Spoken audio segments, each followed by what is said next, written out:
to make sure that you can hear me. Hi, it's Stephanie today, but yeah, I can hear you. Thank you, Stephanie. I'm sorry. What's your last name? I It's apologize. Kunkel. Kunkel. Kunkel? Okay. Yes. Thank you. Thanks. All right. Bye.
Good morning. Is the court reporter ready to go?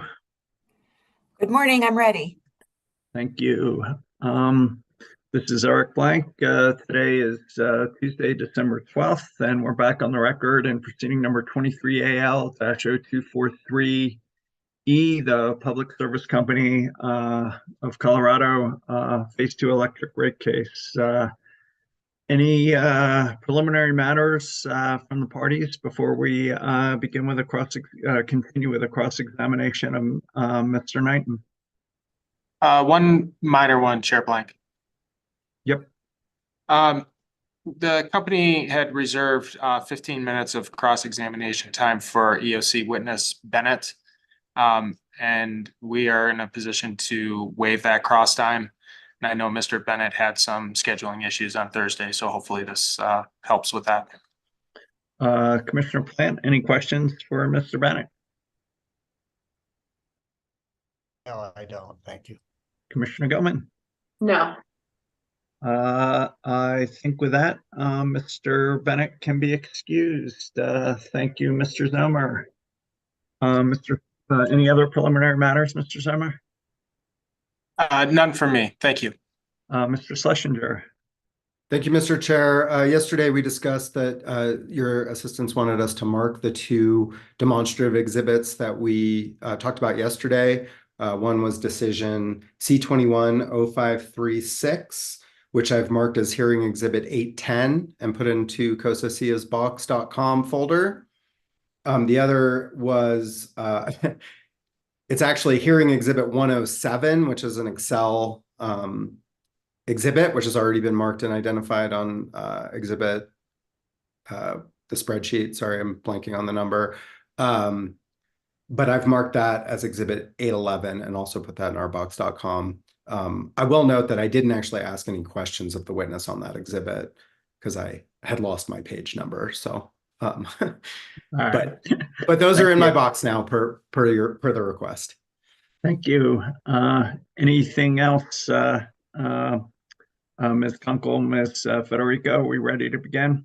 Good morning, Chair. I do see the exhibit that he was talking about, the 811, which is actually hearing exhibit 107, and that is marked. But I do not see the decision that he talked about that has a header or that's been marked. All right. Can you take that up with Mr. Schlesinger offline? Let's not try and resolve this in open hearing. So, Mr. Schlesinger, would you work with Ms. Harper and Ms. Kunkel to resolve this? Thank you. With that, let's get going. Western Resource Advocates, I think you got 25 minutes for Mr. Knight. Congress. Yes, thank you, Chair, and good morning, Mr. Knighton. My name is George Cavros. I'm going to ask you a few questions on behalf of WRA, and it's nice to meet you. You too. Mr. Knighton, would you agree that to calculate load net of renewables, you take the load in megawatt hours in each hour and subtract the renewables available in megawatt hours in that hour? Yes, I would. And the result is the fraction of load that would be met by fossil fuel if there was no curtailment, correct? Yes, that's correct. Okay. And you would agree, would you not, that as the company adds more renewables to its system, load net of renewable load shapes can change? Yes, I would agree. Great. The company's time of use rates are intended to provide price signals to reduce usage during periods of high load net of renewable generation, correct? Yes, I know that was a factor, I think a major factor in setting the current periods. I know they were also the result of a settlement between multiple parties. So I don't know all the factors that went into that, but I believe that's a major one. And the on-peak period in the residential time of use rate is currently 3 p.m. to 7 p.m., correct? Yes, that's correct. Okay. Ms. Federico, let's please put up hearing exhibit 101. And if we could scroll to page 34.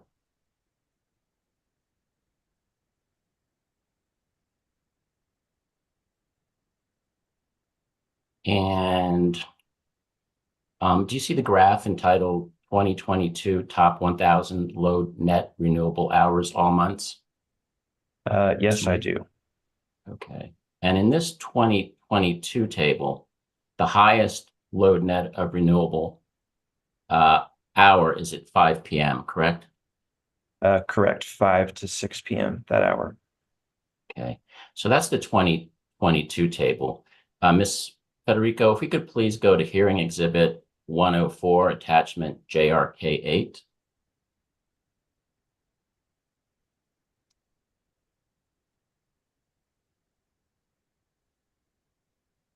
And this is an attachment to your supplemental direct testimony. And if we could please scroll to page 13.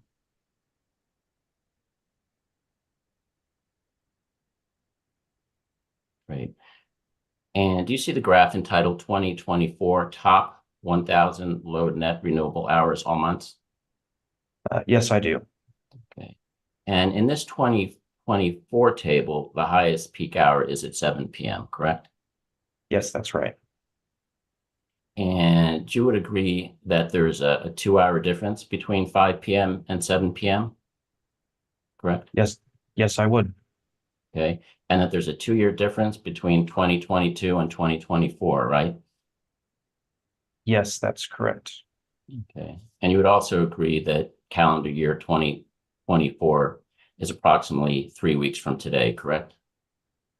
Yes, that's correct. Okay. And there's no graph provided in this exhibit or any of your exhibits in this proceeding that contain load net of renewable analysis for 2023, correct? Not that I recall. Okay. And under the current residential time of use structure, 7:01 p.m. falls in an off-peak hour, correct? Yes, that's correct. Okay. And let's please scroll up to page 2 if we could.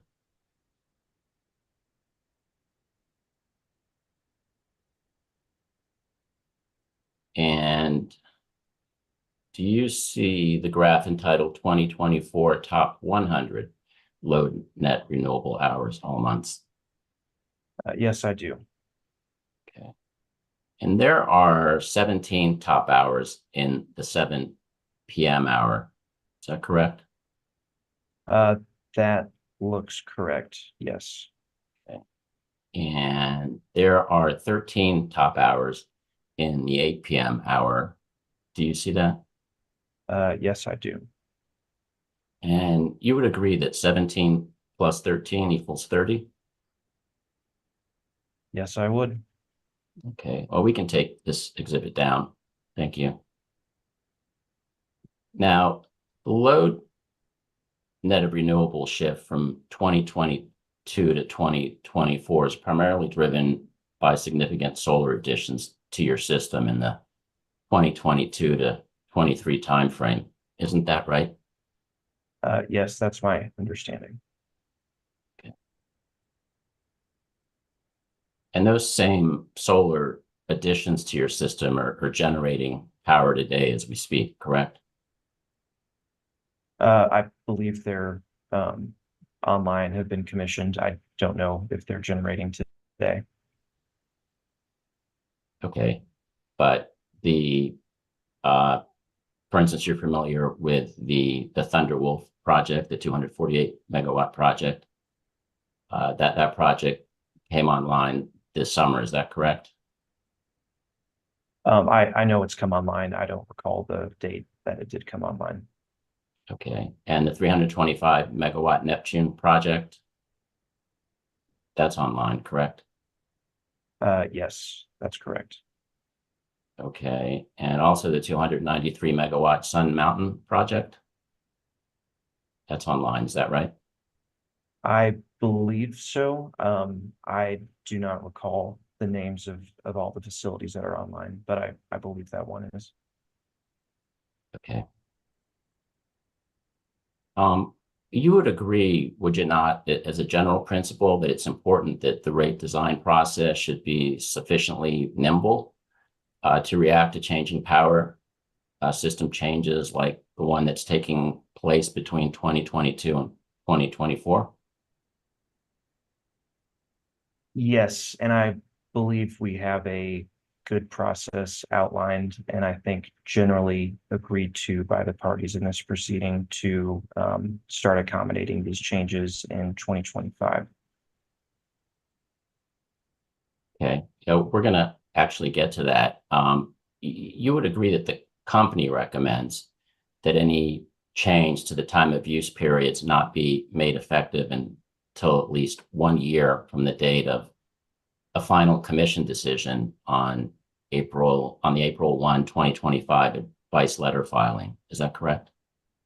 So I would say our position in this proceeding was that if the commission orders a change in this proceeding in the middle of the AMI deployment and customer education that's going on now, that's when we would definitely need that full year to kind of amend the education process and help customers accept the change while they're still getting their meters installed. I think I noted in my rebuttal testimony that, we can look at shorter periods of time as part of the April 2025 advice letter. I don't think we would need the full year at that point, since we will have gotten through the AMI deployment and RETOU conversion for residential customers. Great, thank you. You referenced this earlier in a response to Mr. Bain, but there's a requirement on the company to provide a residential time of use performance report that contains certain information such as load, net of renewable generation analysis in it. Is that correct? I know there's a November report that was due this year, will be due again next year. And I know we've talked about expanding that to include some additional information requested in this proceeding. I don't recall if the current requirement includes load net of renewables data or not. It may. Okay, but you're not aware of any other requirements beyond November 1st of 2024 to provide a residential time of use performance report, correct? It depends on the type of report. There are also some reports that came out of the RETOU proceeding where we have to look at revenue neutrality of the time of use rate versus the opt-out and the standard rate. I believe we filed one of those earlier this year. There's another due by the end of this year and another due, I believe, sometime in 2024. But it's a different type of report than the November report we discussed. Okay, so the answer is that there is no requirement beyond November 2024 to file a report like the one we just discussed. I'll say that there currently is a requirement to file the April 1st, 2025 advice letter for RETOU. I don't recall all the information that's required to go in there. And our proposal here is to expand that proceeding to accommodate the other time varying rate schedules as well. Okay, but there isn't then any requirement beyond April 1st, 2025 that you know of for the company to file such a report? Not that I'm aware of, no. And would you agree that the commission, if it so chooses, has the authority to require the company to provide annual reports with data and information on the company's shifting net load of renewables? I believe they have that authority. I think now that we have those, reports and filings set through April 2025, I would ask that, that be considered as part of that April 2025 advice letter filing. I don't think it's necessary at this time. I want to shift just a minute to the year 2031. The company's going to retire the 750 megawatt Comanche 3 coal unit January 1st, 2031, correct? That's my understanding. I don't recall the date, but I believe 2031 is the first year without Comanche 3 in service. Okay, and all else being constant, the retirement of the unit will necessarily change the emission profile of the company system. Is that right? Yes, I believe so, depending on what energy it's replaced with. And once that capacity is retired, all else being constant, there could be less renewable energy curtailment on some days. Would you say that's accurate? It's possible. I'm not familiar myself with all the drivers of curtailment. I haven't seen a study of removing Comanche 3 generation and what that does to curtailment. And it's possible the company could add more renewables when Comanche 3 is retired, correct? I know we have a electric resource plan proceeding that's underway that's evaluating what mix of renewables and other generation to add. I'm not very familiar with the various portfolios that are proposed now. Is it fair to say, though, that the company system will change perhaps significantly on January 1st, 2031 from both an emission profile and a net load perspective? I think the retirement of Comanche 3 is, significant in looking at those factors. Yes. Thank you. Ms. Federico, let's please put up hearing exhibit 1602 RAS8.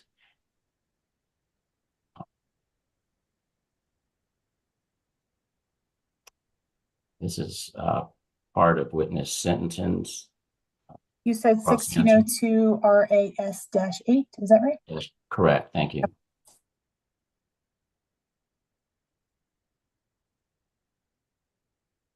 Right, and this is the performance report that we referenced earlier. Could you scroll to page 18, please? So, Mr. Knighton, this depicts the average CO2 intensity of the company system for 2023 by month and hour. Is that correct? Yes, that's correct. Okay, and the lighter shades represent lower emission intensity hours, and the darker shades represent higher emission intensity hours. Is that accurate? Yes, that's accurate. Okay, so what I see when I look at this table is that the time frames between generally 9 a.m. and 4 p.m. have the lowest emission intensity of the day. Would you agree? You would agree with that, would you not? Yeah, that looks generally correct. Okay. And you would agree that as we get later in the day, after 7 p.m. all the way to about 6 a.m., the system hours tend to have a higher emission intensity. You'd say that's generally true, wouldn't you? Higher than the period you just referenced, yes.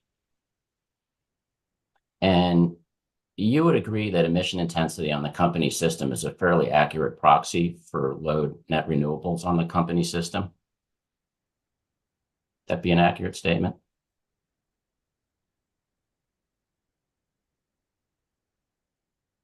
Let me think about that. Can you repeat the question one more time? Sure. You would agree that the emission intensity on the company's system is a fairly accurate proxy for load net of renewables. I think they're related. If you have, lower load net of renewables, you could assume there's more renewable generation in that hour, but it could also be the case that there's not much renewable generation there's not much load at all, and that load could be served by, higher carbon sources. So I don't think they're the same metric, but I'm sure there's some correlation, at least in certain hours. Okay. Ms. Federico, could we please go to hearing exhibit 108, attachment JKR 19?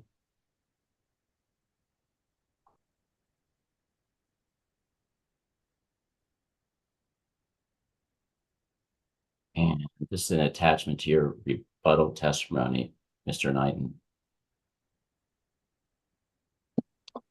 And this is an example of public services environmental messaging to customers on residential time of use rate. Is that correct? Yes, that's correct. Okay, could we please scroll to page 3? And you see where it states running your appliances during off-peak hours will provide these benefits. And then if you go to the second bullet, it states you'll help use even more renewable energy. Yes, I see that. Now, if you want customers to help use even more renewable energy, you would want to encourage them to use power between 9 a.m. and 4 p.m., right?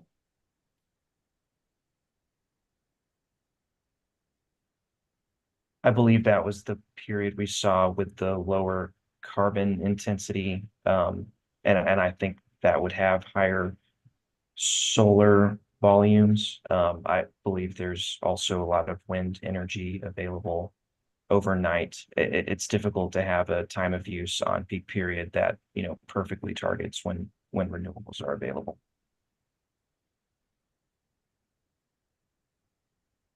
But you would say on average, the 9 a.m. to 4 p.m. hours are the cleanest. In terms of what we just saw for carbon intensity, that's correct. Okay. Just a couple questions about time of use rates and DSM programs. You would agree that time of use rates can help shape load, right? Yes, I would agree. Okay, and you would also agree that demand side management programs, and by the way, we can take this exhibit down. Thank you, Ms. Federico. You would also agree that the demand side management programs provide the company important grid services? That's my understanding. I'm not very familiar with all the DSM programs that we have available. Okay, but you would agree generally that rate design should be aligned with demand side management strategies to ensure optimized offerings and interactions across rate design and DSM program design, correct? Yeah, I think both can be tools in achieving policy outcomes. We wouldn't design rates and DSM programs that are conflicting, I'd say, in terms of policy outcomes. Thank you. And lastly, Ms. Federico, could we put up hearing exhibit 1602, attachment RAS 9? This is an attachment to witness sentence cross answer.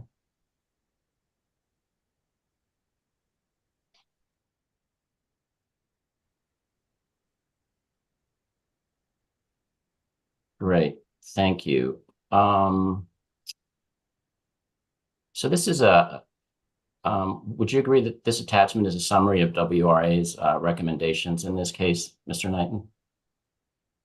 Yes, that's correct. And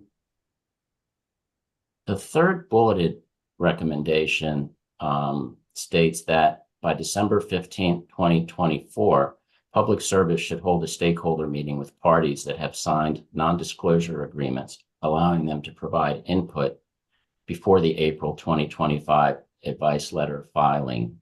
Did I read that correctly? That's correct.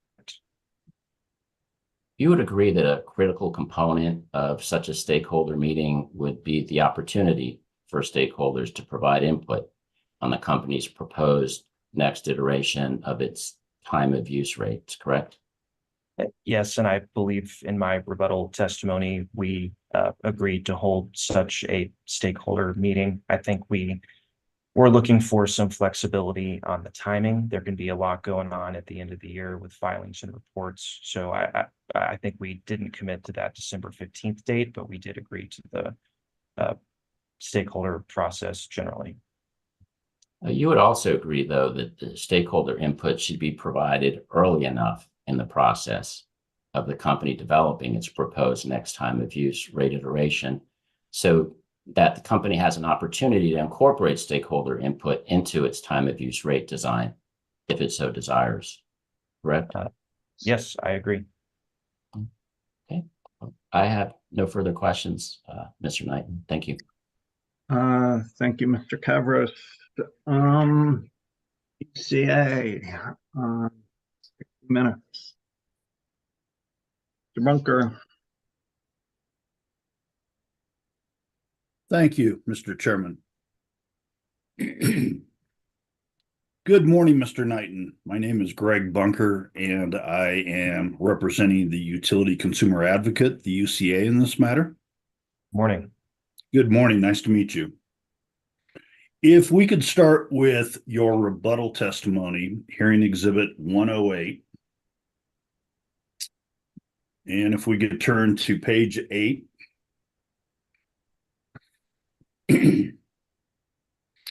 And at lines 4 through 8, you state, Piesco continues to support the POD-PH methodology as a response to the Commission's directive to the company to develop a cross-allocation methodology that could be applied across all production plant in Public Service's last Phase 2 electric rate case decision, which is C21-0536. Is that correct? Yes, that's generally correct. Okay. And if we could now turn to page 22 of your testimony.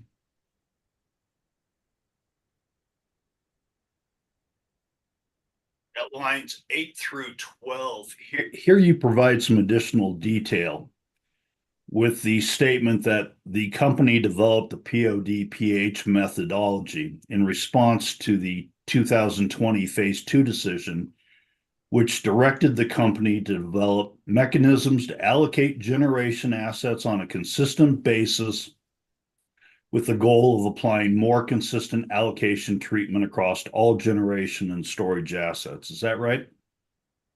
Yes, that's right.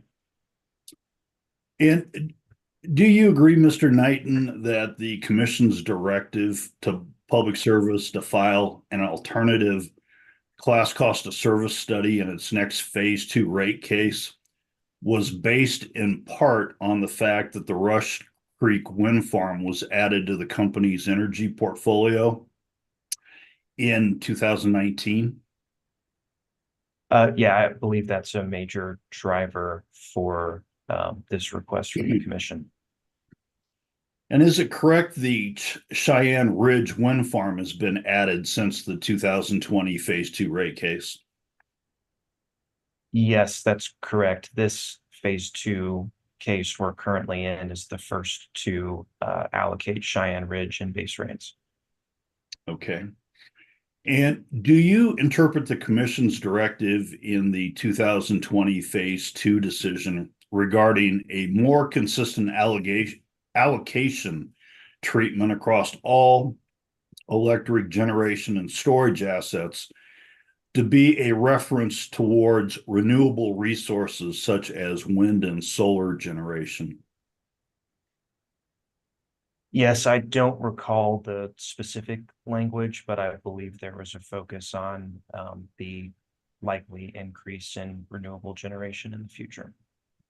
Okay. And if we could look on page 22, starting on line 14, on to 23, ending on line 2. In this section of your testimony, you indicate Public Service's last Phase 2 case in 2020 was the first involving allocation of significant fixed renewable generation production plant costs, and the Commission made clear that it was interested in the company developing a new allocation methodology that could apply to all generation resources, regardless of their fuel source. Is that correct? Yes, that's correct. And if we could move to page 23, lines 3 through 10, here you talk about two factors that you indicate Public Service followed with regard to this phase 2 case, and that is consistent allocation treatment across all electric generation and storage assets. And the second being stability, both in terms of how the method operates and the resulting cost responsibilities. Is that right? That's correct. I've also described in my testimony that cost causation is a factor when we're looking at cost allocation methodologies and in rate design.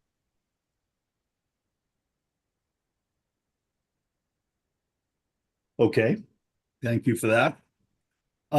If we could look there on the bottom of page 23, starting at line 11 and on to page 24, line 3.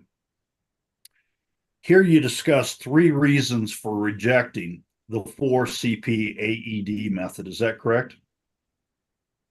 Let me review again.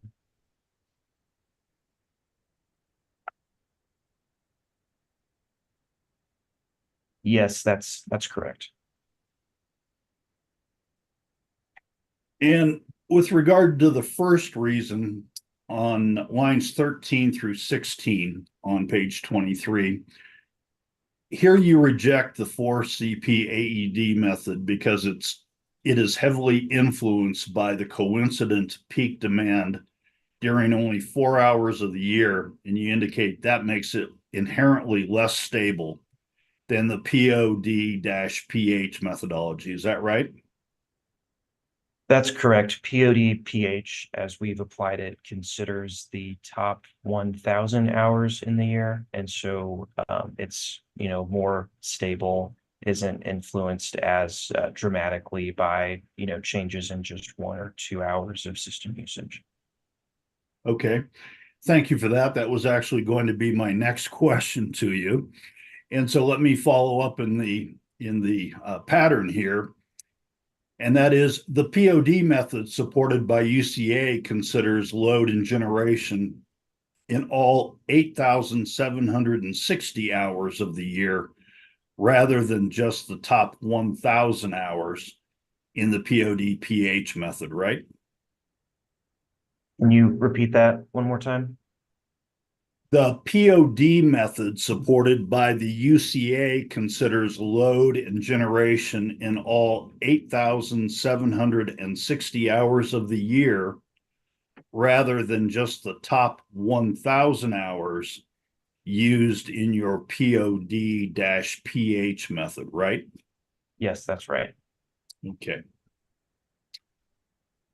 And with respect to the commission's concern in Public Services 2020 Phase 2 case regarding allocation of significant fixed renewable generation production plant costs, does a cost allocation method that considers all 8,760 hours of the year address the commission's goal for a more consistent allocation treatment across all electric generation and storage assets? I'd say any methodology that was applied to all resource types would accomplish that goal. I think there's another question of which methodology best accomplishes the other goals in this process.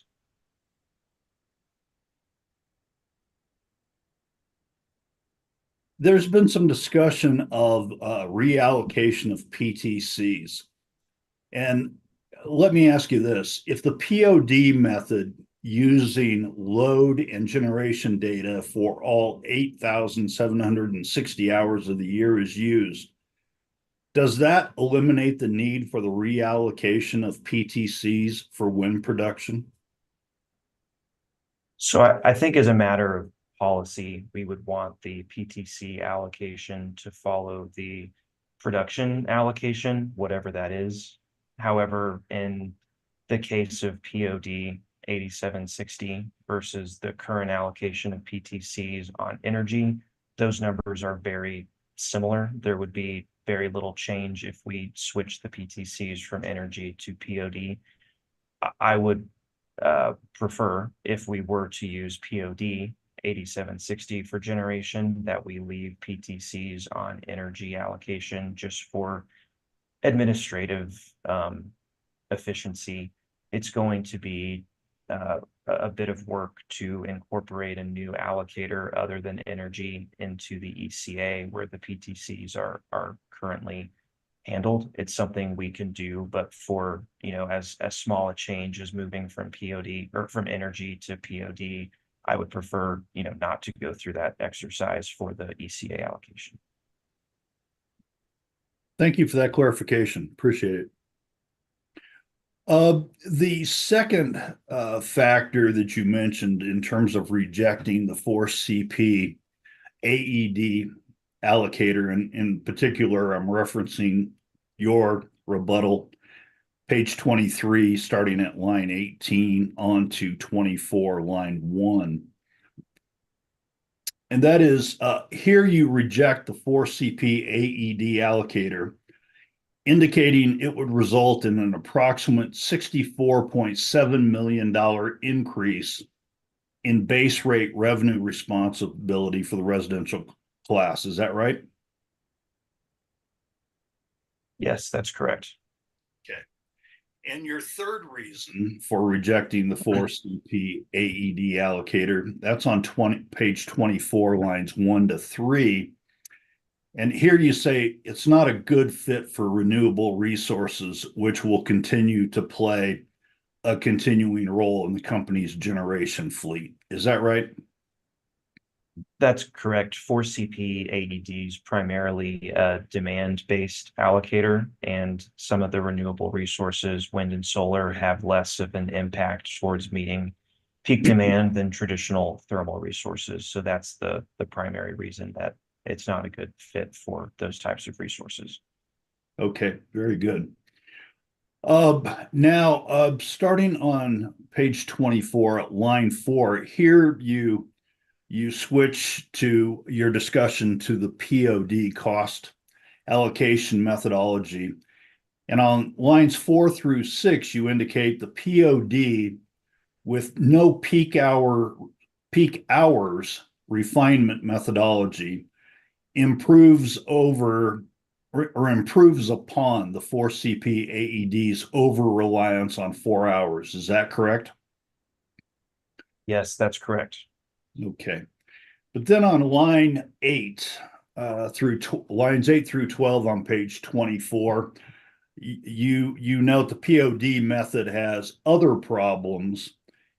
And here you discuss that it would cause a significant rebalancing of class cost responsibilities associated rate impacts. And in particular, you indicate commercial and industrial C&I secondary customers would experience an approximate $39.5 million increase in base rate responsibility, right? Yes, that's correct. So if I understand your testimony correctly, it's that the POD method would increase base rate revenue responsibility for C&I customers by approximately $39.5 million. And in contrast, the 4CP AED allocator would increase base rate revenue responsibility for the residential class by approximately $64.7 million, right? Yes, that's right. And we're not recommending either of those be adopted in this proceeding for production costs. Okay. If we could turn to Mr. Peterson's answer testimony, that's hearing exhibit 300.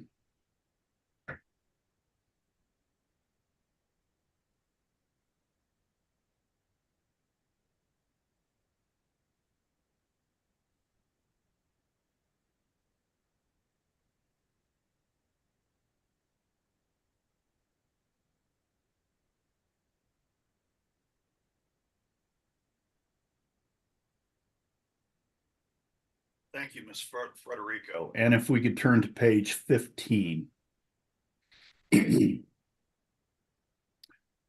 You'll see there at the top of page 15, table DEP 2, and then if we could scroll just a touch so we could see lines 1 through 3. Perfect. Thank you. And this is again referring to Mr. Peterson's answer testimony at page 15, lines 1 through 3. And here Mr. Peterson is discussing the residential class revenue responsibilities under the POD and the POD-PH methods.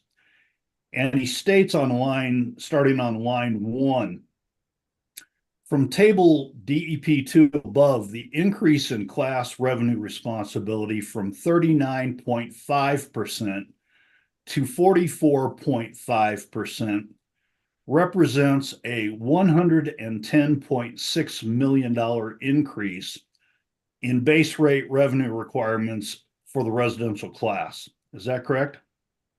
That's what this page says, yes. Okay. Now, keep in mind, if you would, the residential in the table 2, DEP-2, residential, and then it shows the POD percentage at 39.5% and the POD-PH percentage at 44.5%. Okay, so keep that in mind if you would. Let's turn to page 12 of Mr. Peterson's testimony.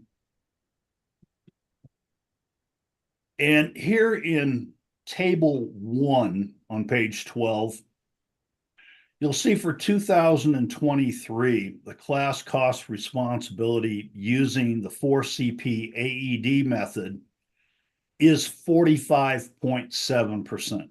See that? Yes, I see that. Okay. So when we compare, or when we combine, if you will, Mr. Peterson's tables DEP1 and DEP2, the residential class responsibility using the POD method is 44.5%, and the residential class cost responsibility using the 4CP AED method in 2023 is 45.7%, or 1.2% higher, right? Can you repeat that one more time? I lost the start of that. Sure. Looking at the numbers, and you have to keep in your mind, if you will, the information from tables 1 and 2. And that is the residential class responsibility using the POD-PH method, that's in table 2, is 44.5%. And in comparison, the residential class cost responsibility using the 4CP AED method in 2023 is 45.7%, or 1.2% higher. Would you agree with that? Yes, I agree. From the tables we're looking at, Mr. Klingman is better able to, compare those to our information. I'm not sure if that matches what we have in our calculation of the allocators, but I agree that the POD-PH as presented here is about 1.2% different than the 4CP AED presented here. Okay.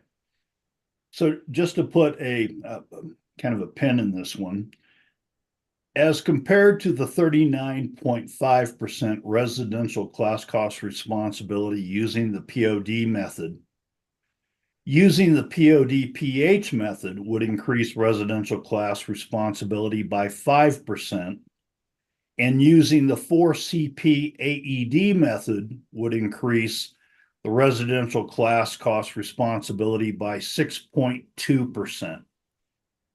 Do you agree with my math there?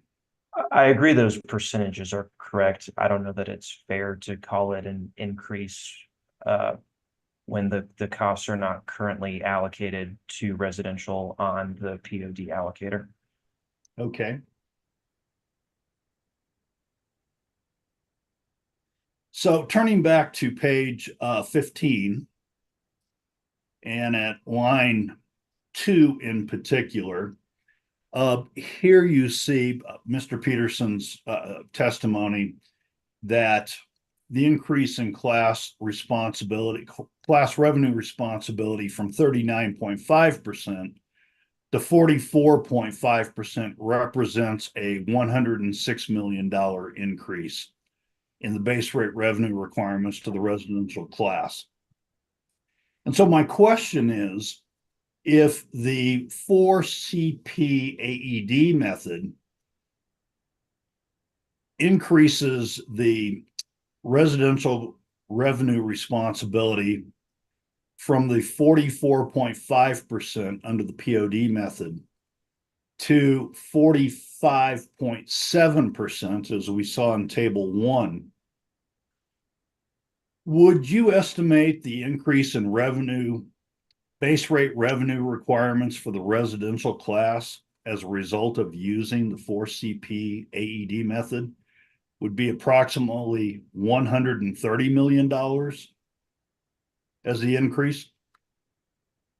I'm not doing the math in my head, but that seems like it would be correct. But again, this is comparing to an allocation that has not been used before and is not in use in current rates. So that's not an increase over current responsibilities. Okay, and to that point, the POD-PH method has never been used either in Colorado, right? That's correct. Okay. And if we could just go back to your rebuttal testimony, which was hearing exhibit 108.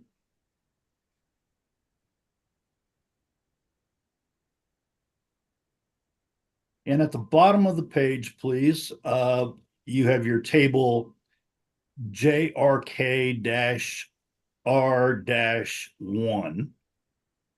Sorry, what was the page number? Page 11.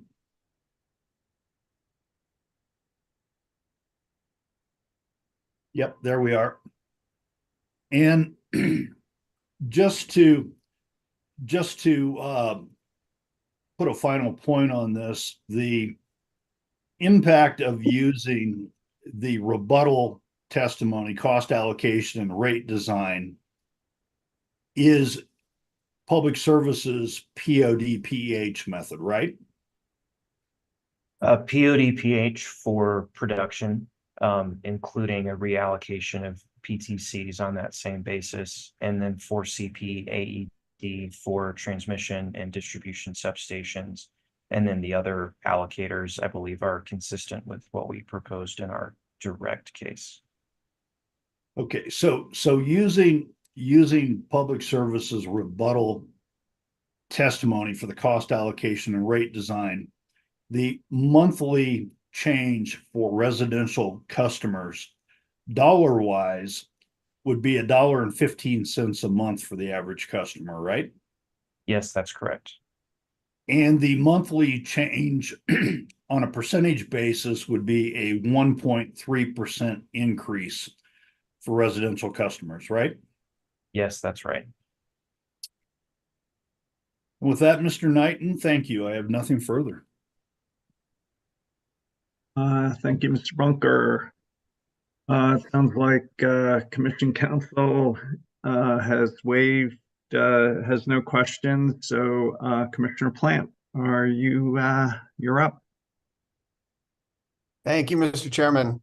Good morning, Mr. Knighton. How are you doing? Good morning. I'm good. How are you? Excellent. Thank you. I just have a couple of questions. Maybe you can help me sort of put some of this into context, and I appreciate your patience. The when you're talking about stability, as you know, one of the sort of the core principles here, are you talking about in comparison to previous allocation, to a new method, or are you talking about stability across years within one method of calculation? I think the main, Cost. yeah, I think the main focus for stability is that as we go from, rate case to rate case, as we're changing rates, that there are no major changes in cost allocation that aren't supported by changes in usage of the system by the various classes. So if there's a very large increase in residential energy usage and or residential peak, you'd expect there to be an increase in the cost allocation to that class. And so it's more of a, results we would like to be, stable or as stable as possible, absent, major changes in usage. It applies also to the use of the methodology. Typically, if you're using the same methodology from proceeding to proceeding, you'd assume that the same methodology is not going to result in a dramatic shift. I think a difference here is for CP-AED, with its reliance on only 4 hours, can result in some large shifts from case to case, even without changing the methodology. Okay, all right, that helps me. Thank you very much. And the 4CP-AED, as you talked about, it's really heavily demand reliant, as opposed to, on the other end of the spectrum, you've said 8760 POD is much more energy. So are they the kind of the two ends of the spectrum for the most part? Yeah, I think so. 4CP is, primarily a demand-based allocator. It's looking at, I think, the 4 peak hours in the 4 summer months. There is a small component. The AED component is, I believe, average and excess demand that brings in, I'll say, a very small energy weighting. Without it, there's almost no or possibly even zero allocation of those costs to some of the lighting rates that are, mostly a nighttime issue. But it is mostly a demand rate. POD 8760, I think we've talked about maybe yesterday, is mathematically much more complicated than just a pure energy allocator, but the outcome when you're looking at the percentage allocations to each class is virtually the same. And so, yes, I agree. You've got POD energy on one side, 4CP AED demand on the other, and we think the POD PH using 1,000 hours strikes a good balance of incorporating both energy and demand considerations that happen in planning of production resources for the system. Yeah, in the we've talked a lot about sort of how these impact various different rate classifications, and that as you get into fewer and fewer hours, it seems like the residential class impact goes up, whereas you get more and more hours, residential impact goes down. Is that because the energy that they're using primarily is, or not primarily, but maybe to a greater extent is outside of the peak hours, whether you're talking about 4 or you're talking about 1,000? Is that why we see a greater allocation of cost going during using those different methods? Yeah, so to simplify a little bit, residential versus larger industrial customers. Residential customers, per demand are using less energy. The larger industrial customers are usually a little more energy intensive. They have higher load factors, which is just a measure of their kind of hourly energy use relative to their peak demand. Residential customers also, we've seen their demands grow at a faster pace than their energy. So they're hitting higher peaks, but then using relatively less energy overall.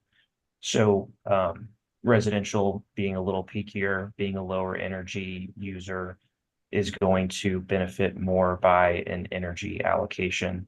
larger industrial and commercial customers are on the opposite side, where they're higher load factors, more use of energy means they more often benefit by the use of a demand allocator and be harmed by the energy allocator. Yeah, I'm just trying to understand sort of the dynamic between the two. So for example, if, you know, a commercial energy user were able to move more of their energy use outside of the peak hours, whether it's 1,000 or 4, would they see the allocation using those, using the broader 8760? Would they see their allocation go down? Or, you know, or even if you're comparing 4 to 1,000, if you're moving outside of those 4, would you see your relative impact between those two go down? I'm wondering about sort of the movement of the energy use outside of peak hours, how that impacts the dynamic between what we see when we compare these various different things. Yeah, so let me think through and make sure I can explain. I think if you're shifting load out of the on-peak, reducing demand, and an entire, you know, customer class is doing that, I think we'd expect some lower system costs as a result. I think the intent is in getting load shifted out of on-peak periods that there's less stress on the system and a little bit lower need for, you know, planning of transmission, distribution, and production. So we'd hope there's a lower system cost overall. In terms of shifting out of the higher demand periods, if the class is maintaining the same energy, I think we still have a scenario where residential is generally a lower user of energy than the larger commercial and industrial classes. And so I think the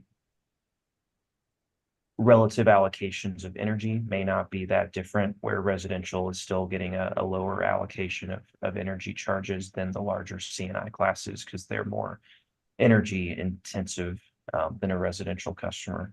I think if residential succeeds in lowering demand based on, you know, time of use rates or other factors, that helps to stop their demand growth that's outpacing their energy growth, and would hopefully, if we were to look at their, you know, 4CP AED allocation and we were able to stop that growth from outpacing energy, you wouldn't see these large increases in the residential 4CP AED allocation anymore. So, and I appreciate your patience as I'm trying to understand this sort of dynamic, but as we're looking at greater hours, whether it's 4 to 1,000 or 1,000 to 8760, whatever we're, you know, as we're looking at greater hours, and as we move consumption outside of peaks to a greater extent, we would see a reduction.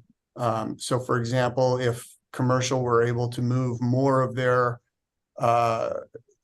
consumption outside of those peak hours, they would see a lowering of their cost of service.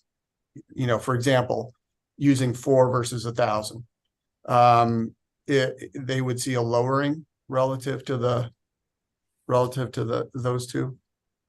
Are you asking if we, you know, are using a 4-hour allocator or 1,000-hour allocator, if customers are able to shift load out of those 4 hours or out of those 1,000 hours, would those customer classes see a reduction in allocation? Yeah, would they see a percent, you know, basically their percentage reduction go down? Yeah, I think if the customers are successful in moving demand out of those top 1,000 hours and we're allocating costs on relative demand there, it would result in a lower allocation for that class. If all the customer classes do the same thing equally, then I think the same costs are getting recovered through that allocator. And so there may not be a reduction for a class if all classes are exhibiting the same behavior, but you would hope that that would result in lower system costs to go around and be allocated that way. Yeah, we still have to hit 100%, I guess. Everything has Right. to add up. That's right. So on the time of use, I have a question for you. I mean, I understand that, from a customer, confusion standpoint, we want to, not change it too frequently. And that's one of the reasons really for, waiting until April 25 to make any sort of a shift. Is it better to, have larger shifts more infrequently, or is it better to have smaller shifts more frequently? If we're looking at sort of the confusion factor there. Yeah, I don't know if we've done like a survey or a study of if customers would be more receptive to kind of step changes in time of use versus doing the change all at once. I think our major concern with doing it now is that we're still in the middle of the advanced meter deployment for the residential customers. Some are just getting their meters installed now and haven't even been converted over to the time of use rate. So, they're just now receiving those educational materials of what time of use is, how it benefits. We'd like to get through that process before we redirect. There'd have to be a kind of significant revision of our educational materials now to tell a customer that they're, getting their meter now. Here's what the rate currently is. It's going to change to whatever it's going to change to, although we don't exactly know what that is. We think from a customer acceptance standpoint, it's important to get through this initial conversion before we redirect and change the rates. I also think that between all the interveners in this proceeding and some of the reporting and stakeholder processes that have been requested that we've generally agreed to in rebuttal testimony, it's setting the stage for an effective process, I believe, for all the stakeholders to weigh in on what that change should be and come up with the right hours for not only RETOU, but all the time differentiated demand charges. CTOU has a similar energy rate like RETOU. And so if we were to try to do a TOU change now before that 2025 advice letter, it's not clear to me the process that we would use to get all that feedback and get stakeholders aligned on what the proper time of use period should be. I think there's general alignment that they should be pushing out to later in the day. We don't dispute that. I don't believe any of the parties have disputed that. It's more a matter of customer acceptance and then this process for how we'll accommodate that change and solicit all the feedback. And is it primarily in terms of the communication with customers, is it primarily at the time when that AMI is going in that they get most of this communication about TOU, or is there a tracking of that? I mean, after they've got the AMI in, is there a tracking of that and a communication to the customer about, you use this much during peak hours, a shifting could save you money, et cetera, et cetera, et cetera. Is that an ongoing communication process? Or is it really kind of, this is what the time of use is, this is how you can save money, and then it's kind of done? I'll speak a little generally because I don't know all the specific communication channels off the top of my head. I believe we have a lot of this that's been provided in discovery. But generally, I know we do a communication to customers before they receive their advanced meter. I can't remember how many, weeks it is before, telling them that new meter is coming. I believe there's a communication closer to the meter install, talking about the time of use rate change. And then we have a kind of staggered conversion to RETOU where customers who get their meters between some, 6-month period will be on the next conversion to RETOU. We do those conversions twice a year, I believe. And there's another communication before that transition to let customers know that they are switching to the new time of use rate and how that works.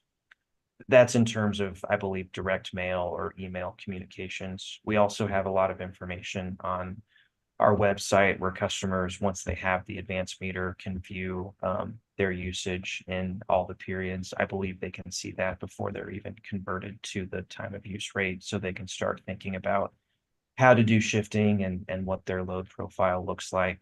And I know we also provide tips on the website about how to manage usage in that rate and tips for shifting load out of the on-peak periods. And that information, I believe, is always available on the website. Great, thanks. And one last question about TOU. I wasn't here during this last discussion, but there, the April date, you know, of April 25, is there any significance why it's April? Is that, I'm just thinking in terms of if we wanted to have the most impact, obviously we'd want to have consumer education, we'd want to have the rate change and everything happening prior to the summer. If it's April for the advice letter, I don't see that happening. And I'm wondering, is there a significance to April? Could it be earlier in order to try and have that impact hit in the summer months, or what's sort of the background on that? Yeah, for the residential rates, this all goes back to the residential time of use proceeding. And I forget the proceeding number. This was before my time at the company, but it's the settlement with all the parties where we agreed to the RETOU rate structure. We agreed to some reporting and basically locked in the rate design of RETOU until April 2025. Under that settlement, we have very limited ability to propose changes to RETOU. There's, I think, 2 exceptions. We can evaluate RETOU and make sure it was designed correctly, that it's recovering the right amount of revenues relative to Schedule R or the opt-out rate. And if that's not happening, we're required to do a rate filing to fix it. There's also an option to implement an evening shoulder period from 7 to 9 p.m. Residential time of use right now has on-peak from 3 to 7 p.m., has an afternoon shoulder 1 to 3, but doesn't have that evening shoulder. And there's a certain trigger or threshold of load net of renewable hours occurring during that evening period that would allow us to propose that evening shoulder. But outside of those 2 options, we're not able to propose any changes to RETOU until April 2025. And that settlement also requires a filing of an advice letter of some kind to address RETOU, whether it would be to amend the rate design or keep it the same. We have to make that filing on April 1st, 2025. Now, you know, there's other rates. There's PG, time differentiated demand charges. There's the SG, time differentiated demand charge we've proposed in this proceeding. There's CTOU, there's the SGTOU pilot. Those are not bound by this same settlement. But our thought is, you know, for some customers that have RETOU at home, maybe CTOU at a small business, we think there's confusion. If there's different rates in place, we would prefer to change all the rates at the same time. And then from just a, you know, administrative efficiency or regulatory efficiency standpoint, if we were to, you know, start a proceeding now to do a full evaluation for all the non-residential rates, we'd have to start over and do that process again in April 2025 when we're able to reopen the RETOU rate. So we basically have, you know, one big TOU proceeding happening before 2025 and another one happening right after that. I think it's more efficient to push everything to that April 2025 filing that currently is for residential. Okay. And the what is it, am I understanding correctly? I mean, if we do April 2025, we're not going to hit that summer. I think that's unlikely. I think that's a good guess. We will have a stakeholder process and some reporting with all the interveners to try to get as much alignment as we can. I can't guarantee, an unopposed filing there. And then after the decision is issued, we'll need some time to update the rates in the billing system and do the customer outreach. So depending on how contested the proceeding is, I think it's unlikely we'd get something done in time for the start of the summer, maybe closer to the end of 2025 seems more likely to me. Thank you. And just as a last sort of thing here, I'd love for you to try and help me understand this and maybe explain what I've got wrong here. Just so if I'm thinking about sort of, the broad theory of the case of cost allocation, the way I'm kind of thinking about it is we've got, TOUs that are looking forward, and you're setting these rates to try and impact people's behavior, move them out of peak as much as possible, lower overall system costs for the entire system, et cetera. And that, they get rewarded with lower rates by doing that. You're trying to influence their behavior that way. And then with the cost of service allocation, you're looking back and you're saying, okay, this is when they used power. And, this is how much power they've used, and we're going to allocate the cost based on that. And it seems to me like these two would have a really good handshake with 8760. So if you're looking at moving people out of if a class moves their consumption outside of those peak hours, they're going to see that cost allocation go down relative to if they stayed within the peak hours. And I get the issue around energy versus demand, but it seems like the component of the system that is most heavily demand constrained is your T&D component, which you've got to build to your peak requirements, and you're using for CPAED there. And so that's a very heavily demand reliant calculation, and you're using it for the most demand constrained components of the system. And then you've got your generation allocation. And if you use POD 8760, you're going to capture all of these components together, and it would tie in really well with what we're trying to do with our TOU. And by using 1,000 hours or using 4 hours or using 500 hours, as some people have suggested, pick a number, you're artificially sort of constraining the view of when people are using that power, as opposed to acknowledging the movement outside of those peak periods and rewarding that through the cost allocation formula. So help me understand what I've got wrong there, because that seems to me to make a lot of sense.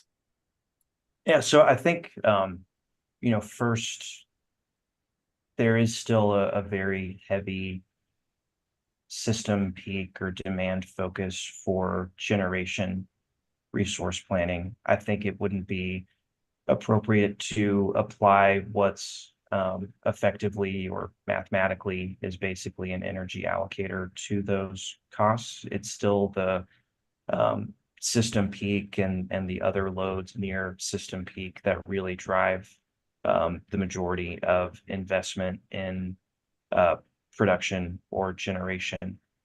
It gets a little more complicated as more renewables get introduced, but a major consideration in the planning process is how much those resources are able to contribute to the system peak. If that number were, 0, if there was no contribution, you would know that those renewables were, being planned just for their energy benefits, but they do have some system peak benefit. I think the old thermal resources are kind of the opposite, where they're generally available at their maximum installed capacity at the system peak, absent, issues with that plant or with fuel delivery. And so they're, primarily being built to address that system peak need, or that's the main driver of incremental investment, at least in the system. And then those are available in other hours and have some energy reduction, energy cost reduction benefit in those hours as well.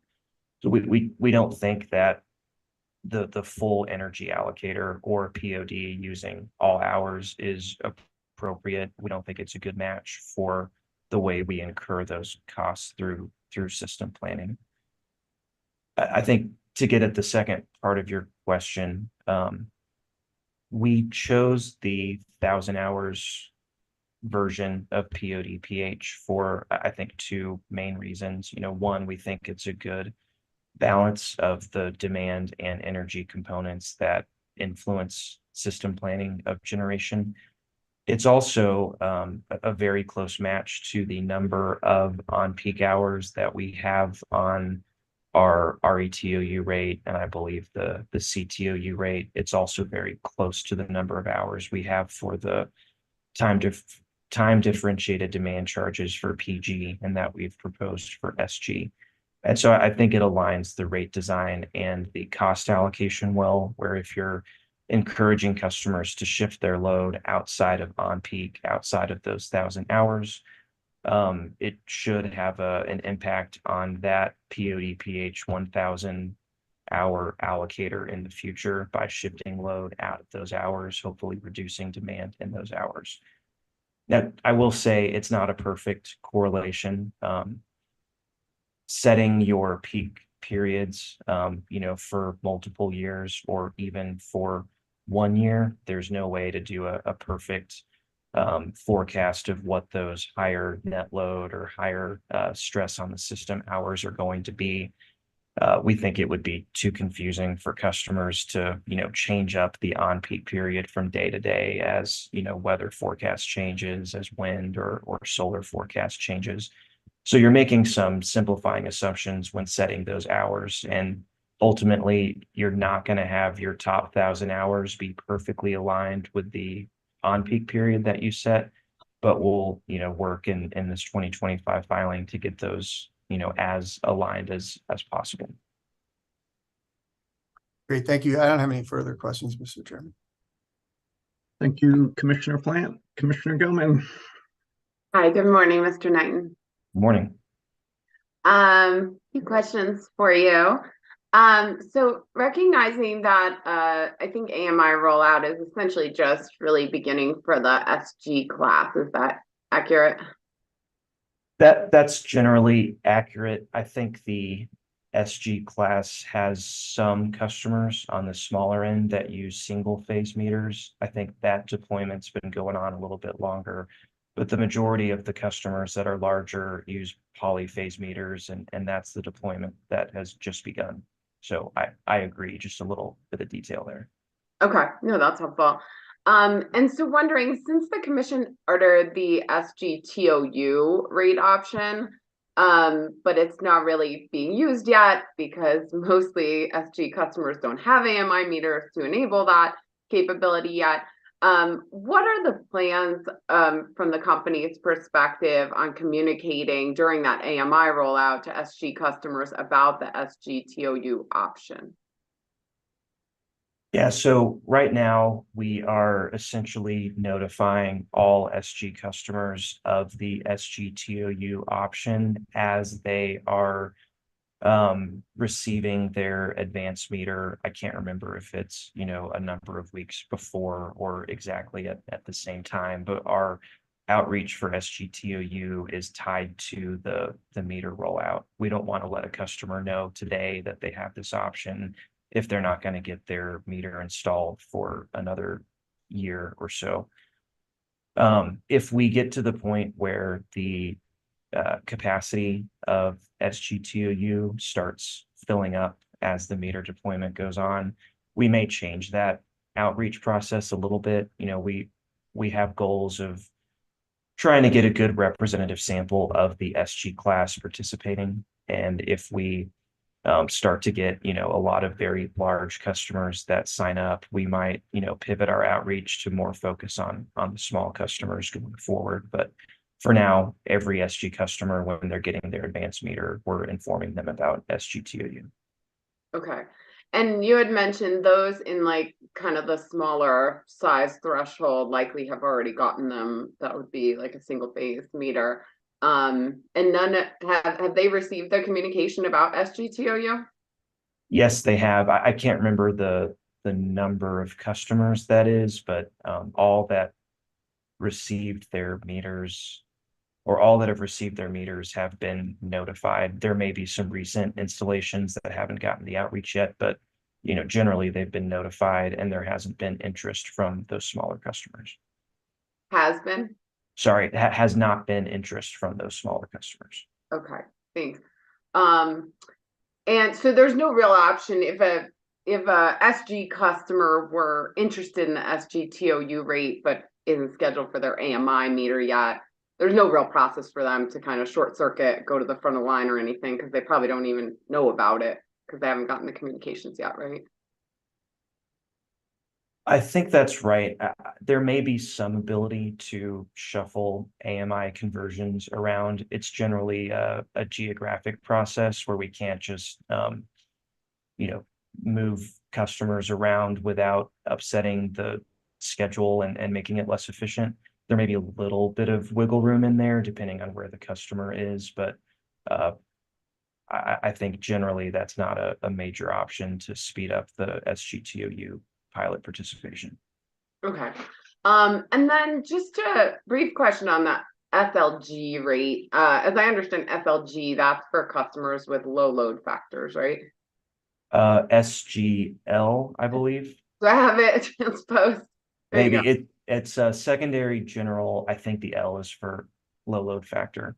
All right. Sorry, can you repeat your question? No, that's for customers with low load factor, right?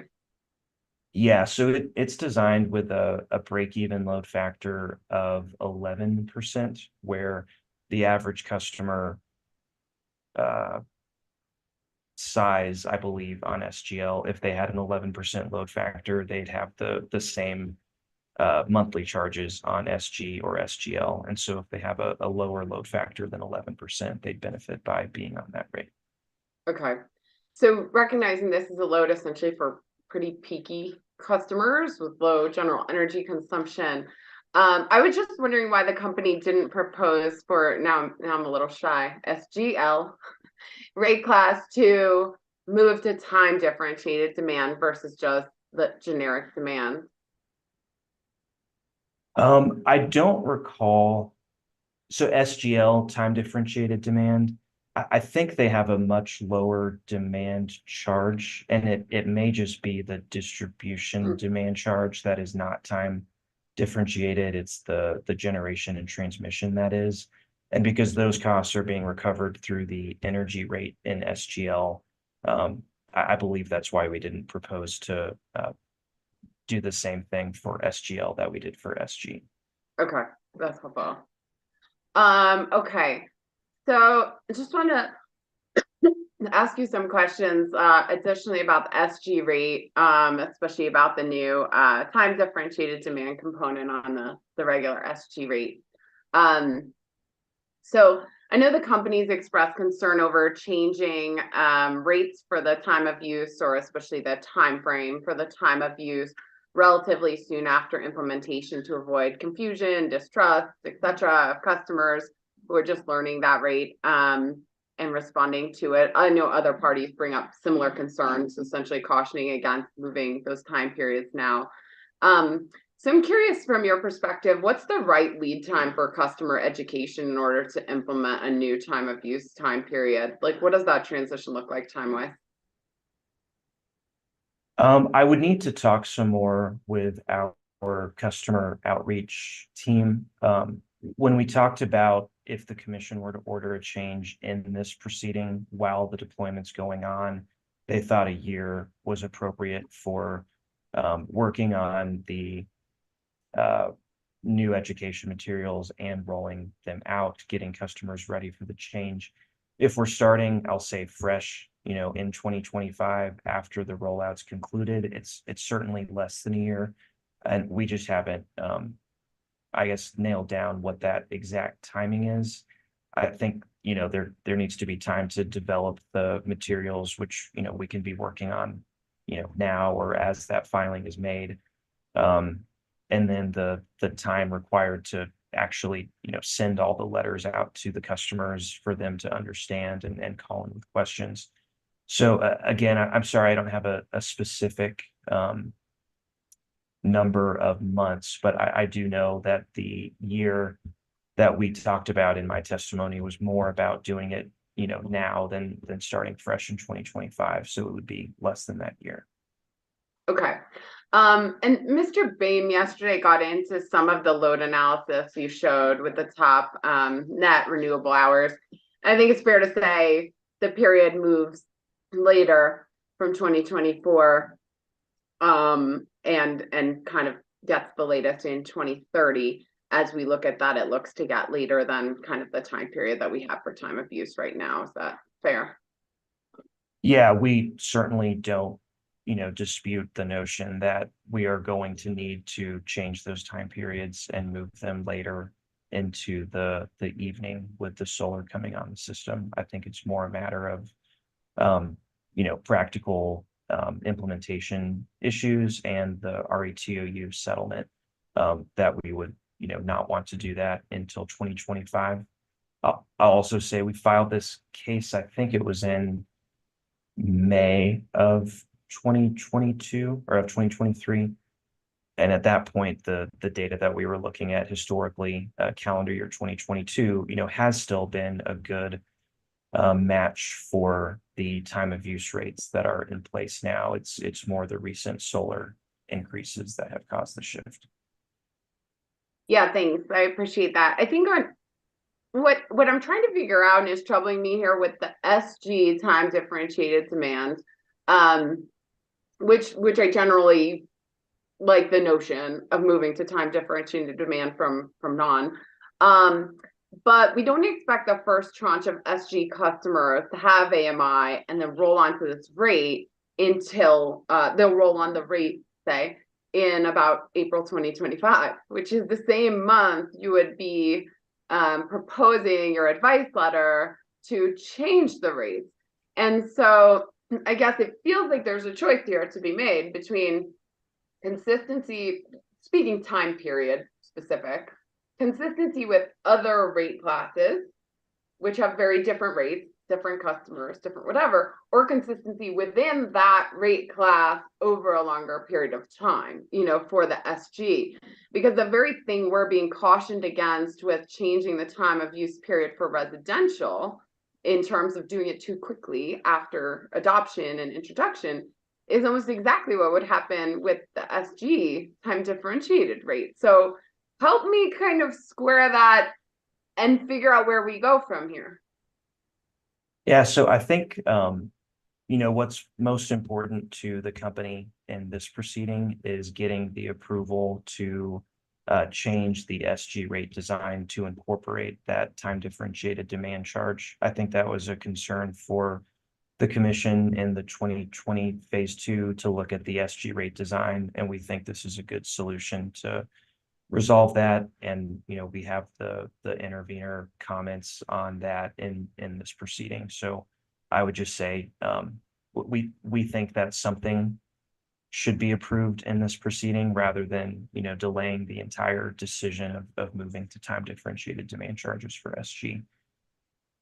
As far as timing, I agree. I think the first set would be getting their advanced meters and then converting to the new time differentiated demand charge in April 2025 based on 3 to 7 p.m. if our proposal is accepted. And of course, we're starting our filing to reevaluate. So there is going to be a period for SG customers where they would be converted to time differentiated demand charges on the current period and then would pretty shortly thereafter switch over. I think the commission can just consider, whether there's benefit to these customers, learning about the time differentiated demand charges around that time after they get their advanced meters to start understanding how to manage that and then have a transition shortly after. Or I think we would have an option if the commission was interested to approve the general transition to time differentiated demand charges now, but hold off on actual implementation until after that time of use proceeding that we would initiate in April 2025.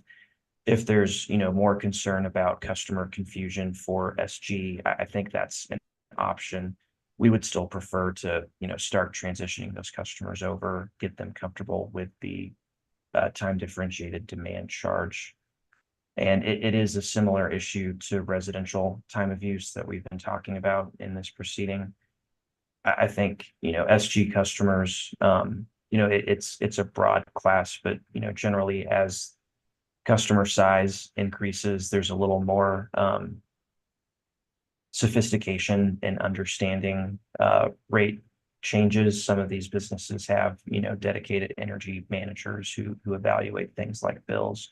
So it is still a concern. I think it's just less of a concern for SG for us than it is for residential. Okay, so in essence, you think that rate class can like adapt quicker to changing conditions or something?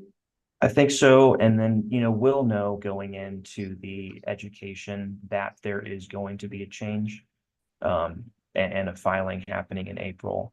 When the residential time of use outreach plan was made and started to be rolled out to customers, we weren't aware that there was going to be, change between now and 2025.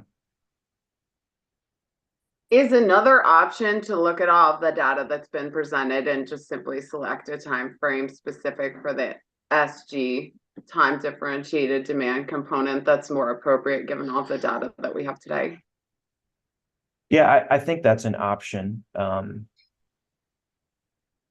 I'll say, delaying until April 2025 adds the benefit of the reporting that we're going to do in November 2024. It allows for the current ERP resource planning to be done to give us a better picture for what the system is going to look like in the future.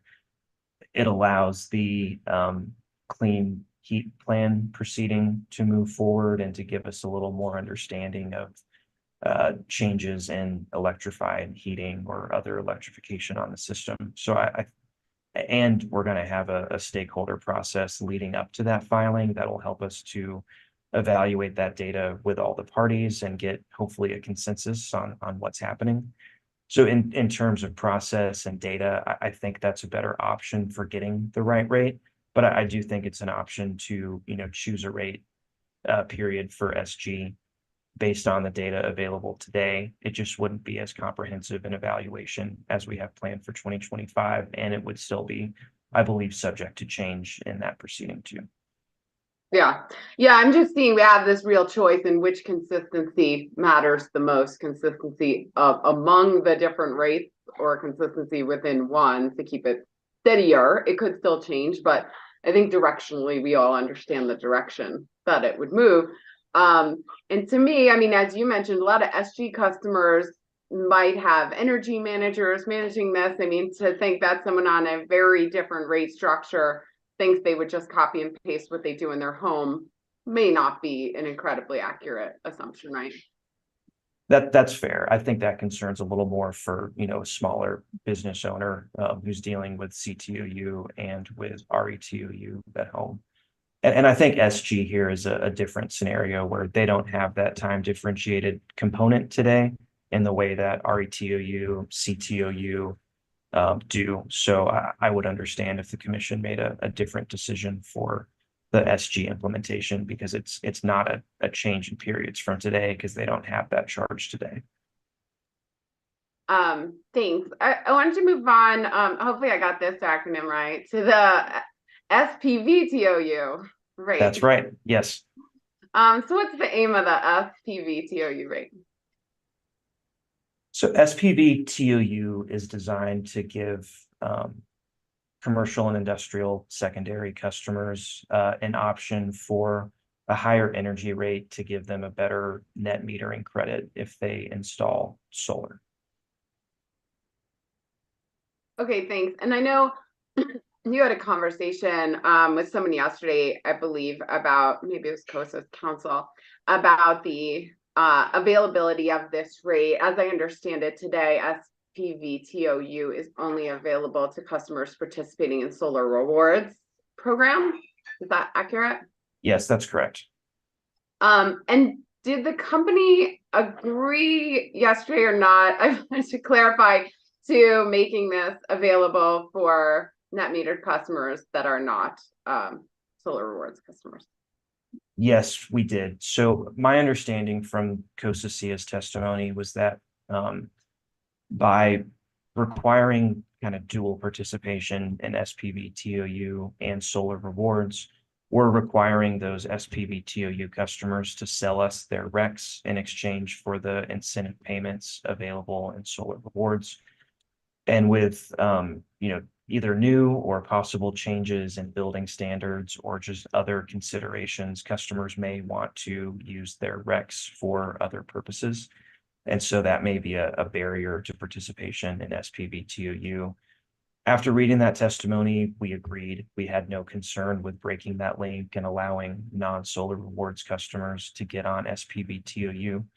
But we did want to maintain some of the limitations that are currently in place on the solar rewards side. So solar rewards right now is limited to 15 megawatts of new solar capacity per year. We basically copied that language out of existing solar rewards program and put it in SPV TOU as a replacement for the requirement to participate in solar rewards.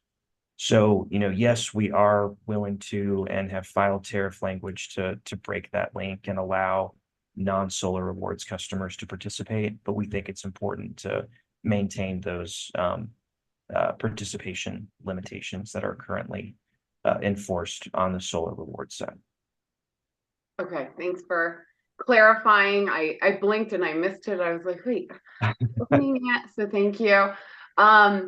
So getting back to some of your discussion with Commissioner Plant, as I understand it, the shift to the pod pH is, somewhat in response to recognition that renewable resources and their cost, causation, and basis as energy versus demand resource, not an exact science, and likely trending somewhat more towards energy than the old thermal units on a demand basis. Is that fair?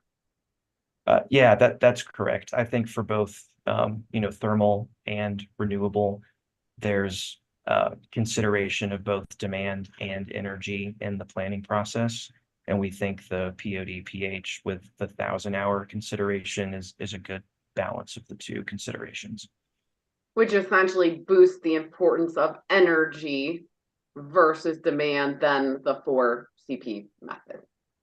Yes, that's correct. Okay.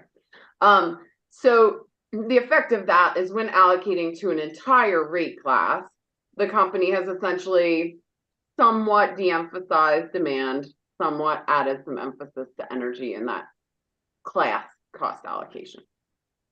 That's true.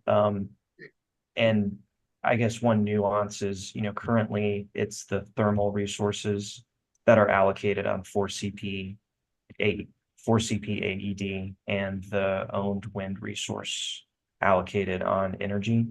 And so by moving all of those to POD pH, you're doing what you just said for the thermals. You're adding more of an energy weighting into it. You're doing the opposite for the owned wind, where it's purely allocated on energy now, and you're bringing more of the demand into that calculation. But on balance, there's a lot more thermal, at least cost-wise, than there is company-owned wind. So like on balance, we've de-emphasized demand a bit and emphasized energy a bit more. Yes, absolutely. Okay. So in his testimony, Mr. Brandt indicates or says it's impossible to reconcile the company's clear recognition through the proposed pod pH methodology that additional emphasis on energy over demand cost causation does not align with the company's continued insistence in the proportion of revenue collected from SG customers through demand rather than energy charges. Can you help me respond to that? Because I see somewhat of the same issue Mr. Brandt's bringing up, where at large, the company seems to be saying Yeah, it probably makes sense, you know, in total, to add a little more emphasis on the energy component and less on the demand component. But we don't necessarily see that related in, say, the SG rate design, where demand still makes up about 80% of that cost recovery. Yeah, so one challenge with the POD PH or even the POD allocator is that it doesn't require classification of production costs into demand and energy components. It is a blended allocator that considers, you know, both components in the allocation without that explicit classification. So there's not an easy number to point to in POD/PH that says, you know, this is the amount of energy weighting that's been included. This is the amount of demand weighting that's been included. It just includes that in the balance of focusing on the 1,000 hours. For rate design, there's not a requirement that, you know, rates follow exactly how costs were classified in CCOS. An example is, you know, residential and small commercial time of use. There's a lot of demand classified costs in the cost allocations, but by the time we get to rate design, those rates don't have a demand component. So all of that's going into energy. On the SG side and PG and TG, we've gone with kind of the rate design that's currently in place in terms of demand versus energy split, where we're looking at the way we classified in the prior proceeding, where there's some variable operations and maintenance or VOM costs that have always been classified as energy and recovered through those energy rates. In the last proceeding, we added Rush Creek to that. In this proceeding, we're adding Cheyenne Ridge to that. And that's what we're recovering through the SG energy charge. I still think that's appropriate, given that these are not costs that really vary with hour-to-hour energy usage. These are all, you know, fixed production, fixed transmission, fixed distribution costs that the company has already, you know, incurred prior to charging these rates, except for the VOM component. And I think the you know, best price signal is to match those fixed costs with the demand charge for those larger rate classes.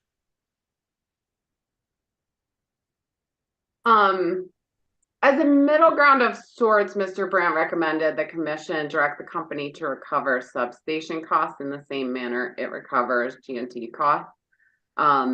With those specific demand charges. Do you see that as or what do you see kind of as the practical outcome of Mr. Brandt's suggestion? Yeah, so in terms of cost causation, I think, you know, high levels of the system, generation, transmission are, you know, pretty clearly tied to system demand.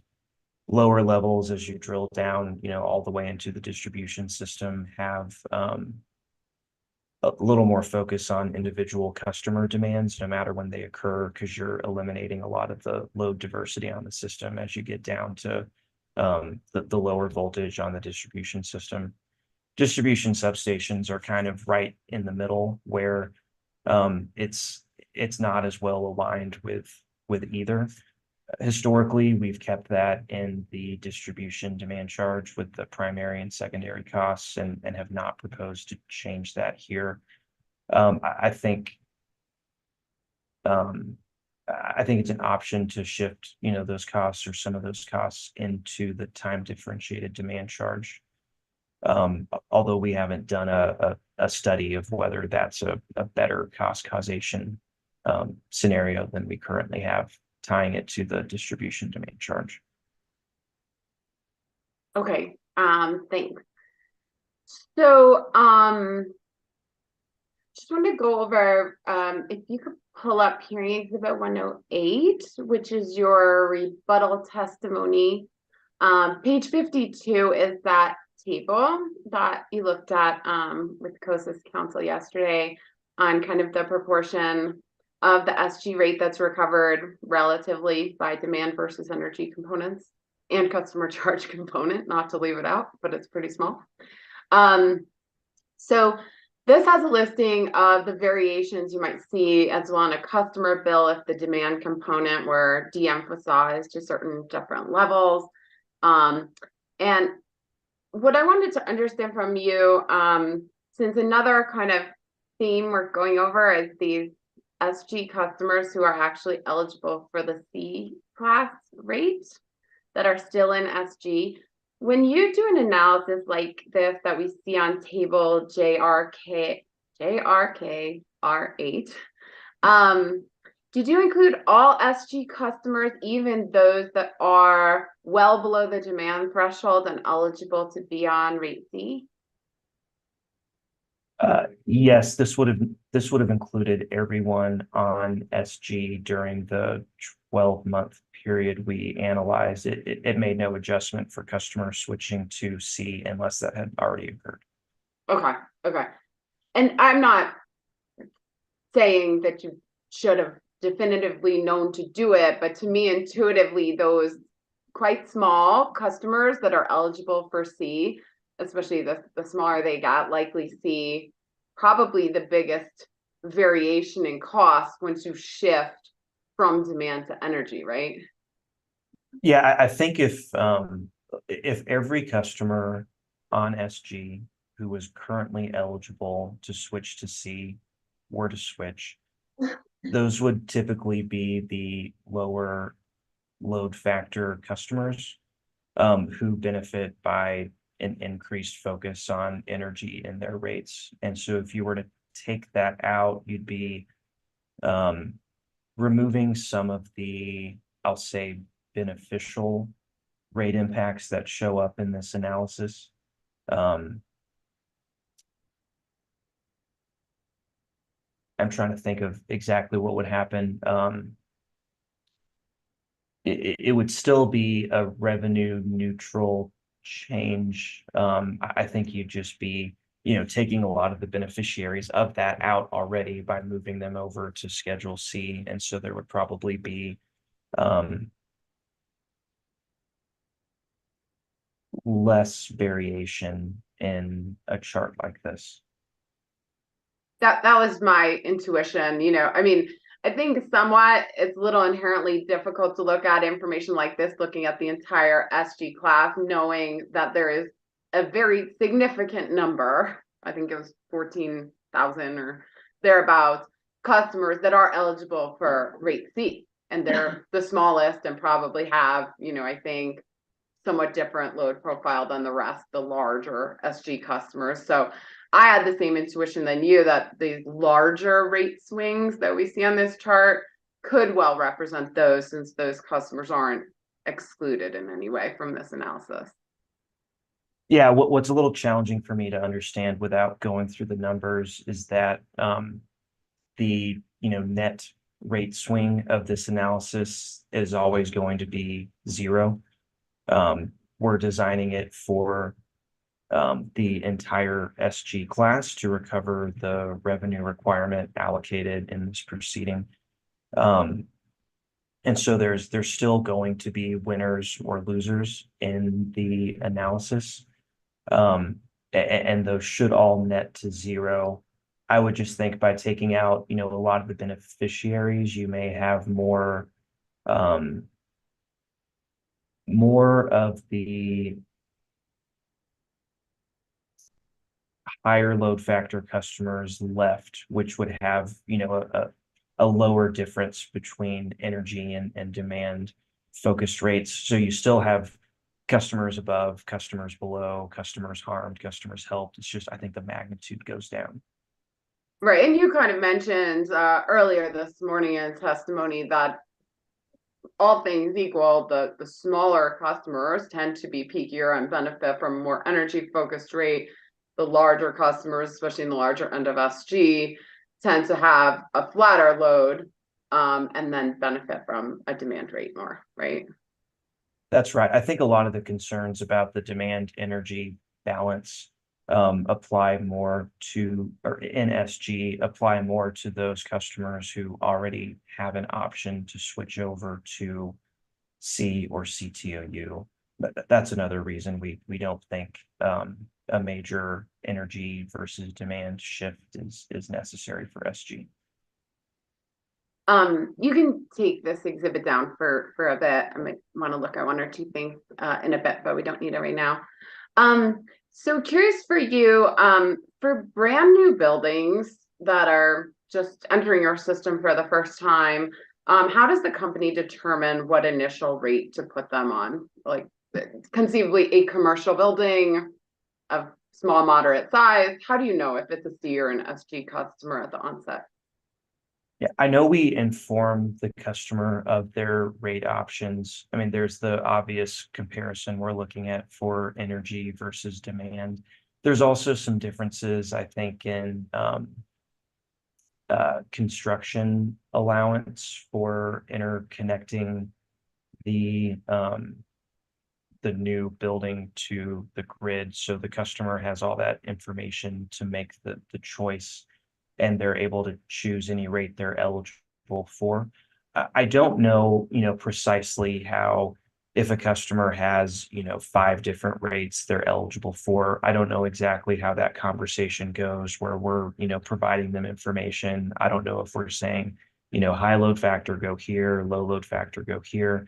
But I do know, we provide all the rate information and they're able to make a choice between their eligible rates.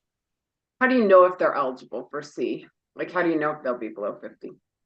Yeah, there's some estimates of, I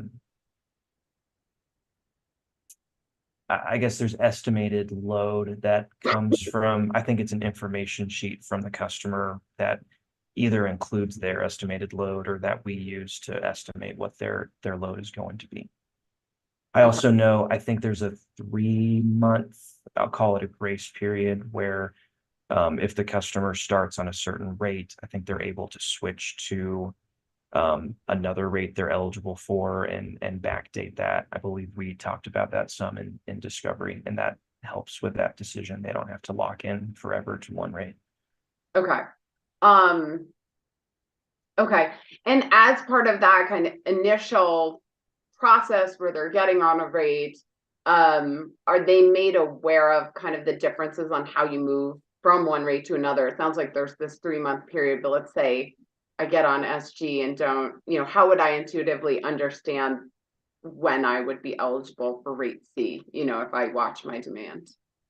Yeah, I don't know exactly how that conversation happens. I haven't worked as closely with the, customer resource team on that. What I do know is that they have those options and we refer them to rate information on our website. There may be, a lot more helpful information given in those discussions too. Okay. And if you have an existing customer who has moved automatically or involuntarily, whatever you might want to say, from C to SG because they go over 50 kilowatts 2 times, right? I think that's right.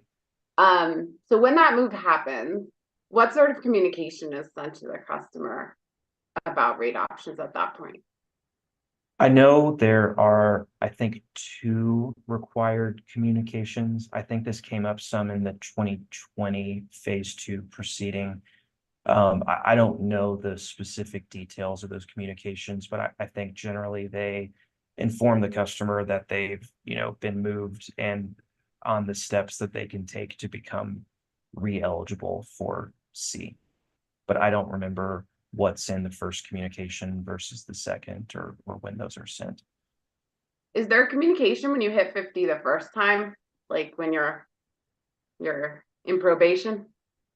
I don't know, but I do believe this was part of the focus of the 2020 phase 2. There should be some history there. Yeah, I'll bring up the decision in a bit. I think there's some information there, but it's more informative to understand how the company is interpreting it and implementing. But yeah, we can get to that language. I think that's fine. So as I understand from your discussion, especially with Mr. Markley yesterday, the company essentially sees the switch of some customers from SG to C, especially those who would benefit to a very large degree, as basically a zero-sum game whereby that set of customers would save money, but you all would be collecting that amount of, revenue erosion from other customers. Is that fair? That's fair. We don't see a huge benefit in making, say, a full suite of demand versus energy rate options available for all customers or for large groups of customers. We think economically they'd simply self-select to the rate that benefits them, shifting costs to others. That can help it. That can happen both ways, customers switching to energy rates or switching to demand rates. What we think is a better, I guess, use of rates or use of rate options is to have, a rate designed for a specific, group of customers that incentivizes them to take actions that benefit the system. So if you're an SG customer, we think, the proper rate signal is to use the time differentiated demand charge to get these customers to shift some load out of that peak period and to flatten their load overall. That's something that benefits the system and should result in lower rates for others. If that customer simply, switches to CTOU and saves a lot of money there, it is good for that customer, but that doesn't do anything for system costs. It just, can trigger revenue shortfalls on our side that will ultimately get reallocated to other customers in the next rate case. So I don't think there's a lot of policy goal accomplished with those options, although there is, benefit for those customers, at least short-term benefit for those customers who make the switch. Well, conceivably, if they switch to CTOU, they would be, at least hypothetically, either responding or not responding to a time of use signal that's been selected as appropriate. Yeah, so there's kind of two, I guess, outcomes here. If the customer simply switches and does, nothing to change their behavior and has major savings, that's our concern. The customer may be switching to CTOU and then responding to the CTOU price signal to get additional savings. But that doesn't really change the fact that, before that happens, just by doing nothing and switching rates, if they're a lower load factor, would have a big decrease in their bill or could have a big decrease in their bill. Does the company have any data, I would say, especially specific to any customers that move up from C to SG, on impacts to their load factor or their peak demand after the customer is switched onto that rate structure? As far as if their load shape changes as a result of the shift, nothing that I'm aware of that we've studied. I think in theory, we will have AMI data for, all these customers in the future. I don't know how much data is available now, specifically for customers that were switched up to SG. Okay. Yeah, I know. And I had looked at your most recent TOU report for the residential, and we're seeing some results on kind of what the migration is out of peak times into other times. But I've never really seen similar data on the demand rates in terms of, I understand the premise is that it flattens load and it sends that price signal, but I haven't really seen any data submitted showing. Does it actually, is it just more, I guess, punitive in a way in terms of cost causation about what they're imposing on the system, or does it actually incent behavior change? So it'd be helpful if the company has any information on kind of changes to load profile or shape of customers as they migrate from C to SG. Does it actually change their behavior or load shape? I think would be very interesting and helpful information.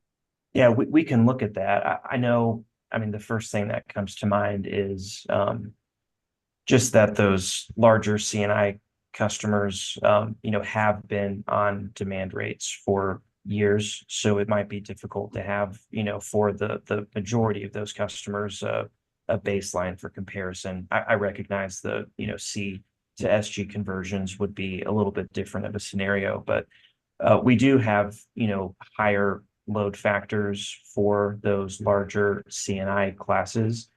I can't say definitively that that is a function of having demand charges in place for years, but they are, less peaky generally than the residential and small commercial customers. We see those higher load factors there that represent a flatter load shape than R or C, and that help us or that use the system more efficiently. Being less peaky, helps with lowering demand and also having more energy usage during periods when we would otherwise be curtailing more energy. Yeah, and I agree with you. It's a little hard to know. I mean, those are generally the bigger, I think, SG customers. And as you stated before, kind of the less energy you're using, probably the more you would favor an energy rate and have more or less a peakier. So it seems the customers in controversy are more on the bubble, right, between the C and SG. And that's where we've seen in a lot of like the data presented in Mr. Wishart's testimony, some pretty major cost swings for those customers. And so it's those customers. I don't want to know just the SG class at large, but if you took the same customer and you move on from a C to an SG and they're still the same size customer doing the same thing, does their behavior actually change by being on the demand rate? Okay, That's gotcha. what I'm interested in if the company has any information with regard to that. Okay, I can think about that. There's nothing that comes to mind now, and there may be some delay just in terms of when AMI meters are installed for those customers. I don't know that we have a good data set today like we may in the future.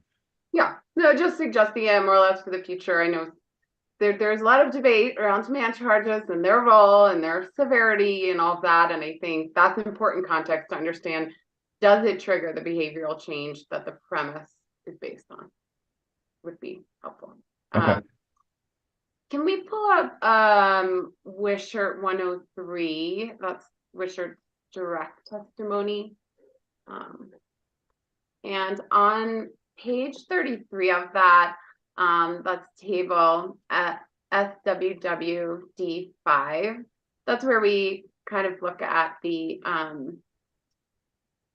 customers that could switch potentially. I mean, it's all sorts of tranches of different demands, but certainly you'd agree with me that those in the first two rows are more or less eligible to move down to the C rate if they so chose. So looking at this table, it appears that about 24,800 customers are currently on SG and could qualify for rate C. That would be like the fourth column. Yes, I agree with that. And of those, about 71% of those, it's not about 71%, I did the math, it's 71% of the customers on SG that are eligible to move to C would save money by switching. Is that fair? That's fair, yes. To the tune of about $32 million in total savings for those customers. Is that correct? That's correct.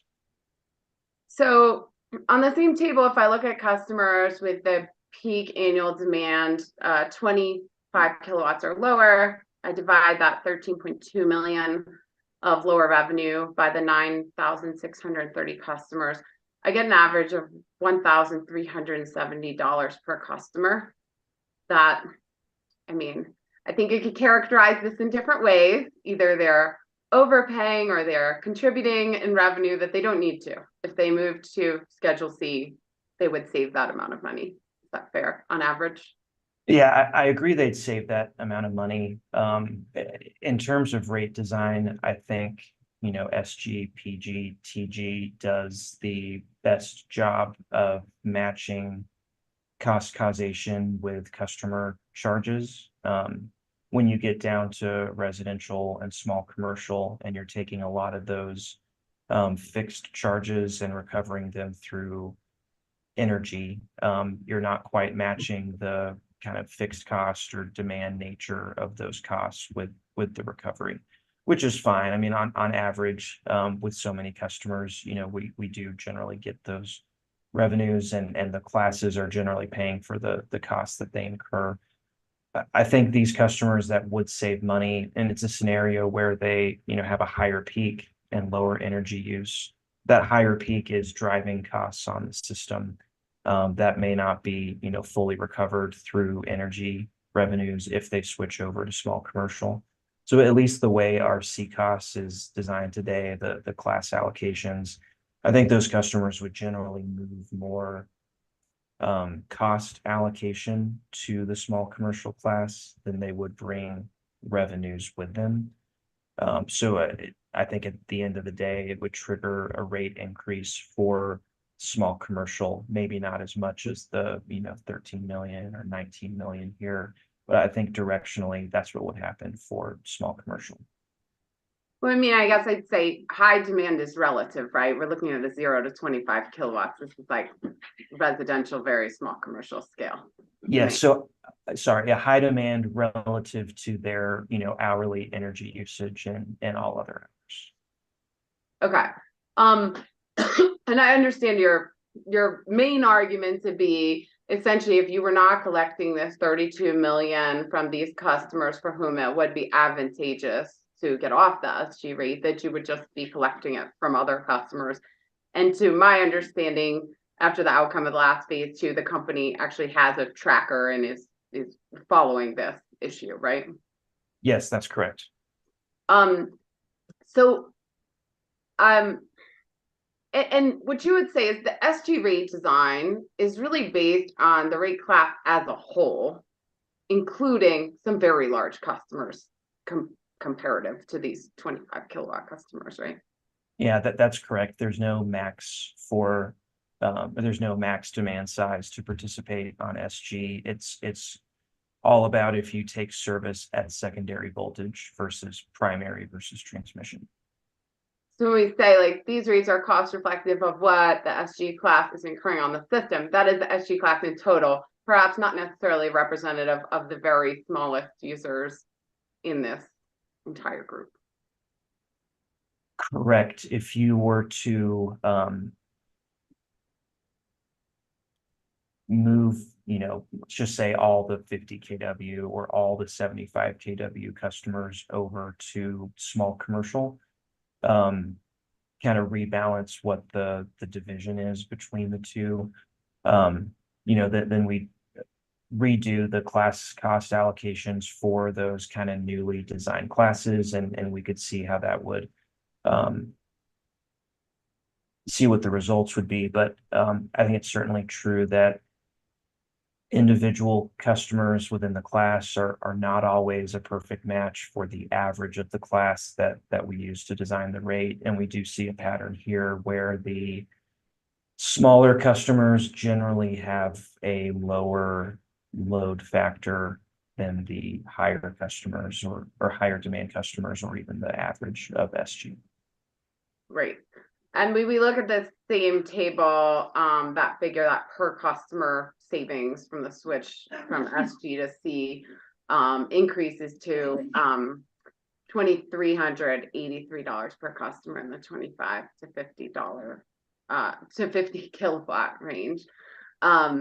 So I guess for me, you know, I understand the premise that it's a zero-sum game, but you know, in looking at this and what's at stake for these individual customers, I'm a little less clear on why the company is still seeing this as a fair outcome to essentially knowingly have this group of customers. And I understand you sent them a letter. I acknowledge you sent them a letter, but to know we have this issue where this set of customers who doesn't necessarily fit in the SG, they don't need to be there, is paying significantly more than they need to be paying on a different rate option. How does that come across as fair and reasonable for those particular customers? Yeah, I think, I mean, in this process, we have to, you know, draw some lines around class boundaries to do a class cost allocation. There's no way to kind of perfectly dig into, you know, every specific customer and the exact costs that they impose on the system and charge them that way. There has to be some simplification into rate classes and into rate schedules. And the rate classes are, generally set by exhibiting, similar customer characteristics using the system in the same way. I think there's definitely room for discussion of, should these 0 to 50 or 0 to 75 kW customers, continue to be in the SG class? Should they, should the small commercial class be, redesigned to incorporate all of those customers? I think that's a good question. The company's main concern is, I'd say, in fairness between various sets of customers. So if we were to simply move all of these customers and only those that would benefit from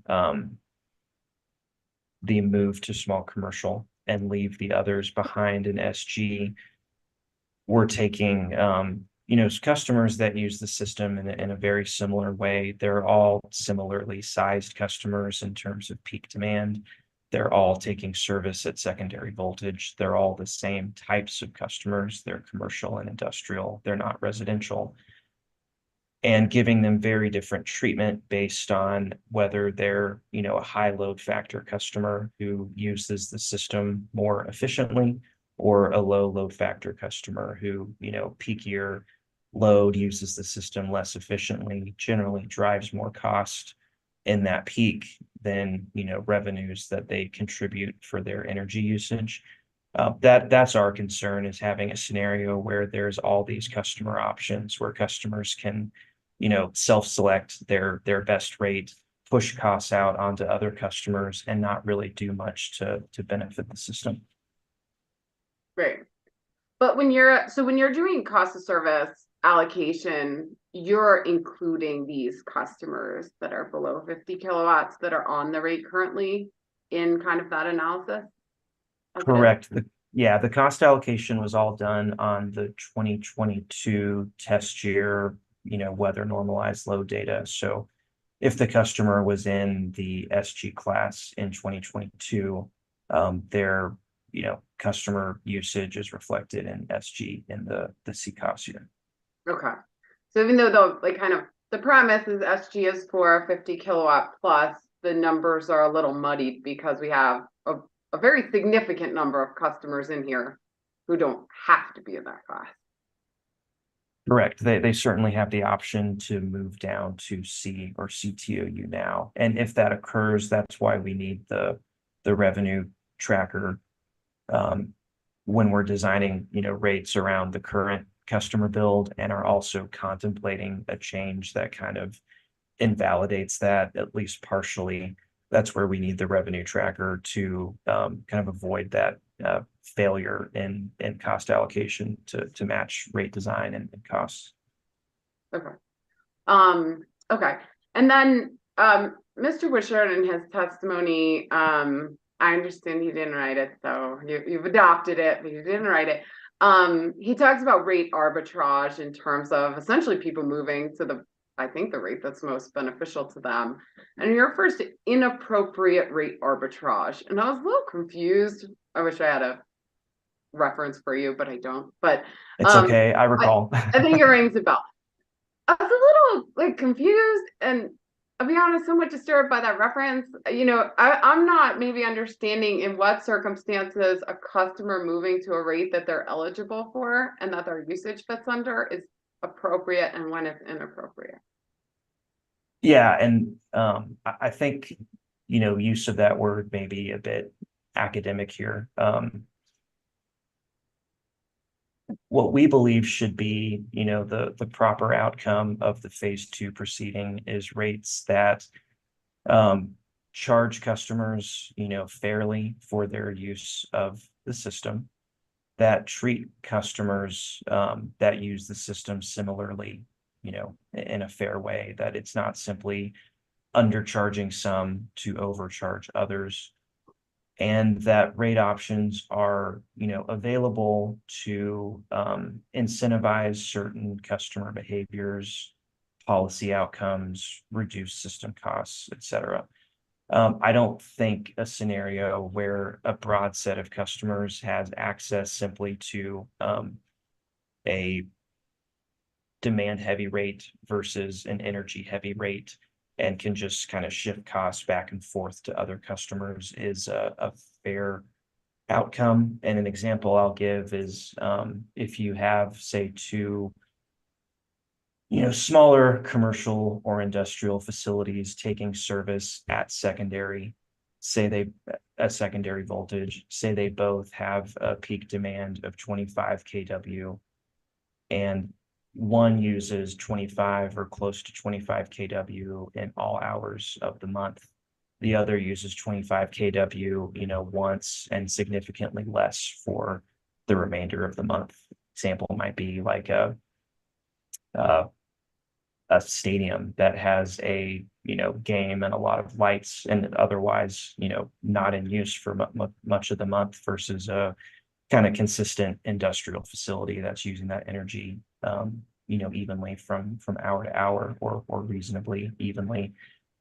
In our view, that customer who's using the system consistently is a lower cost customer to serve on average energy use. They require their peak demand requires the investment in transmission, production, and distribution to get down and serve that customer at their peak. But by staying online and at that level kind of around the clock, they're helping to avoid curtailments in certain hours. They're spreading that peak cost over a lot of kilowatt hours. And so the per kilowatt hour cost to serve that customer is lower than the customer who hits that peak once and then trails off for the rest of the month. I think generally, those customers are using the system and causing, similar costs to be incurred in terms of the infrastructure to serve them. If you were to let the customer with the much lower usage switch over to an energy rate, they'd avoid a lot of those fixed costs that they're incurring on the system, shift that to other customers, whereas the customer who stays on the demand rate, they're continuing to pay for that fixed cost investment that was required to serve that customer. So it's an issue of fairness kind of among similarly situated customers. I think it. And I understand. I don't dispute any of the principles you've discussed here, but nobody's running a stadium at 10 kilowatts. Like these are just far smaller customers. Like you had indicated, different rates are designed for similarly situated customers in similar situations. A 0 to 25, a 25 to 50 kilowatt is much more similar to a C customer than an SG customer. I think that's somewhat obvious, but can we pull up hearing exhibit 810? I think that this was the decision of the commission on exceptions from the last phase 2 rate case. So paragraph 29 here includes some actions as part of the commission's decision to shift the demand threshold for SG from 25 to 50. And as you mentioned, I think this decision has some requirements here. In part, it requires in the next phase 2 rate case that the company conduct a thorough analysis in its cost of service study of the impact of increasing the demand threshold in C and CTOU to 50, as well as whether the monthly demand threshold in schedule CTOU should be increased to 75 or 100 kilowatts in the future. So I was just curious if you could point me in this proceeding to where I could find information relative to that request. So I think the main location is the chart that we've been looking at, and evaluating the kind of relative usage of the customers on CTOU. I think around there in Mr. Wishart's testimony, there's some other information on average load factor based on customer size that help to understand if there's some kind of major difference in the makeup of Schedule SG as you're increasing, from 50 to 75 or 100 kW. I know we also had some information on, I think, the revenue tracker for, customers who have switched to date and the impact of, the prior increase to 50 kW. So it would be that, section of Steve Wishart's testimony that we were looking at. Okay. The company was expected to complete a rate analysis tool that could be used by customers. It's referenced in paragraph 41 of this decision. So this could help customers, without the need to call and understand your rate options or whether you'd save money or not, to just be able to figure that out themselves. So the commission had expected that to be complete by the end of 2022. It appears it's now on schedule to be complete in the first part of 2024. Just curious why that project's been delayed and if we have a date certain on when this tool will be available. Yeah, I don't know all the reasons for the delay. I've been told just kind of technology issues. It was more complicated than originally contemplated. But I don't know specifically what drove that out by the year plus a few months to get there to implementation.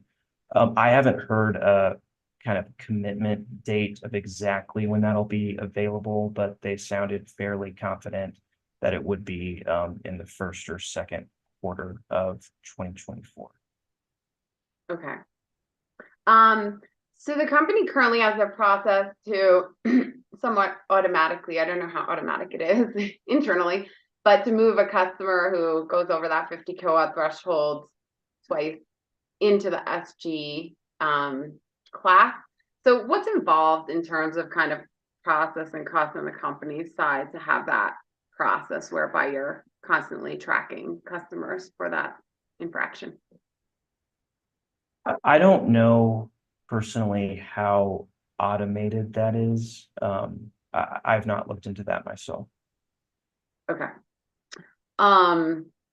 Conceivably, if there was some automated movement in the other direction back off of the SG rate when a customer no longer qualifies or needs to be on it, conceivably could use the same process, I presume, in reverse.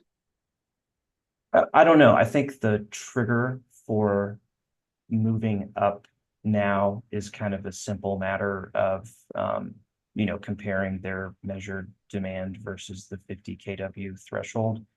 It's not always simple to understand whether the customer would benefit going forward by switching from SG to C. Currently, to accommodate the outreach we've been doing to the newly eligible customers for C, the customers between 25 and 50 kW. On the team that I'm in, we've been getting 12 months historical of billing data and calculating alternate rates for them. It's very manual process we're doing in a spreadsheet that's similar to some I provided in work papers to this proceeding. And then we analyze that data and look at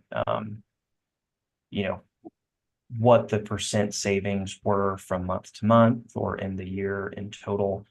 And there's some situations where, a customer may have a step change in load where the first half of the year they would not benefit by, they would benefit by being on C, and then they have an increase in load and they would benefit by remaining on SG for the rest of the year. When we look at that, we don't know if that's a step change in customer behavior that's going to remain in place for the future. We don't know if it's a seasonal variation pattern where there's just some months where they would benefit, others where they would not, and it just averages out to kind of a slight benefit or a slight harm. It's unclear to me, where we would draw those lines if we were to try to force customers from SG down to C. And there's certainly, some customers with higher levels of consistent savings where it's easier, but it's a much more complicated scenario than simply exceeding the 50 kW threshold. Right, but that whole kind of concept on the analysis of what's better for the customer and if these are permanent changes or non-permanent changes, none of that's done when you move someone from C to SG. No, it's not an economic decision. It's purely whether or not they qualify for the rate in that scenario. Okay. And looking, the way I see it, kind of ideally on average, if you have the same customer with the same usage and they have two rate options available to them, ideally you get the same revenue no matter what, right? Ideally, these two rates could produce the same results. Clearly not what we see here, but in a perfect world, they might. Right. If that was the case, there wouldn't be this issue to begin with and customer interest in switching. Right. And indeed, it's a big cliff to fall off of, going from pure volumetric to then a demand rate that's not just a demand rate, but 80% of the revenue being captured by the demand component is a pretty, I don't know if I call it an aggressive demand rate, but it is a demand heavy rate, I guess. It's certainly a demand heavy rate, and I'm not disagreeing with that.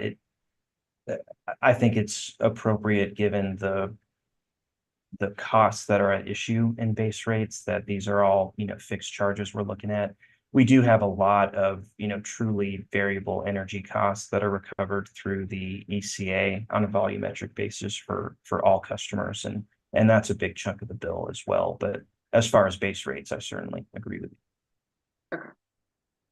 And I think what I'm thinking or where I'm going with this is you have these customers who are so close to the edge, and it is such a massive change in rate for them in what they would owe if they move one direction or the other.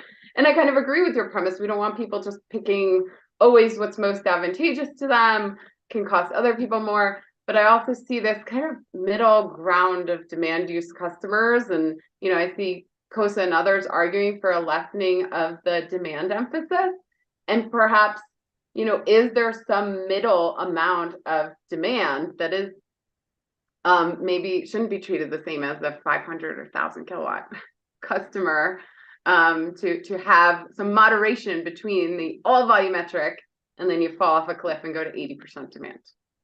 Yeah, and I guess just to be clear, are you proposing or contemplating a scenario where all customers under that threshold, regardless of savings, would be moved from SG to C, essentially establishing a floor for SG where there is none now, or just expanding the cap that we currently have from 50 to say 75 to allow for more customer choice movement between the two? Kind of thinking out loud on the moderation of the amount that's collected in demand that's been proposed by COSA, or kind of some intermediate level of demand.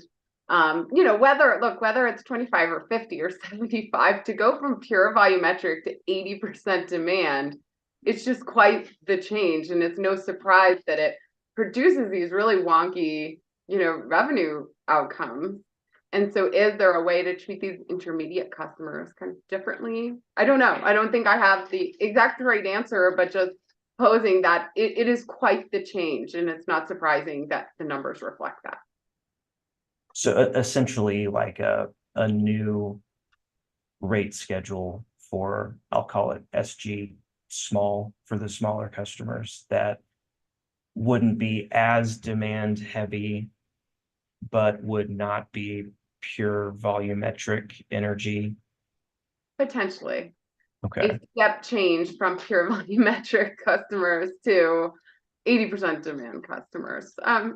Just thinking, right now there's so much at stake on whether people are on one or of these rates or the other, and it's because the rates are so different.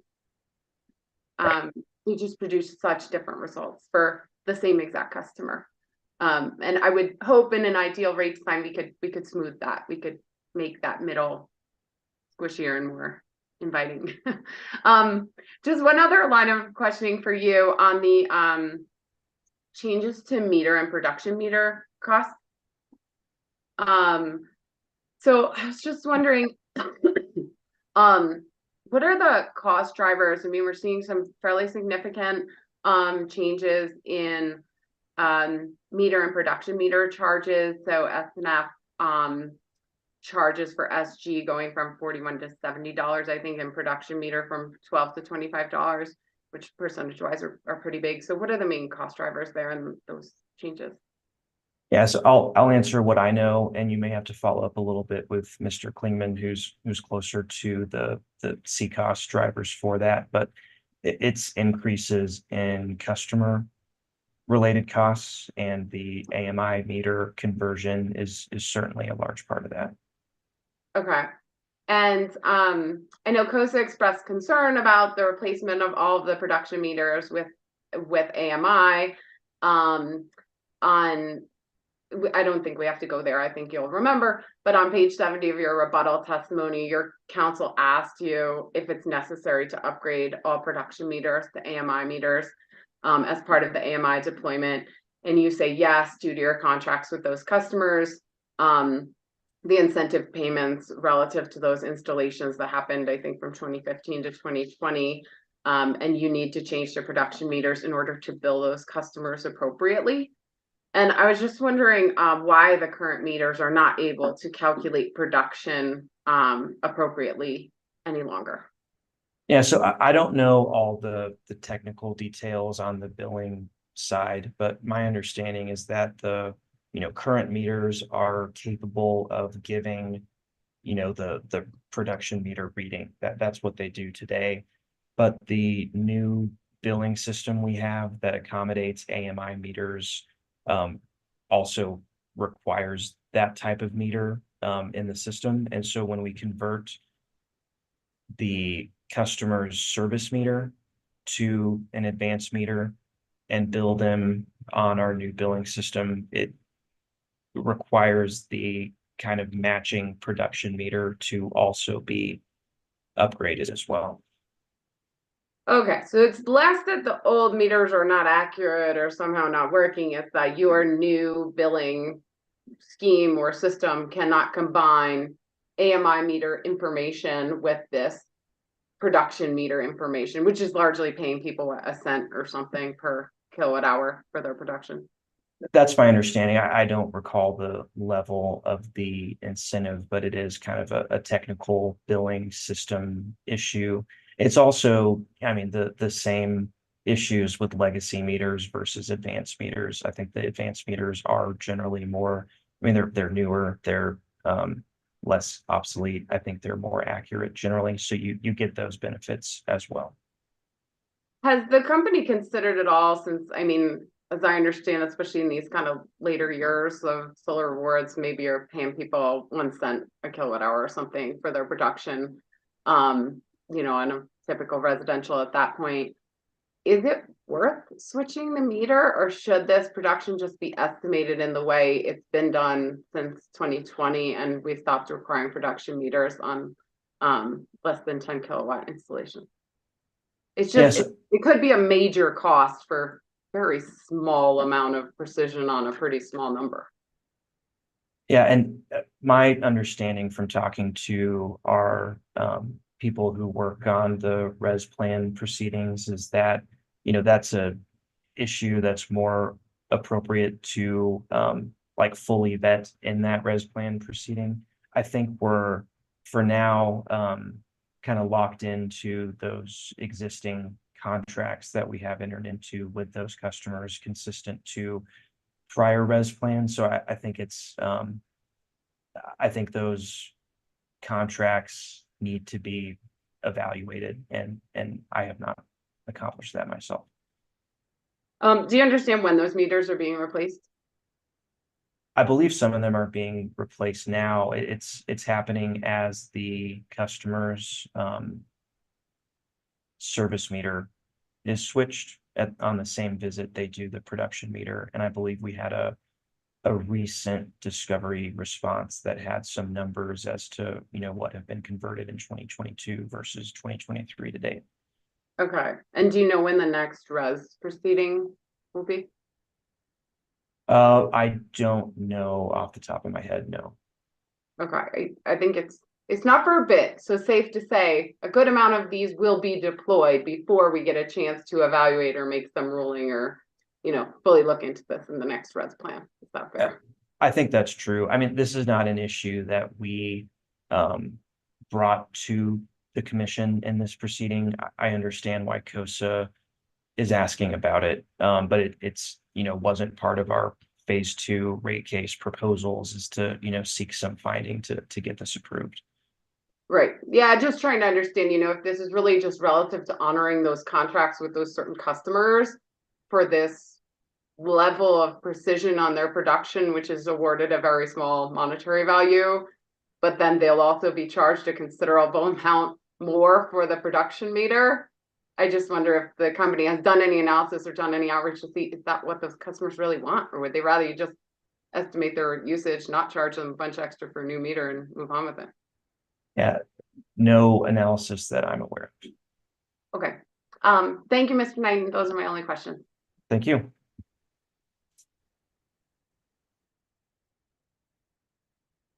Thank you, Commissioner Gilman. Why don't we take a break until 11:45, give the court reporter a little bit of a rest.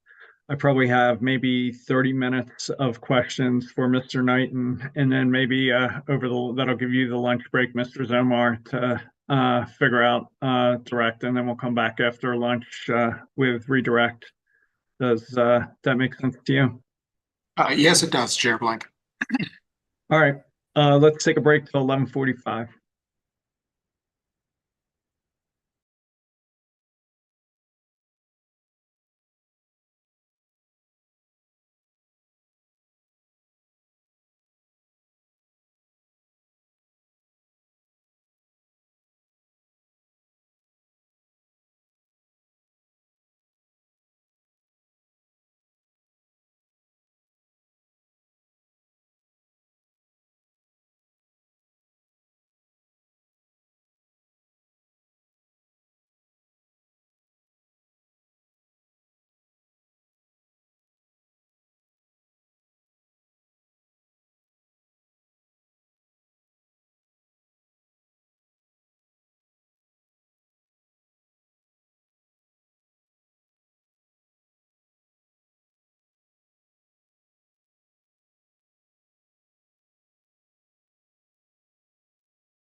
Hey, Mr. Knighton, it's been a long day and a half. Yeah, we're almost there. Yeah, we're almost there. So as I understand it, sir, the commission approved the unanimous settlement agreement in the last phase 2 rate case. I think it was September 20th, using the 4CP-AED approach, which I guess you describe as highly sensitive to usage patterns in only 4 coincident summer peak demand hours of a year. Is that basically right? Yeah, that was used for production costs, except for the owned wind and for transmission and distribution substations in the last case. Thank you. And now the company is proposing a probability of dispatch peak hour approach that moves away from the old one, because the old one overemphasizes usage during the 4 coincident peak hours at the expense of usage during other times of the year. Is that fair? Generally, yeah. I mean, we're moving to POD/PH, or proposing to do so for production, but not for transmission and distribution substations. And the over reliance on hours is 4 hours is one of the reasons. Thank you. And Mr. Lemaire for staff, Mr. Turnick for EOC, and others talk about changes to resource planning and cost causation that have occurred since 2020. And I'd like to have a brief conversation with you about some of these changed circumstances. And one potential change might be that in February 2021, Storm Uri hit Colorado and much of the middle part of the country. Unlike resource planning before 2021, which perhaps did focus mainly on summer coincident peak demand, it seemed like Storm Uri and maybe other events in the West has raised reliability and cost causation concerns outside summer peak demand hours. Would you agree generally with that characterization about how extreme weather is changing how we think about cost causation? I'll say I don't work in resource planning. I have a little familiarity with it just from being in the utility industry for some years. I think the kind of key target in generation planning is still peak conditions with a reserve margin to help ensure that that level, or the needed level of capacity, is available in all hours, including winter storm events. So I guess I can't comment on exactly how planning may have evolved since Uri, though I could imagine it might factor into some reserve margin kind of risk analysis. And those winter reliability concerns could be exacerbated if we started electrifying buildings subject to clean heat plan legislation enacted in 2021. I think you talked about that briefly with Commissioner Gilman. Yeah, I think there's some electrification scenarios that could push us to, being a winter peaking utility versus currently being a summer peaking utility. And another thing that may have changed since the last rate case could be the speed at which renewables are adopted. For example, in August 2022, the US Congress greatly expanded tax credits for wind, solar, storage, and other clean energy technologies. In terms of cost causation, is it possible that this expanded federal support for intermittent resources is another factor changing cost causation? For example, we now need to increasingly consider peak demand at a solar, wind, storage, and EV charging. Is that fair? Yeah, I don't know all the drivers. I think renewables have gotten more economic on their own as technology matures, in addition to what you've noted. But I know we have a lot of renewable resource additions in our resource plan going forward. Okay, thanks. And finally, one last change that might not have been foreseeable in 2020 could involve the speed of EV adoption. I've marked as Exhibit 1803, press coverage of a report from the Colorado Automobile Dealers Association that shows, and I'm quoting now, massive growth for EV ownership, now accounting for a total of 17% of all new vehicle sales in Q3 2023. And I can pull it up, but just as a general matter, any reason to think that rapid increases in EV sales aren't occurring, perhaps more quickly than we thought 3 years ago. I'd certainly agree. There's a lot of sales of EV vehicles. I don't know much about our projections 3 years ago. Yeah, okay, thanks. So I guess I'd say it's understandable why you're proposing to look at a broader set of hours regarding cost causation, given changed circumstances, extreme weather, evolving environmental policy, EVs, and growing intermittent resources. You know, it seems like it's all increased the complexity of resource planning since the last rate case. But let's talk about the focus on 1,000 hours. It seems like one of the primary disputes in this case, whether we should look at 1,000 hours as you propose or a different set. I think CEC witnesses, Higgins discusses allocating over hours that are 90% of the peak demand hour. Mr. Teague for Walmart talked about the top 100 hours. Mr. Barron for Climax falls back on 500 hours. And Mr. Chernick for EOC and Mr. Peterson for UCA proposed looking at all 8,760 hours. Would you generally agree that this debate about what hour costs are allocated is one of the main disputes in this case? Yeah, I agree. And I think it comes down to, how much focus on, peak hour demand versus how much focus on, all hours or more hours of energy is the main concern. Okay. Staff suggests that the choice of any of these hourly time periods is subjective and tends to ignore the characteristics of individual resources. Given this, I want to ask you more about the stratification approach put forward by UCA and maybe explore a couple of modifications to it. Can we pull up Hearing Exhibit 300, page 19 of Mr. Peterson's direct testimony? And while she's pulling it up, I just ask you, on the peaking side, this approach allocates all the costs of peaking resources as demand related and a quarter of baseload costs, the demand based on upfront capital costs. Is that right? Let me get kind of grounded in this comparison. Do you mind repeating the question? Yeah, just looking at that table that's on the screen, would you acknowledge that 100% of a peaking unit is allocated as demand related, half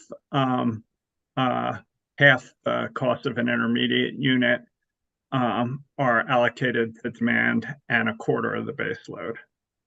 Yeah, I think that general trend is correct. I'll say Mr. Klingman is closer to kind of the very specific details of how we've evaluated stratification, but at a high level, I agree with what you said. Okay. And if you can go down to the bottom of page 20, I think Mr. Peterson asserts that other Excel energy jurisdictions have used this capacity allocation approach for many years or even decades. Any reason to think that's wrong? No, I believe that's correct. Okay, you can take down that exhibit. And regarding, so that's how you could allocate capacity for peaking, intermediate, and base load. Let's just talk for a second about renewables. Mr. Bieber for Kroger talked about valuing the capacity of wind at 13% of nameplate capacity. And in the ERP case, the company has provided an effective load carrying capability study that calculates the capacity of wind, solar, and storage. It's marked as Exhibit 1800. Can you pull that up? Page 15, Table 6.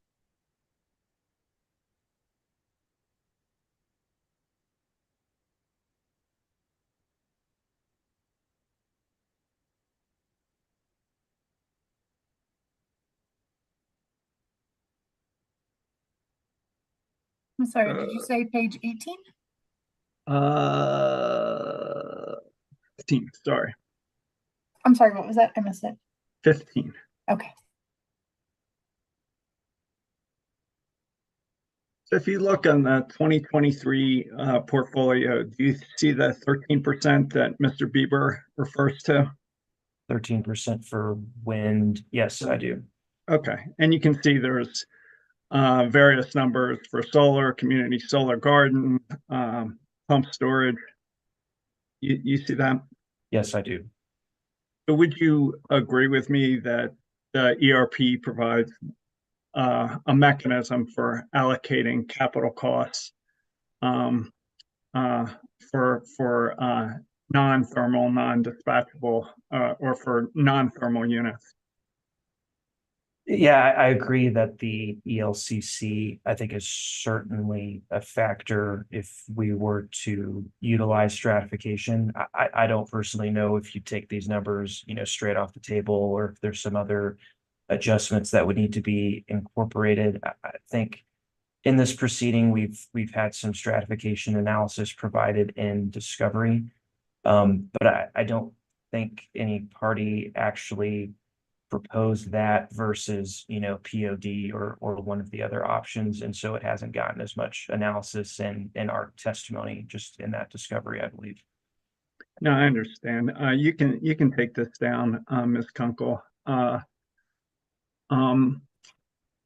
Let's talk about non-capacity costs. Let me pull up the company's ERP filing. This is the technical appendix. It's marked as Exhibit 1806.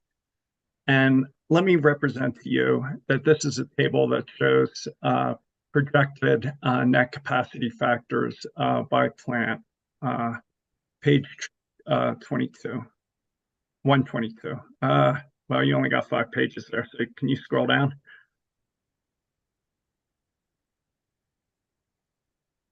Yeah, keep going.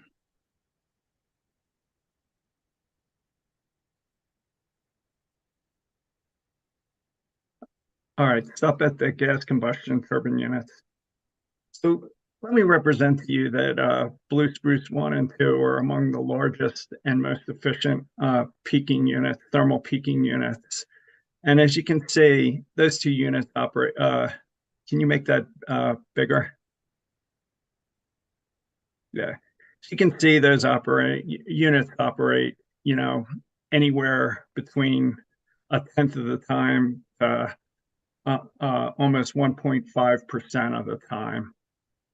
You see that, Mr. Knighton? For Blue Spruce, yes, I do. And I think these are all the company-owned combustion turbine units. And I guess the question to you is, in this case, you're proposing to allocate peaking units over 1,000 hours. Is that correct? So I'll say the POD PH allocation looks at class loads and generation costs in 1,000 hours. If there are peaking units that are running, less than that 1,000 hours and only say, 50 or 100, then their costs should be, confined to those hours and allocated to class loads in those particular hours. That's my understanding of how we've accomplished the POD PH allocation. Mr. Klingman would be a little more confident in going into deep detail on that. Yeah, but there's just as I understand it, there's a group of costs for peaking unit, and that's allocated over 1,000 hours. And if you look at all these units, there's not a single unit that operates more than 2% of the time over the course of a 10-year forecast, including, I think 2021, which was likely history. So I guess the question is, wouldn't we be better off allocating costs based on actual unit dispatch instead of arbitrarily allocating it over 1,000 hours? Yeah, so a couple comments. I think Our POD/PH model was based on forecasted kind of idealized dispatch rather than actual dispatch.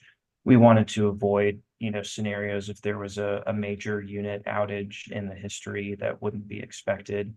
Kind of going forward, we didn't want that to be a major driver in cost allocation changes. So our focus has more been on modeled or projected generation as opposed to actual. Just one clarification on that. But it's my understanding with the POD/PH proposal that we're looking at generation over 1,000 hours and load over 1,000 hours. And let's say there's a baseload facility that runs, essentially in every hour, then its cost would be spread out over all of those 1,000 hours and then allocated to the classes based on their respective loads within them.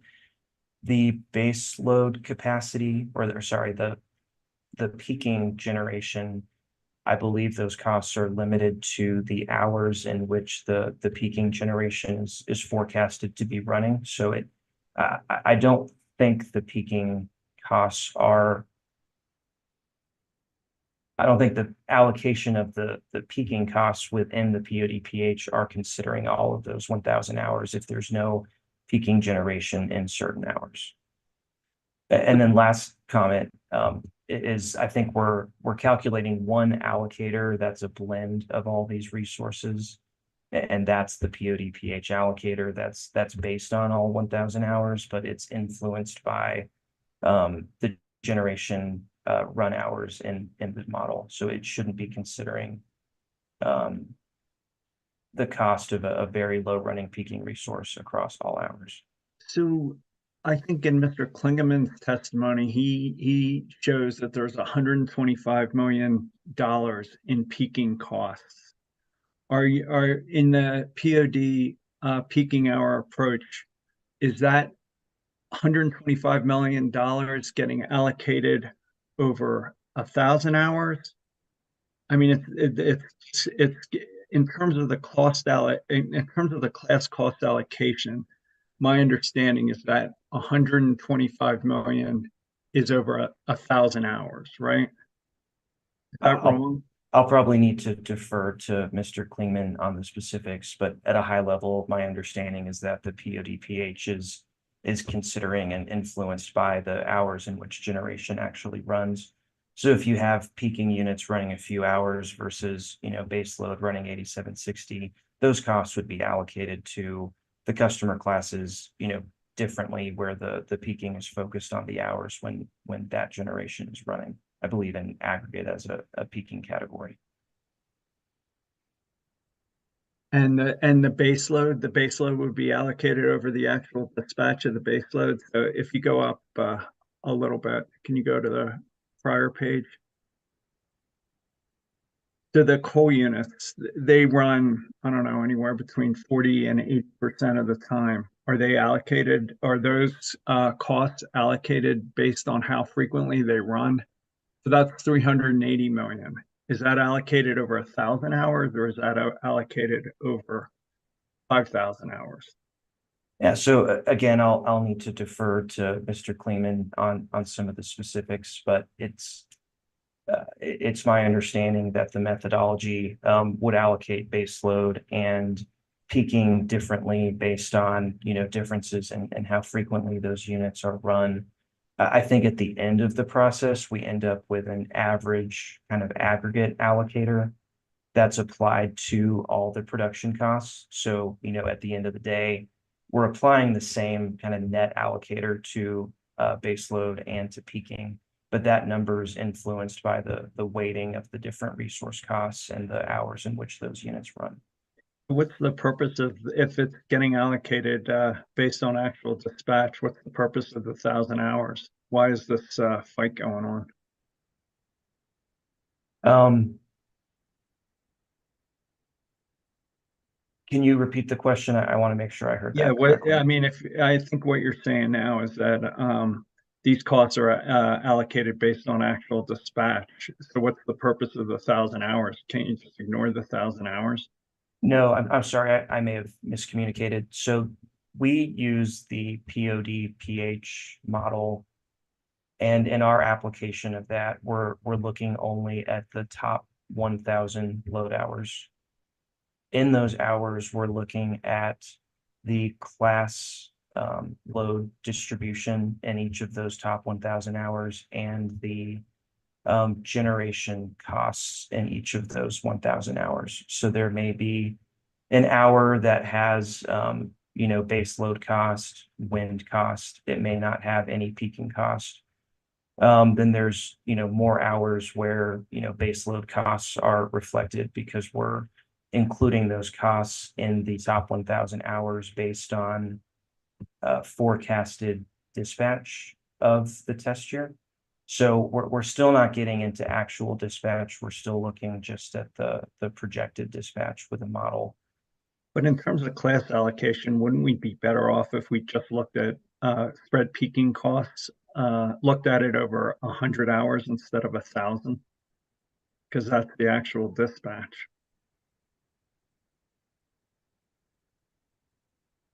So I think the POD-PH method does accommodate that. It's including those peaking costs in the hours that those units were forecasted to run. It's including the base load over, more hours that they're forecasted to run.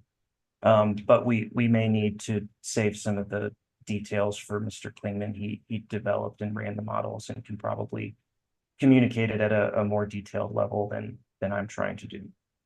All right, fair enough. You can take that down. So let's move on to time of use rate periods and residential in particular.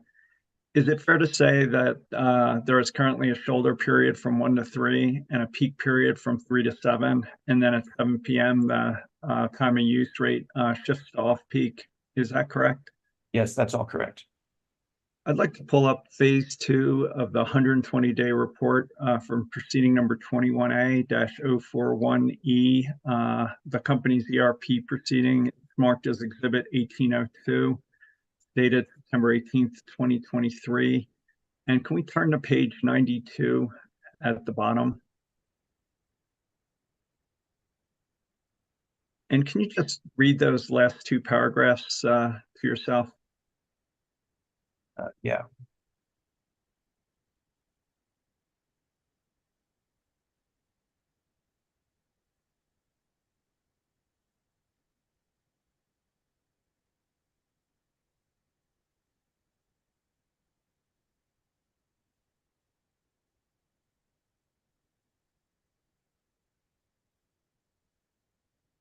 Okay, I've read them. So is it fair to say that the concerning summer period driving this new transmission investment is between 6 and 9? Is that correct? 9 p.m.? That looks correct to me, yes. And it's during the summer. Can we turn to page 130? And do you see that Denver Metro Transmission Network upgrades line with an expense of $2.146 billion? I do see that. If I represented to you that the company is suggesting that we need this investment, $2.146 billion, to meet this 6 to 9 summer period concern, subject to later check, any reason to doubt that? Subject to check, no, I don't have a lot of direct knowledge of this proceeding that we're looking at here. Can you turn to page 21? Do you see the gas line with 628 megawatts, the new gas? Yes, I do. And is it possible that that new investment is in part being made to meet that concerning 6 to 9 p.m. summer load? I don't know enough to comment on that. I would think it's mostly driven by peak demand, but I'm not sure the model drivers here. Can you go up one page to page 20? And can can you see that the gas is scheduled to come online in 2027? Yes, I can see that. And if I represented to you that the company is seeking our approval of the new natural gas generation investment now, this month, and not in April of 2025, any reason to doubt that? No reason to doubt it. All right, one last thing on this. Can we go to page 96, figure 19? This shows the gray line suggests we're going to be curtailing almost 20% of total renewable generation starting in 2026, 2027. Any reason to doubt that, subject to later check? No reason to doubt it. It makes sense to me with increased renewables that there would be increased curtailments, but I haven't been involved in this analysis or developing these figures. Okay. And I'll ask my colleagues for their vote, but Mr. Zemmer, do you have any concerns if we were to move this phase 2 report into evidence? Feels like a loaded question, Chair Blank. I will ask my colleagues, but it does seem like since we're looking at a $15 billion investment, it does seem relevant to cost causation. Yeah, I understand. This is clearly a report prepared by the company, just not by anybody involved in this case. So that would be my concern, but that will be my concern. Fair enough. Commissioner Plan, are you all right if we move this into evidence, or any concern? I have no concerns. Commissioner Gilman? No concern. All right, well, thanks. Let's turn to hearing exhibit attachment JRK-8 at page 7. This is an attachment to your supplemental direct testimony. And I want to look at 2027, which is the year in which the curtailment takes off, and the new CTs we're looking at are scheduled to come online. So can you pull that up? Hearing exhibit 104, attachment JRK-8 at page 7. I'm sorry, it's just taking a second. Yeah, no worries.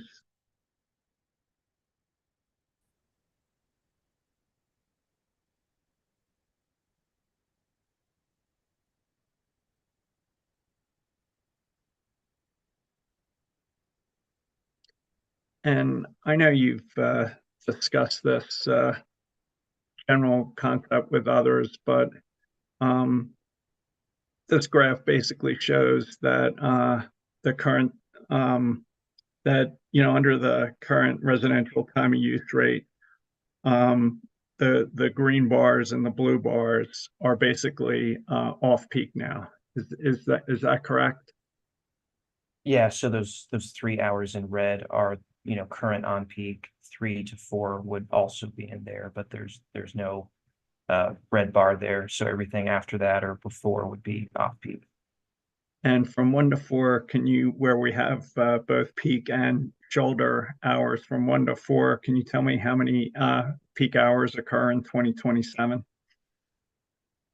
So between 1 p.m. to 4 p.m. there's 0, and it looks like they start picking up in the 4 to 5 hour. Right. Okay. And just really quickly, if we can turn to page 17 and look at the top 1,000 hours, similar finding that most of the peak demand is after 7 p.m. and there's not much from 1 to 4. Is that fair? Yeah, certainly not much from 1 to 4. I think there's quite a bit in hours 5 and 6 p.m. Okay. can we quickly pull up hearing exhibit 105, attachment JR1? It's a supplemental direct testimony of Mr. Jason Rorup. And I just want to quickly talk to you about two of his graphs. The public version, right?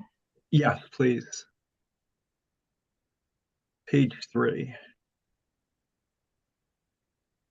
Yeah, and can you focus in on that? The July 2030 graph. Just get a little tighter. Yeah, so the red line is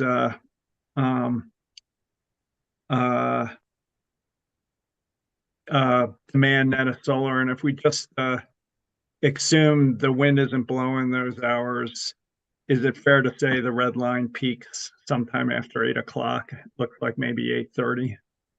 So, I think you've already testified to this with other council, but basically we're looking by July 2030 at a peak demand net of solar around 8:30. Is Yeah, that fair? that looks fair. We certainly don't, dispute the need to push these periods out to later in the evening. Our issues here are more a matter of timing and procedural as to how that's accomplished. Okay, and can you just go down, I think to page 4, I think there's a winter graph for December. Yeah, you can stop there. And it looks like between 1 to 3, we're curtailing load net of renewables. Is that fair? That blue dashed line. Yep, that looks right to me. Okay, you can take that down. So I guess here's my struggle. In this case, you're asking us to approve rates that charge customers a premium to use less energy during the period from 1 to 4, when we're going to be curtailing very large amounts of wind and solar. Then from 7 to 9, we're discounting the price of energy in ways that encourage greater usage, while separately the company is asking us to approve multi-billion-dollar investments to meet load during those hours. Why are we doing this? It just seems perverse to me. Yeah, so again, I think the company, fully understands the concerns and the points you're making. We agree that, the current time of use periods are not well situated for, that demand we were looking at out in 27 to 2030.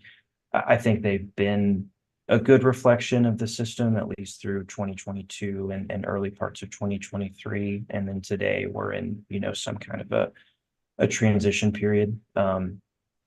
As far as residential rates, we are at this point, prohibited by the RETOU settlement from proposing changes to the rate design of RETOU until the April 2025 advice letter that was contemplated in that proceeding, except for a couple small exceptions that have to do with like a revenue neutrality analysis and the possibility of adding an evening shoulder if a certain load net of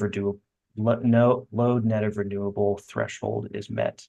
That had not been met at the last time we'd accomplished that analysis. So I think our proposal that a lot of the parties have seemed to agree with in testimony is that we would, conduct a full analysis as part of that April 2025 advice letter that would apply to changes in RETOU, as well as all the other rate schedules that have time-varying components, and then get those changes implemented, as quickly as we can after that proceeding concludes. Depending on, timing, I think that's sometime either, later in 2025 or earlier in 2026. So again, no dispute about the issue and the desire to move the rates there. It's more a matter of timing and related to some settlement provisions and other proceedings. Fair enough. I'll come back to that in a second. Just one last quick thing on EVs. I can pull up the greenhouse gas reduction roadmap from the state, but would you accept, subject to later check, that Colorado has a goal of 940,000 EVs on the road by 2030? Yeah, I would accept that. And we've already talked about how EVs are now over 17% of the new vehicles sold. So would you acknowledge that the electric demand for EVs could be significant and appear sooner than we were previously thinking? Again, I'd agree it could be significant. I don't know exactly what we forecasted in the past. Okay. One more graph. I'd like to pull up what has been marked as Exhibit 1804. Let me represent to you that this is a graph performed by a former consultant to the PUC on EV rate design. And the vertical axis is average daily kilowatt demand, and the horizontal axis is time of day. And basically, what this graph shows is that there could be a surge in demand at the end of the peak pricing period and a generic time of use rate as residential customers charge their EVs. This is not set to the public service company time of use rate, but this seems pretty scary to me given our summer needs, at least for transmission between 6 and 9, and the current end of the residential peak demand time of use rate at 7 p.m. I just ask you, is there any evidence in this record or anywhere else that you're aware of that suggests that this EV surge won't happen? Nothing I'm aware of, and again, we're not disputing the goal of changing these time of use periods to better reflect the conditions you're talking about. All right, you can take this down. One last thing, I'll show up in your direct testimony. You say that the company's time of use periods generally are consistent across all time of use rates. Can you just put up Exhibit 1805, which shows the current time of use periods across all customer classes? Does this look right to you? Is that the an accurate description of the current time of use and demand surge period? Yes, that looks correct to me. And I mean, I guess we can argue what consistent means, but and some, we have shoulders beginning at 1, and others it begins at 2. Some peak begins at 3, some end at 6. Some of the shoulders end at 9. Some of the demand charges end at 10. Would you acknowledge that it isn't entirely consistent? They're certainly not identical to each other. I think the focus of the majority of the rates is on that, 2 to 6 or 3 to 7 window. I think there's a little bit of difference in vintage of when the rates were designed. And there's certainly a difference as to, whether a shoulder is included or not, but there's, generally they're focused on those same evening hours that are kind of consistent with our 2022 look at load net of renewables that we included in this proceeding. Assume for purposes of this last question that the commission found that changed circumstances since 2020 and the multi-billion-dollar investments we're being asked to approve now in the ERP justified moving away from the prior settlement agreement. Further assume for purposes of this question that we ordered the company in this case to implement an on-period rate period from 6 to 9 p.m. for all TOU rates and maybe also for demand charges. For those TOU rates that have a shoulder, for purposes of this question, assume that there'd now be 2 shoulder periods for all rates, one from 4 to 6 and a second shoulder period from 9 to 11. This would simplify this table and make it consistent across all customer classes. Also, assume that we gave the company and the parties the flexibility to set the pricing differential between TOU periods such that we didn't materially alter the projected revenue to be collected. again, putting aside the prior settlement agreement, what concerns or advice would you have about how we might implement this change in TOU rate period, if we wanted to do it as an outcome of this case based on the evidence in this record? So, one concern, I don't know if a shoulder period could be applied, or I don't know how it would be applied to the time differentiated demand like it is for energy. I think to date, we haven't had a shoulder there, so there would need to be some consideration of, is the on-peak period you're proposing, should that be the time differentiated demand charge window, or, should it expand to include all of the shoulder or a portion of the shoulder? And I don't know the answer to that today. I think the proposal that the company has put out there, that is aligned with that RETOU settlement, and I acknowledge extends some of that limitation to the non-RETOU schedules like the others you have listed here, has a process that's, I think, fairly well vetted by the interveners in this proceeding, where we would provide a lot more information in November 2024. We would have some stakeholder engagement leading up to that April 2025 filing. And so that would allow for kind of more chance for stakeholders, interveners to guide and express their concerns with whatever proposed rates we would come up with. I'm not sure the venue for that, for making a change in this proceeding. And then the last concern I can think of is the concern we've discussed, previously about kind of pivoting the education that's going on to the RETOU customers as they get their meters now.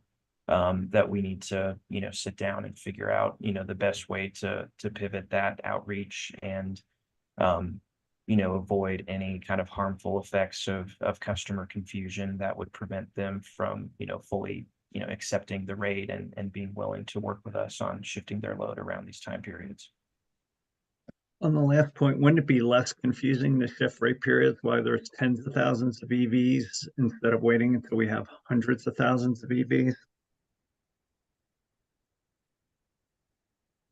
I think the RETOU rate, other than opt-outs, is applying to those customers now, with or without EVs. I certainly agree that, having an EV is a much easier load to manage than, air conditioning or something that customers have now. So I see your point that EV adoption probably increases interaction with the time of use price signals. I mean, it just seems like we're being asked to approve over $16 billion worth of invested capital. And in the coming years, we're going to be asked to improve way more to replace Pueblo Unit 3. I'm just struggling to understand why we're going to wait till, a year after a 2025 advice letter filing to start getting this right, when the evidence is overwhelming that it's really perverse. We're paying people to use less electricity when we're curtailing wind and solar, and we're discouraging and we're encouraging use when we are investing large amounts of capital to meet that demand. Really, I'm just struggling to see why it makes sense to wait, 3 years, 2 to 3 years to get this right. Yeah, I think we and I can't speak for all the interveners. I can, say my understanding from reading their testimony is that there is general alignment that, this type of shift would be the right thing to do. I think, for the reasons I mentioned earlier, there's kind of a clear procedural path to get there that, will help us to evaluate and understand stakeholder concerns to accomplish that in 2025. And I think that's, lost if we make the change now. It's not, impossible to do. We'd have to think through kind of implementation hurdles. I don't know what that means for the RETOU settlement and if we're still required to do another, reevaluation in 2025. And then as far as kind of load shifting, benefits, I'll say, in my position, I'm not involved directly in the planning of transmission or, distribution or generation. It's not clear to me that there's a kind of immediate impact of the time shifts. I think it's kind of a, take some time to get customers, accepting the rate and seeing those load shifts occurring in practice and being forecasted in actuality. So I don't know how much of that kind of near-term investment you've noted is avoidable, but I certainly agree, what you're describing is generally where we want to be. I think the, proposal that we have in this proceeding is just a little more clear to me about how we get there and take into account all the stakeholder concerns to get there. One last question. Do you know if this commission is bound by that prior settlement agreement? I know that I am. I'm not sure about the commission. And all the parties, but not the commission. Thank you for your time, Mr. Knightlin. Mr. Knightlin, greatly appreciated. Why don't we take a 45-minute lunch till 1:15, unless there's anything else from the parties, and reconvene with redirect. Anything else? Nope. Thanks. See you at 1:15. Thank you.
Mr. Zimmer, you're up.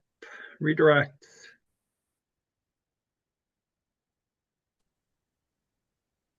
Thank you, Chair Blank. Ms. Federico, can you please pull up what's been marked for identification is hearing exhibit 112?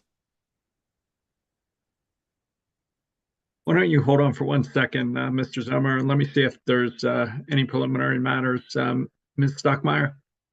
Thank you, Chair. I have two preliminary matters. I'm sorry to interrupt your redirect, Mr. Zomer. First, I just wanted to confirm what time you were ending today. Is it 4 or 5 o'clock? Commissioner Gilman, did you have something at 4? 4. I do.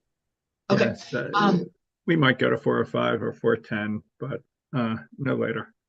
Okay, the other issue, and I wanted to interrupt, redirect because I would like to request an opportunity to briefly recross Mr. Knighton based on some questions he was asked by you and his responses to those. And so with regard to that, that can either come after Mr. Zomer's redirect or before.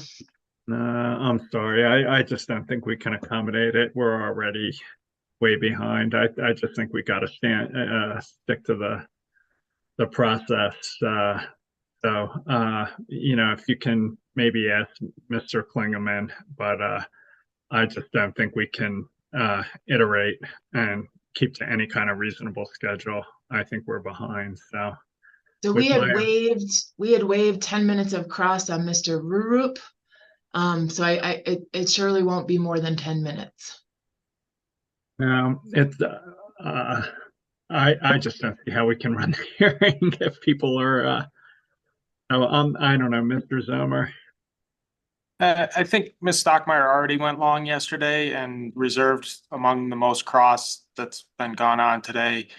We haven't done recross, and I think I agree with the chair. If we open Pandora's box on that, I'm not going to be home to see my kids before they turn 18, yet alone 9. Yeah, I agree, Ms. Stockmeyer. I'd encourage you to ask your questions to Ms. Klingman, Mr. Klingman, and I would note you have an hour of time and have reserved over 270 minutes all told. So, and respectfully, just to make a record here, the testimony I'm responding to is testimony that's kind of new, and we didn't have an opportunity to really respond to that in the record. And I believe I was exactly at an hour yesterday with Mr. Knighton as reserved. I'll probably have less time with Mr. Klingeman, and like I said, we waived the time for Mr. Rurup. which was only 10 minutes. I'm sorry. I just don't think we can allow for recross. Then we have to allow for redirect. It's just we're already a day and a half into this with one witness at a whatever 15. So with my apologies, I just don't think I'm going to allow it. And I'd encourage you to do your best you can with Mr. Klingeman in your hour. Okay, I will try to do so. Thank you. Mr. Zomer. Thank you, Chair Blythe. Mr. Federico, we've placed in our box.com folder what's been marked for identification as hearing exhibit 112, and you've beat me to it, so thank you. Mr. Knighton, can you identify this document? Yes, this appears to be the residential time of use settlement. You ended our discussion or ended your discussion with Chair Blank saying that the company is bound by the terms of this agreement. Do you recall that? Yes, I do. Are there others that are bound by the terms of this agreement? Yeah, if we can scroll down, I think there'll be a list of the settling parties in this proceeding, who I believe would all be equally bound. And those settling parties include staff, OCC, Colorado Energy Office, COSA and SIA, EOC, Vote Solar, SWEEP, WRA. You see that? Yes, I do. That's right. Are all of those parties participating in this proceeding? I believe the ones you've named are, except for, I don't think Vote Solar is, but it looks like they were together with Sweep, who is in this proceeding. Or the Colorado Energy Office?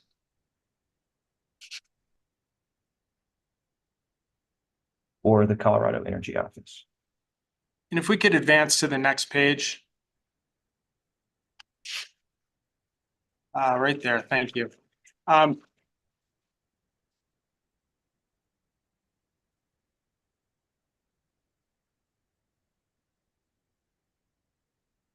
Could you read that first paragraph there for a second, just to get yourself familiarized? Yeah, I will.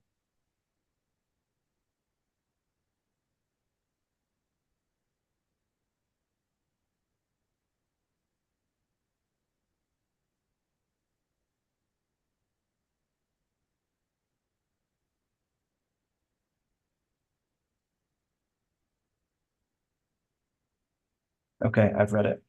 Okay. What would you say that the purpose of this proceeding was and the settlement agreement among the parties? My understanding is this settlement agreement was to implement time of use rates for the company's residential customers, and to do so in a way that balanced, many issues, and in the hope of ensuring a successful transition to TOU rates, where the customers understood how those rates work, how their bills would be impacted, how they can respond to those rates effectively, and to hopefully avoid, customer confusion issues that could lead to more opting out of those rates. And what's been experienced to date in terms of that transition and adoption of time of use rates? To date, the opt-out rates have been very low. The deployment of advanced meters is still ongoing, and the conversion to TOU rates is still ongoing, but so far we've seen a low amount of opt-outs from that rate. I'd like to move admission of hearing exhibit 112. Any objections?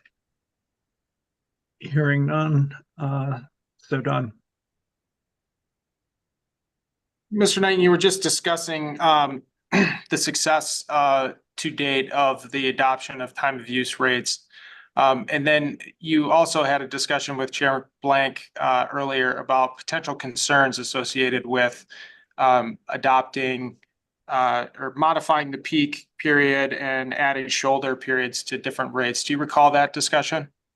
Yes, I do. How do those two things, the successful rollout of the TOU rates and those changes, interact?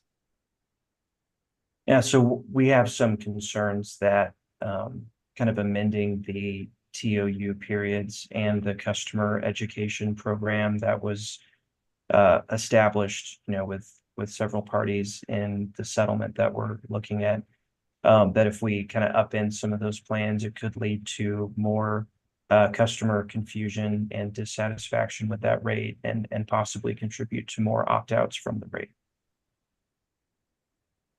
And if customers opt out of the time of use rates, is it fair to say that they're not receiving time-based price signals?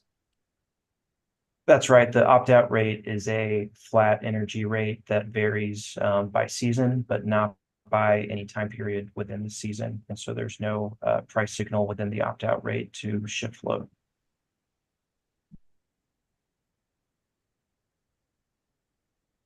Chair Blank also asked you about some concerns associated with the commission going forward with those changes at this time. Do you recall that? Can you repeat that question? Yep, sorry. Chair Blank asked you about putting aside the settlement agreement, concerns with the commission going forward and ordering changes to the time periods in this proceeding. Do you recall that discussion? Yes, I do. And you identified a few concerns. And actually, I'd like to pull up Mr. Knighton's direct testimony. which would be hearing exhibit 101.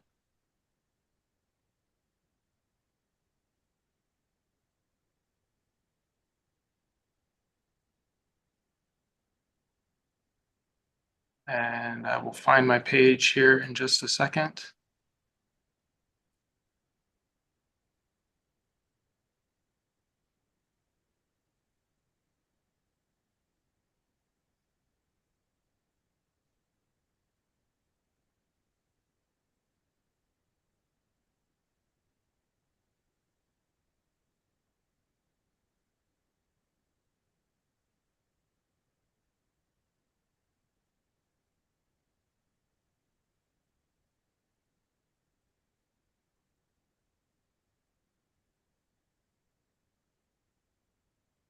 If we can go to page 23, thank you for your patience there. And down on at line 11. If you could read lines 11 and 12 there. Yeah, it says, as discussed above, rates are designed so that when they are applied to test year billing determinants, they result in the test year revenue requirement. Is that typically referred to as the principle of sufficiency in rate design? Yes, my understanding is that the, goal of how to get, or I guess the way we achieve the goal of sufficient revenues is that when those rates are applied to the test year billing determinants, they result in recovering that entire test year revenue requirement. Yes. How does that principle interact with the path identified by Chair Blank earlier? It's a little unclear to me exactly how they'll interact. I think there's some risk that if we're looking to load shapes out to 2030 and trying to reconcile that with 2022 test year revenue requirements and billing determinants, that I think it creates a little more risk of rates that are not fully recovering the company's revenue requirement. And has the commission implemented steps in the past to address that risk when there's large rate design changes? Yeah, generally, large changes like this have been or can be accompanied by a revenue tracking mechanism to keep the company whole for major changes in rate design. Chair Blank also talked about delegating to the company the flexibility to design certain parameters around the rates, including the seasonal or the peak off-peak differentials and seasonality. Do you recall that?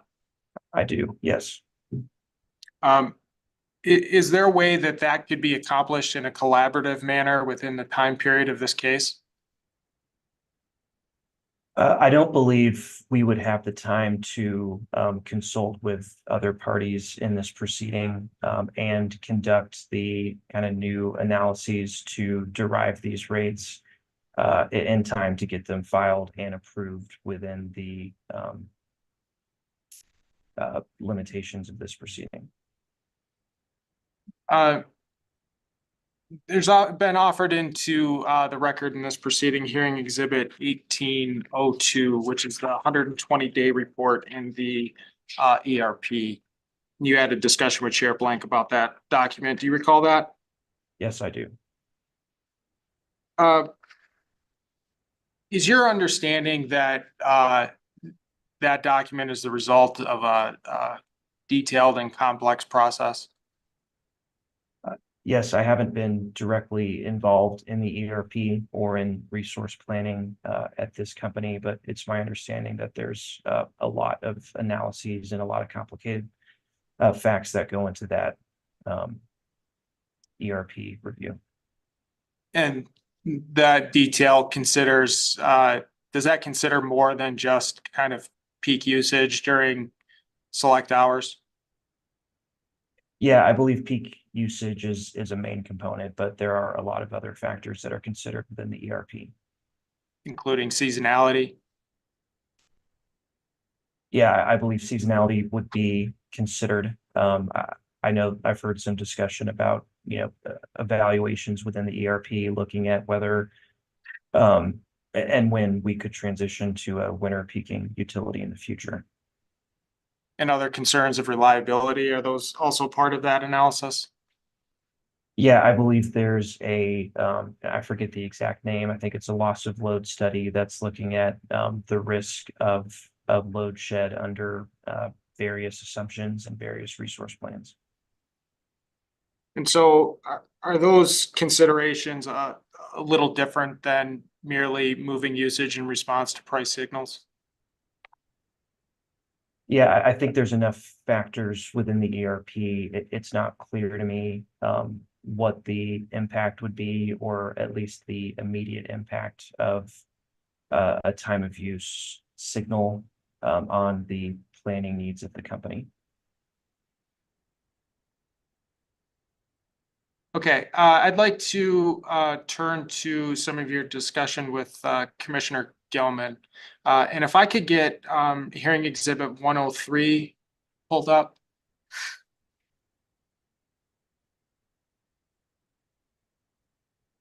While you're doing that, let the record reflect, Ms. Stockmeyer, that you're not the only one who wishes we could do recross.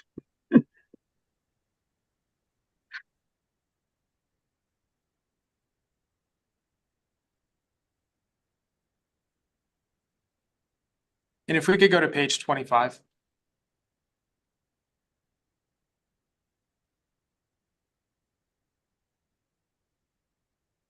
And maybe zoom out just a little bit.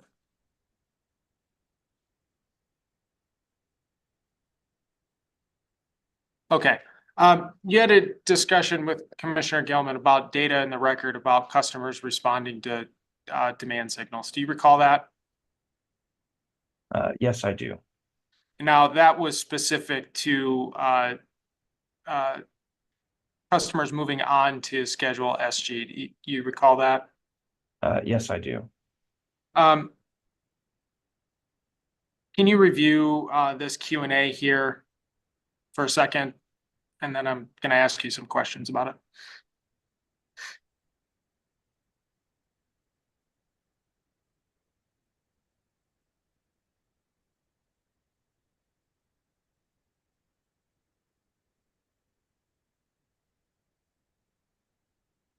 Okay, I've reviewed. Okay. What's your understanding about when the company instituted time differentiated demand charges for Schedule PG? It was approved as part of the 2016 phase 2, so it would have been in 2016 or in 2017 when it was implemented. And is there information showing that those time differentiated demand charges have been relatively successful? Yes, so Mr. Wishart here included some analysis that after those time differentiated demand charges were approved, that Schedule PG saw a lower growth in demand during the time differentiated period than they did overall on a non-coincident basis. Okay, and then if we could advance to page 29. And if you could scroll down just so we can see this full Q&A. Can you review the question and answer here on lines 8 to 19?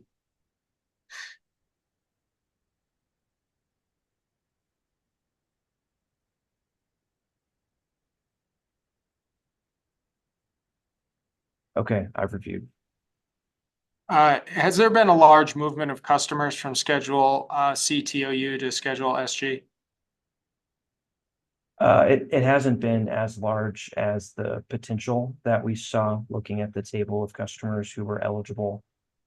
As of March 2023, it was approximately 1,600 customers that switched from SG to C or CTOU. And our tracker also, our revenue tracker also looks at customers moving in the other direction, and there were 450 customers that moved in the other direction. The net dollar impact through March was only about $1 million of revenue loss. Thank you. Ms. Federico, could you please pull up hearing exhibit 1602 attachment RAS 8?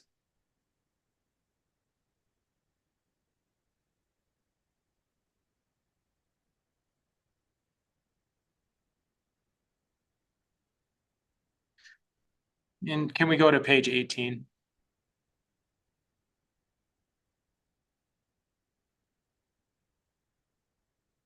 And can we zoom out just a little bit?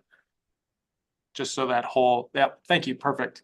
Do you recall your discussion with Mr. Cavaros regarding this chart? Yes, I do. Can you review the paragraph down below it for a second?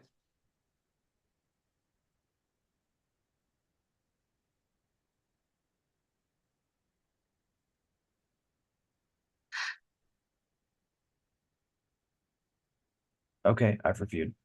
Okay, and your discussion talked about this chart demonstrating that or showing that kind of hours in the, I'm going to use 10 to 4 p.m. or something, you know, late morning, early afternoon. You had some discussion about that being the having the less CO or lower CO2 intensity. Do you recall that discussion? Yes, I do. Does that discussion miss some nuances about CO2 intensity? It may. I believe this is a look at average CO2 intensity in each hour of each month. It doesn't account for what I'd say would be marginal changes to emissions that might occur with load shifts. I think it's not clear in this analysis exactly whether an increase in emissions would occur right now if load was shifted to the on-peak or to the off-peak. There could be a scenario where the average emissions intensity is higher in those off-peak hours, but the actual marginal impact, the next resource to move up in the stack may be a lower or a higher emissions intensity than what's reflected in this chart. Thank you. I'm done with this exhibit, so it can be taken down. Okay, now we're gonna test your memory a little bit and go into what was discussed yesterday. And I'll start with your discussion with Mr. Schlesinger. And you had a lengthy discussion with Mr. Schlesinger regarding demand charges and energy charges and the relative amount of revenue recovered through each. Do you recall that? Yes, I do. Are you aware, or are there any differences between your recommendations regarding the structure of Schedule SG and Mr. Lucas's recommendations? I think the only difference in the recommendations in this proceeding is that we have a higher amount of costs being recovered through demand charges in our recommendation, and COSACIA recommends moving a portion of what's recovered in demand charges over to be recovered through the SG energy charge. And so you both recommend S&F charge. Yes. You both recommend non-coincident peak distribution demand charge. Yes. You both recommend a time differentiated generation and transmission demand charge. Yes. And you both recommend a flat energy charge. Yes, that's right. Now, Mr. Lucas's recommendation involves moving more costs into that flat energy charge. Is that right? Yes, that's correct. And when I'm saying flat energy charge, is it fair to say that that has no time varying element to it? Yes, the Schedule SG energy charge is a flat energy rate that applies, year round equally in all hours of the day and in each day of the month. Do you have concerns with moving more costs into an energy charge that does not have those time varying price signals? Yes, we think the time differentiated demand charge for Schedule SG represents an improvement over the current rate design in terms of giving a time differentiated price signal to tell customers to shift load out of some of those higher on-peak hours. Under COSACIA's proposal to include more costs in the energy rate, it would dampen that price signal and subject more costs to that flat year-round energy rate. By dampening that price signal, can you expand on that? Let's break the price signal piece into high cost hours. How does that dampen price signal work in the high cost hours? By charging a flat energy rate, it's intended to recover those costs that are included in that rate component on average over the year. So it may undercharge during higher cost hours and overcharge during lower cost hours. And what's the effect of lower charging during or overcharging during low cost hours? It's less of an incentive to shift load to those lower cost hours or increase load during low load hours when the company may be curtailing renewable generation.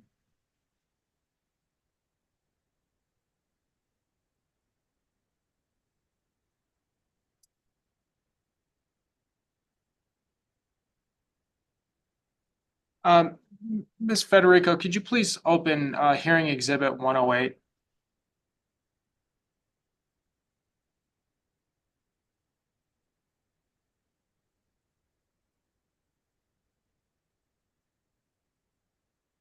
And go to page 11.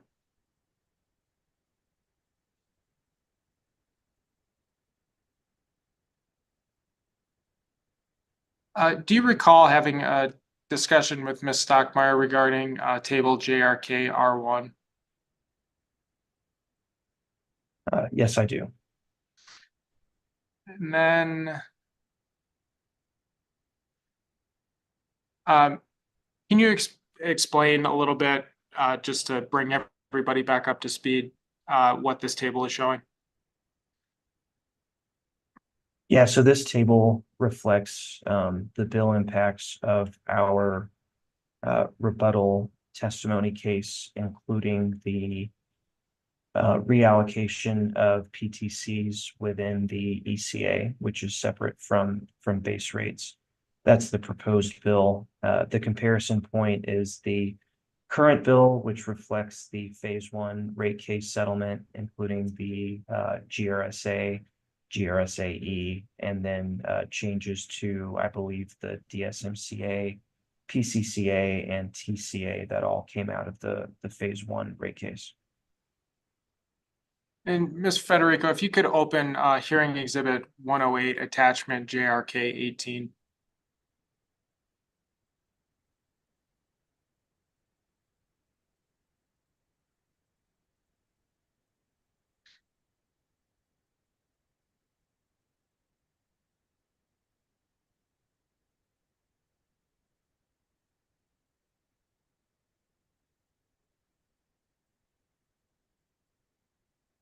I'm sorry, did you say 18? Attachment JRK 18, yes.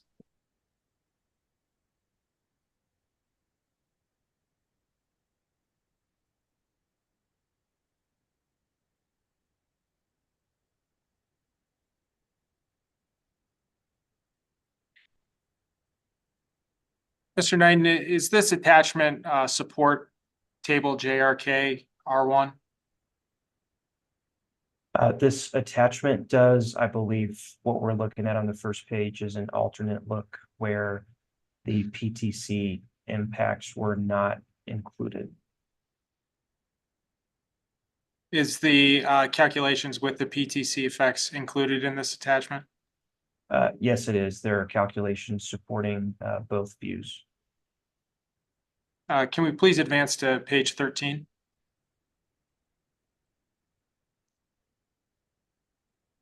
Is this the portion of the attachment where the PTC look begins?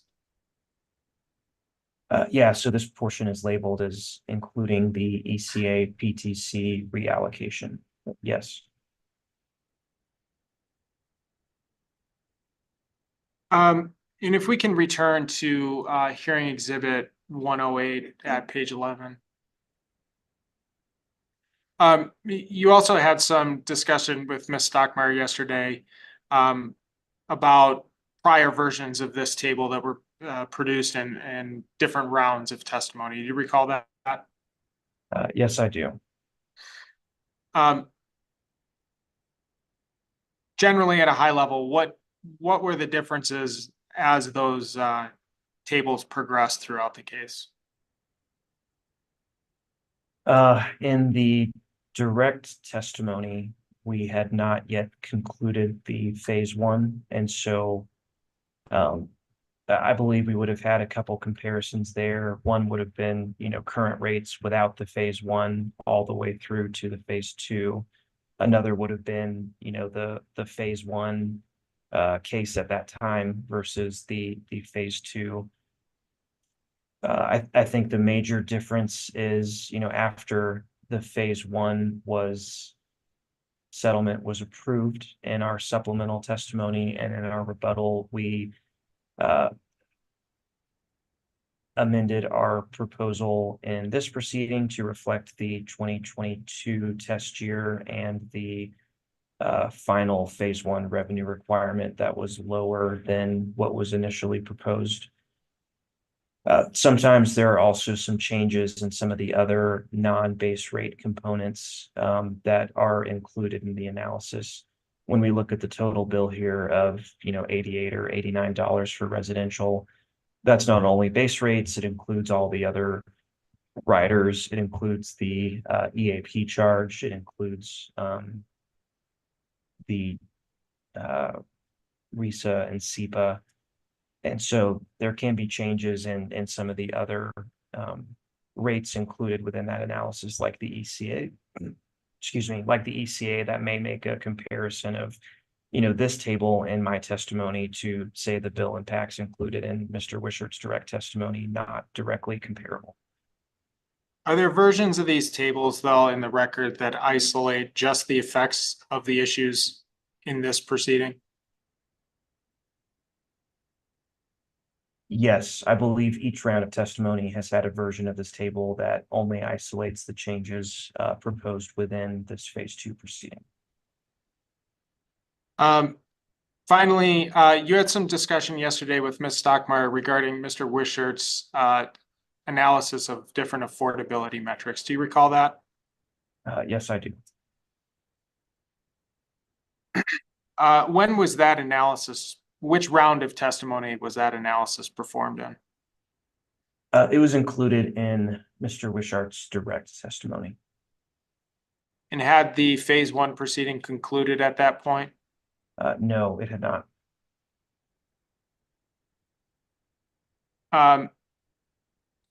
And you also had a discussion yesterday that the phase one settlement agreement created a energy and security working group. Do you recall that? Yes, I do. How does the creation of that group relate to Mr. Wishart's analysis? I believe Mr. Wishart put forth, his assumptions on how we can determine the number of customers who are energy insecure or energy burdened. I know that other interveners in this proceeding and within the phase one have alternate views and methodologies for how to conduct that kind of analysis. That phase or that working group was established to look into those issues and think through, solutions to energy insecurity. And so because that working group was established, we did not continue to include that analysis within the later rounds of testimony here, nor did we contest the alternate analysis that I believe EOC put forward in answer testimony. We left those issues for review in the energy insecurity working group. Thank you very much, Mr. Knighton. I have no further questions.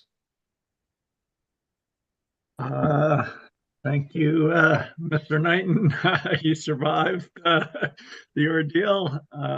You may be excused. Would the company like to call its next witness? Yes, the company well, let me double. Okay, the company calls Mr. Derek Klingeman. Mr. Klingeman, can you raise your right hand? Do you swear to tell the truth, the whole truth, and nothing but the truth? Yes. You can put your hand down.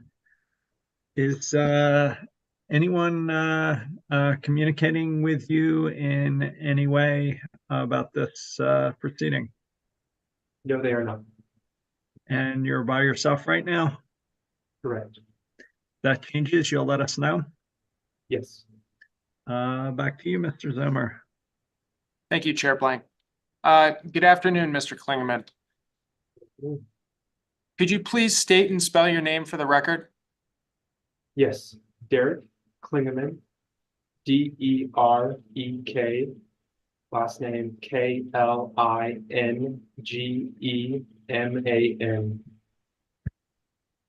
And did you prepare direct testimony in this proceeding, which has been marked as hearing exhibit 102? Yes. Supplemental testimony, which has been marked as hearing exhibit 107? Yes. And rebuttal testimony, which has been marked as hearing exhibit 109? Yes. Have you identified corrections to your rebuttal testimony? Yes. Ms. Federico, in the company's box, there's hearing exhibit 109, Rev 1 of Mr. Klingman's testimony. And let me get my copy.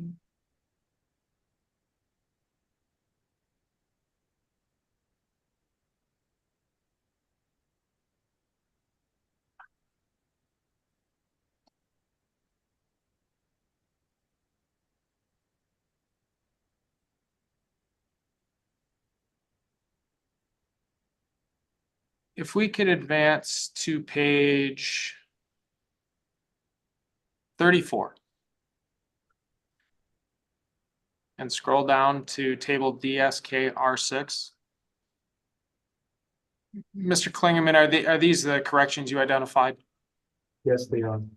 Can you please explain what caused you to prepare these corrections?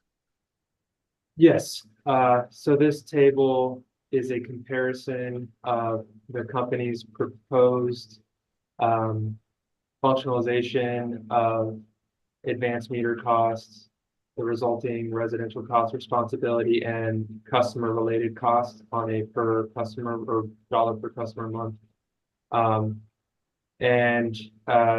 The correction has two parts. One, in the company's proposed approach, that first column, the number that was there in the original version represented the dollar per customer cost in that tied to the company's direct case.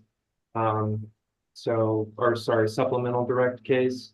And so the correction is specific to the dollar per customer cost in our rebuttal case, so that we can isolate the change of the change in functionalization in the second two columns shown by the percentages there. The second correction is the way that that correction or that change in functionalization was applied, which impacted the bottom two numbers there on the right column. And Mr. Klingeman, was there an attachment that supported this table? Yes. Ms. Federico, if you could go in the company's box, that'd be hearing exhibit 109, attachment DSK 11, Rev 1.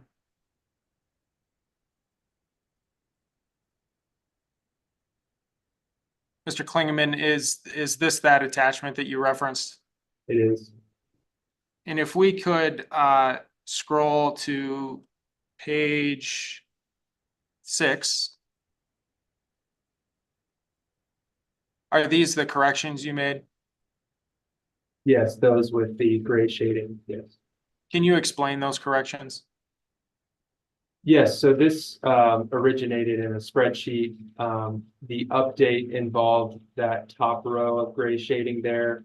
And that top row initially represented plant and service values. They have been corrected to revenue requirement values, which lowered the cost being adjusted here.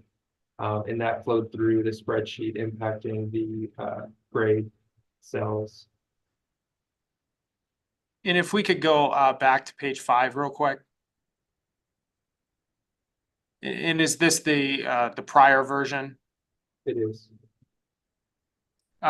Chair Blank, the company would move for admission of hearing exhibit 109 Rev 1 and 109 attachment DSK Rev 1 as replacements to those that were on exhibit 1700.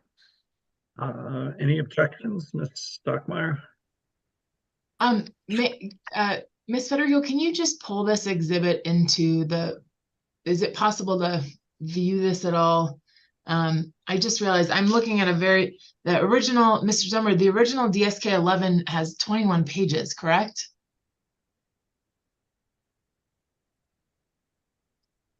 I don't believe so.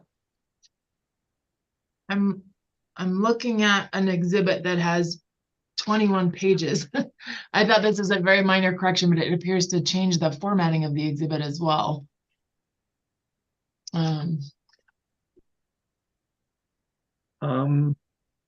Why don't we hold off on moving this into evidence, Mr. Zomar? Let's continue with a cross-examination. Maybe you can get with Ms.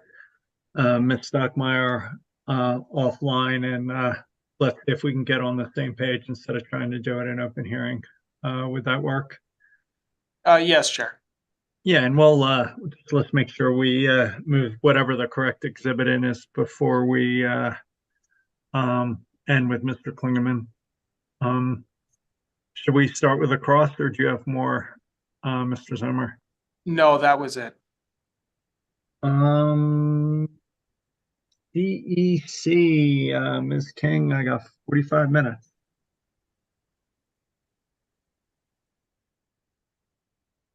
Good afternoon, Mr. Klingerman. Good afternoon. I'm Michelle King. I'm counsel for the Colorado Energy Consumers. Can you hear me okay? Yeah. Okay, it's nice to meet you. The company developed the pod pH methodology in response to the commission's direction in the last phase 2 rate case. Is that right? That's correct. And following exceptions in that case, the commission directed the company to present an allocation methodology that can apply to all of the company's production plant costs, regardless of the fuel source for the underlying generating facilities, correct? Correct.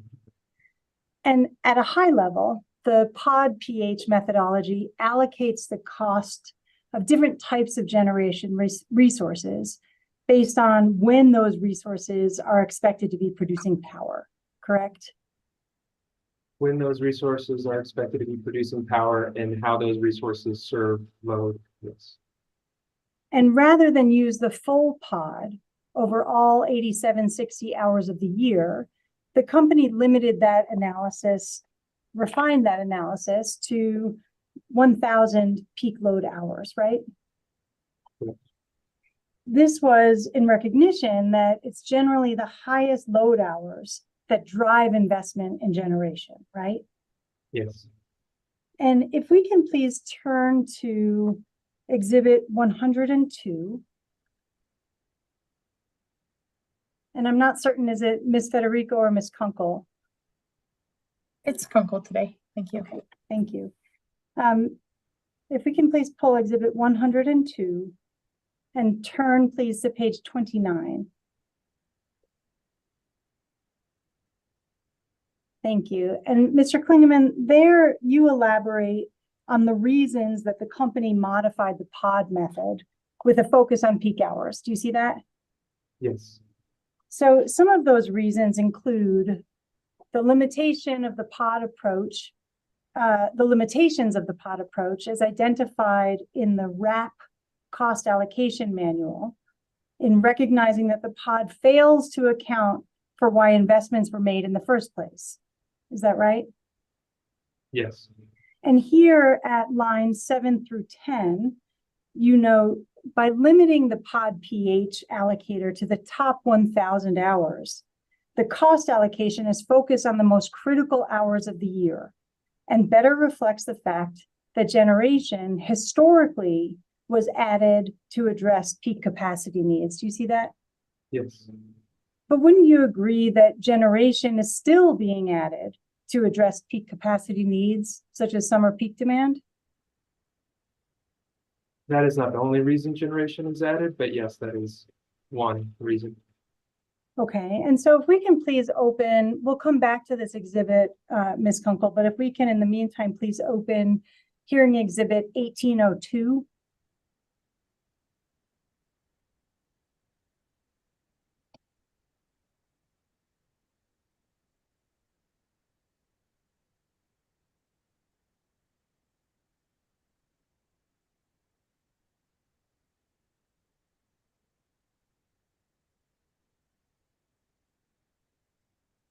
And if we can zoom out just so Mr. Klingeman can see what the document is. Thank you.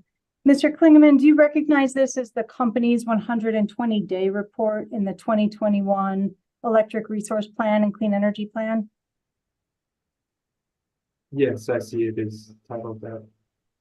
And this report was filed just a few months ago, on September 18th, 2023. Do you see that? Yes. And broadly speaking, are you familiar with how the company plans to address generation needs in the CEP? I am not too familiar, but very broadly speaking, I guess, yes. Okay. And so, and broadly speaking, you're familiar with how the company currently plans its resource additions, right? I suppose, yes. Okay, so if we can please turn to page 25 of the 120-day report. And we'll zoom in, please, in the middle of the page on table 3. Mr. Klingeman, do you recognize this as the load and resources table for the company's preferred plan over the resource acquisition period? That is the name of the table, yes. And there in the first row of the table, that indicates that the PSCO LNR, standing for load and resources table, measured in megawatts, is for the summer peak. Do you see that? Yes.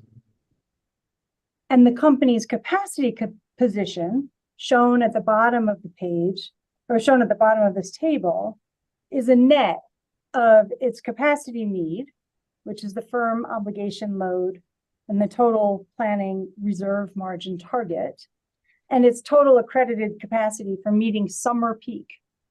Is that right?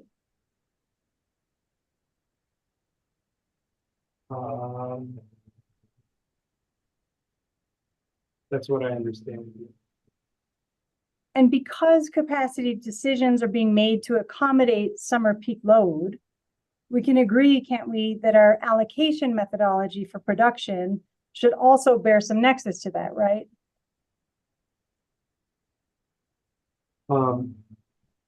Some connection to peak load, yes, not wholly dependent on it. Okay, and so in this case, then it becomes a question not whether there should be a connection to summer peak load in our allocation, but really a degree of how much. Would you agree with that statement? Cool. I didn't hear your response, I'm sorry. Yes. Okay. Okay, thank you for this exhibit, Ms. Kunkel. If we can please now return to exhibit 102. And we'll continue on that same page 29 Only if we can scroll down, please, to line 13, where you next explain the second reason for your selection of the refinement of 1,000 hours. You explain modifying the pod 8760 in part because 1,000 hours avoids allocating costs based on off-peak load, such as when renewable generation may be being curtailed, correct? Yes. And then finally at line 17, and continuing on to the following page, you add the 1,000 hour refinement to the pod methodology as something of a bridge to moderate the differences between coincident peak and energy-based methodologies. Is that correct?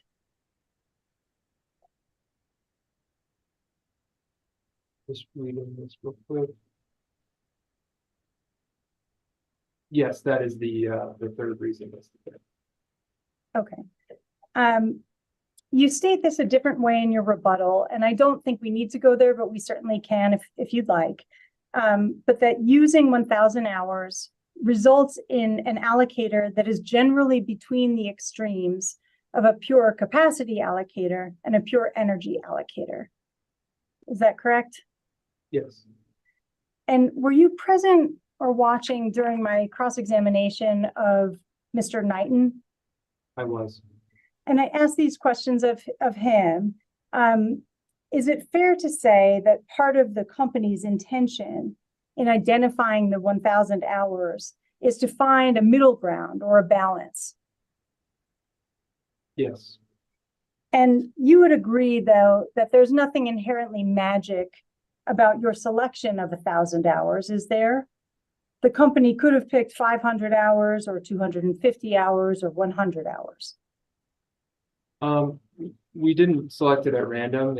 It was based on some conception of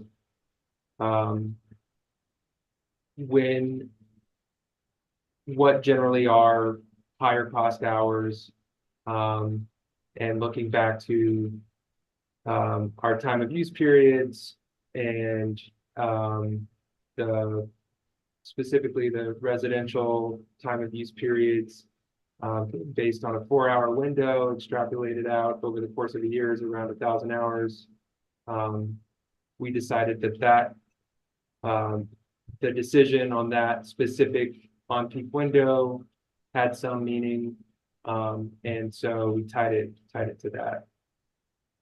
And so more specifically, the selected 1,000 hours that the company chose was to be in alignment with the approximate number of on-peak hours as defined by schedules RETOU and CTOU. Is that correct?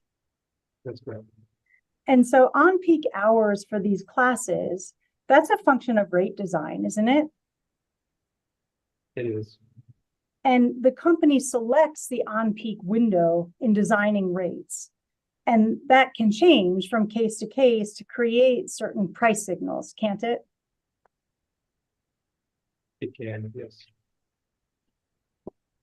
The on-peak hour doesn't necessarily drive why resource investments are being made, such as in the case of the summer peak demand, as we just saw in the clean energy plan. Would you agree? Can you restate the question? Sure.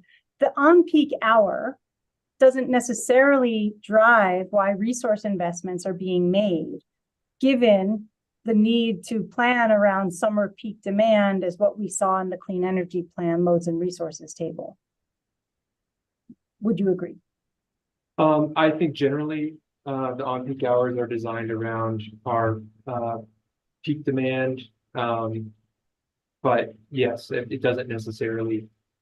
Rate design can be a blunt instrument, constrained by other things that Mr. Knighton testified to.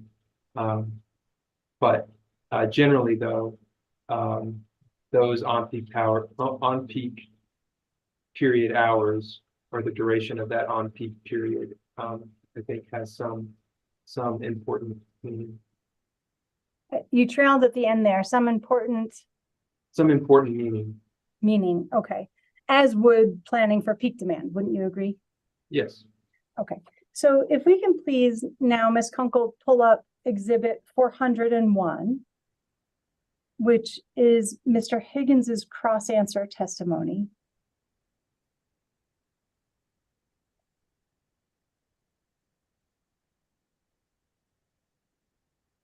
And Mr. Klingeman, I just want to remind you to please keep your voice up. Okay.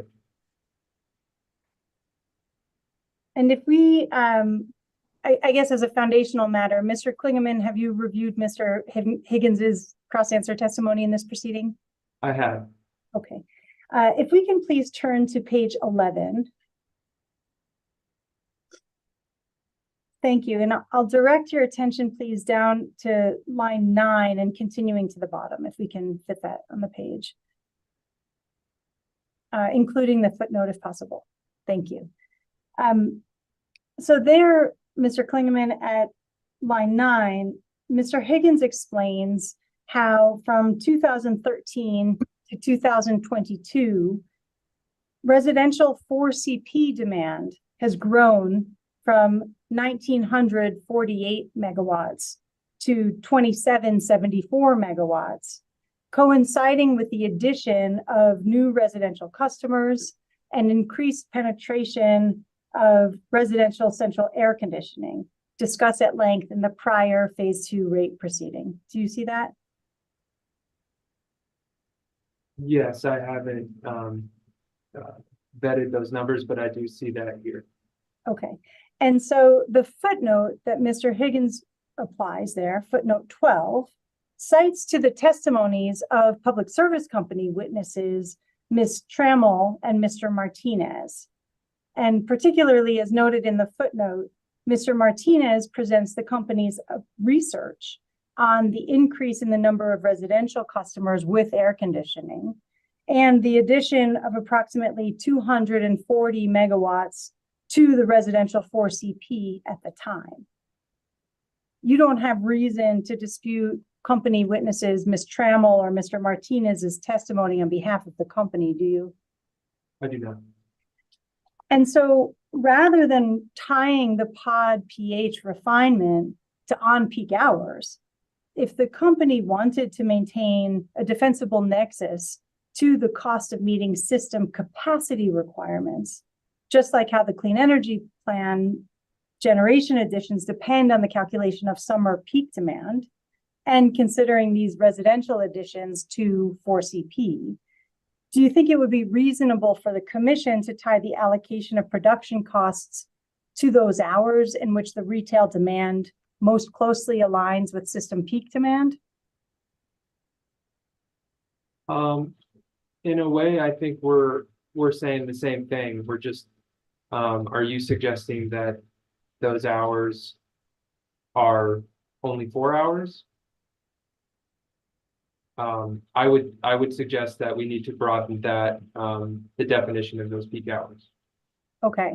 And so just as the company refined the pod to 1,000 hours, the commission could further refine it to reflect those hours in which retail demand is at least 90% of the system peak demand, as Mr. Higgins proposes in CEC Alternative 1. Isn't that correct?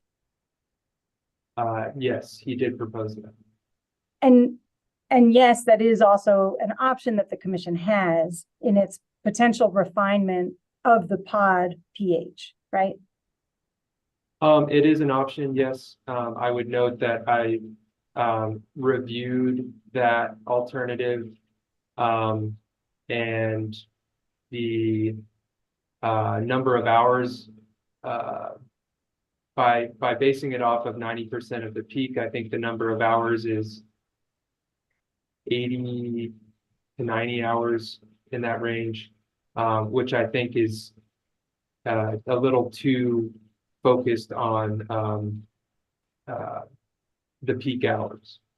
Okay, then I'll submit to you that the 90% calculation results in 83 hours. Is that consistent with your understanding? Yes. Okay. And if the commission wanted to tie it to the top 85% of the hours, they could do that too, right? Sure. Okay.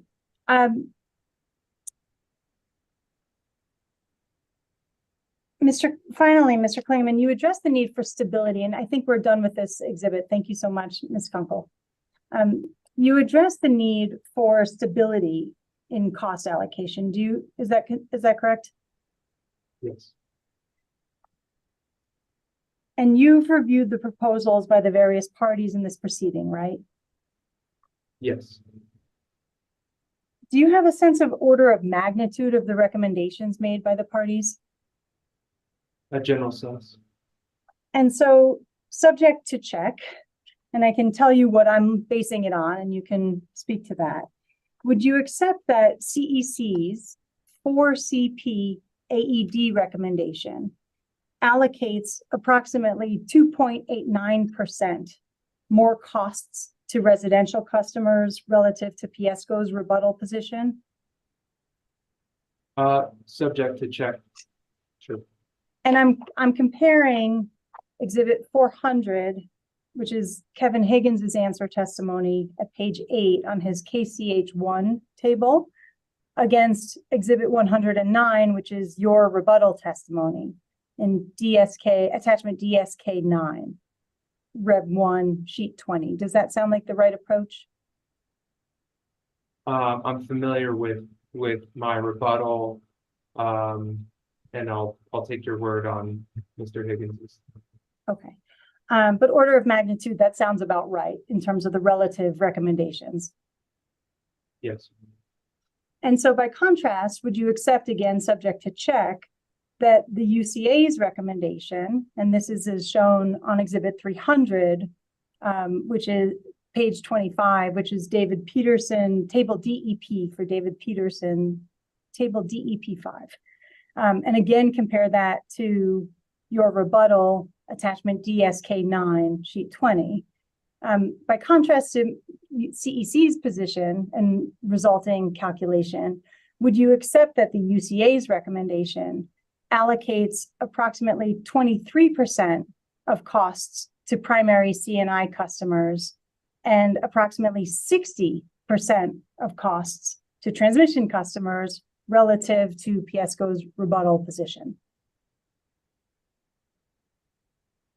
I'm not sure I followed the numbers there. So, and we can pull them if you would like, to compare that the UCA's position results in a shift that is 60% higher than what PSCo proposes in rebuttal for transmission general customers. Does that sound right, order of magnitude? For the transmission, C&I transmission class, Yes. I know it was a large cost shift. I don't recall the magnitude.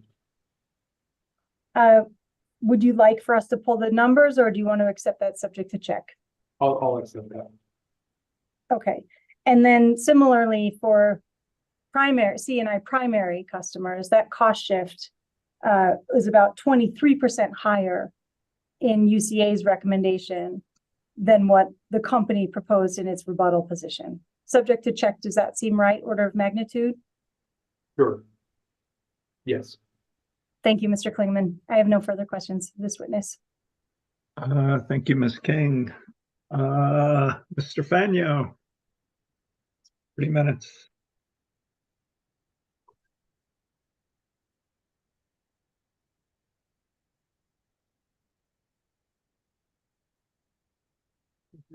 Sir.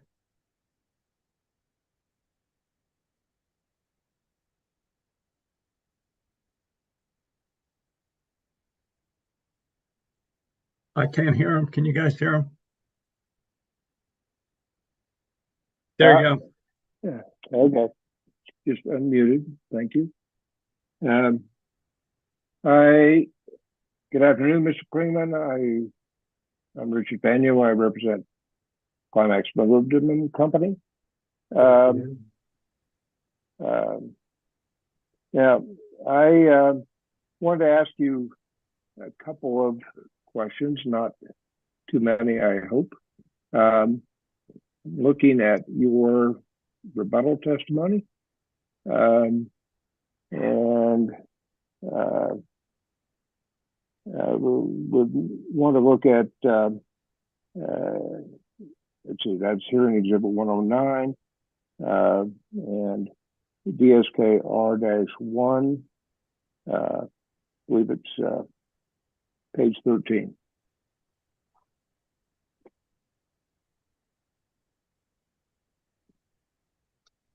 We could call that up. Hearing exhibit 109. Just 109 or the attachment? Sorry. It's actually, I believe it's table DSK-R-1. Okay.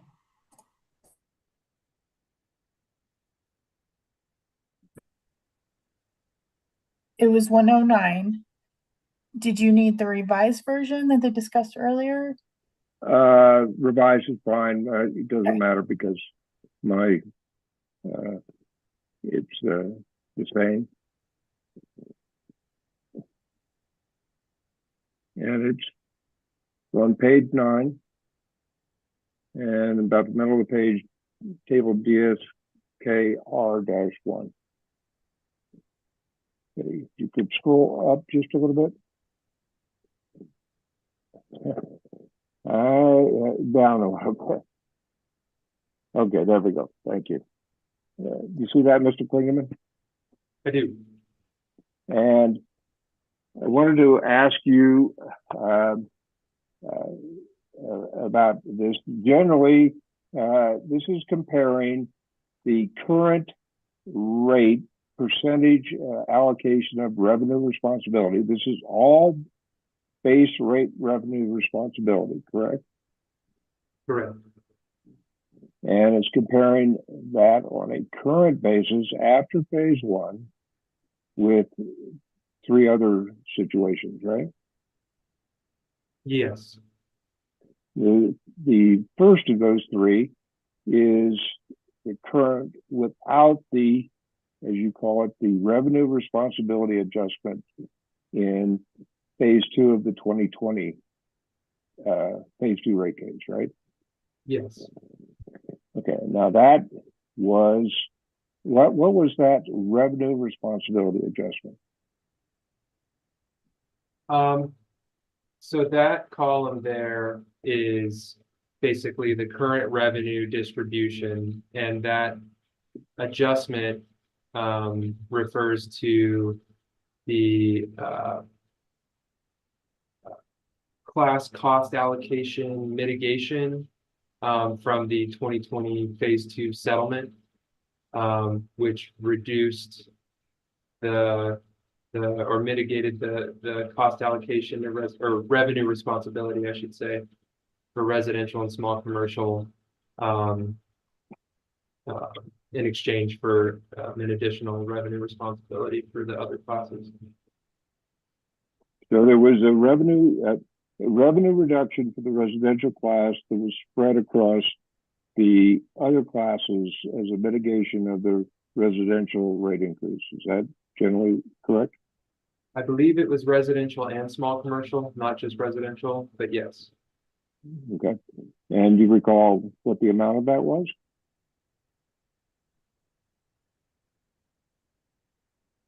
I want to say residential was in the range of 10 to 15 million, and small commercial was less than $1 million. But that's just speculation. I'm not sure. Okay, and is your, let me ask you just the open-ended question. Why did you include this column with the 2020 responsibility adjustment? Referring to the first column there? I'm referring to the second column, the current, excluding the 2020 phase 2 revenue responsibility adjustment. Why did you include that? Okay. I thought it was useful to remove the piece of current revenue responsibility that was not associated with cost allocation.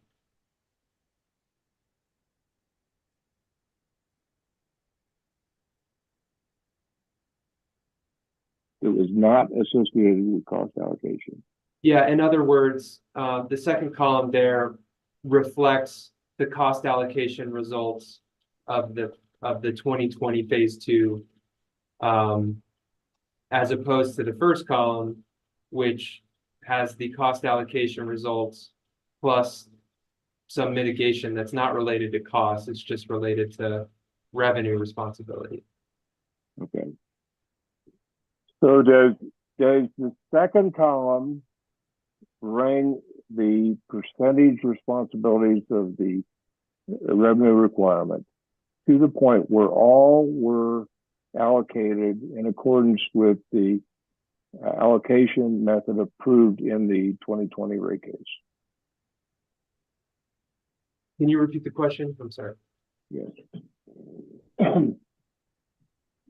Does the second column show the results of the 2020 phase 2 rate case with the allocation of revenue responsibilities by class without any adjustment? That's correct. So that's a straightforward allocation result, right? Yes. Okay. Now, you have then added the third column, which is your supplemental, the results of your supplemental testimony, right? Yes. And finally, the fourth column is your rebuttal. That's the results there with reflecting the changes you made between the supplemental and the rebuttal, right? Yes. And those changes were to use the 4CP AED for transmission and distribution instead of the POD-PH, correct? That was one of the changes, yes. It also reflects a refinement to the production allocator POD-PH, but with hours matching and based on 2022 load and dispatch, and then some other minor refinements. Okay. Okay, so that the comparison between the second column, the 2020 allocation without adjustment, and the rebuttal column are, if I will, could use the phrase apples and apples. You've used the allocation method that you proposed and was approved in 2020, and the allocation method that you proposed in rebuttal, and compared those two, right? Yes. Okay. Now, I want to turn to your exhibit JRK, your attachment JRK 9.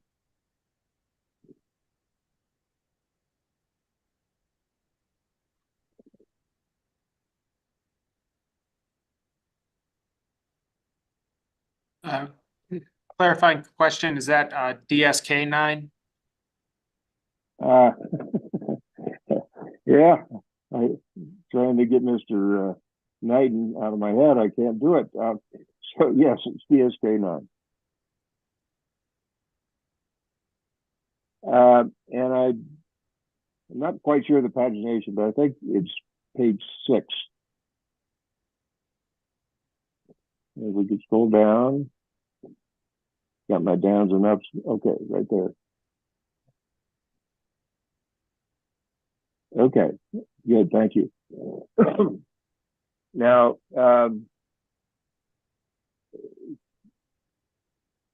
Ms. Klingeman, take a look at that just so you orient yourself with your attachment. Okay. It has a couple of columns that aren't shown there. If you could, Ms. Federico, go over to page 7. And those are the two additional, well, several additional columns, correct, for the same page? Yes. Okay. So if we go back to page 6, Now, I'm looking at the columns that are headed production system, coincident peak demand. You see those? Yes. So these are the for the production system. Those are your generation assets, correct? These are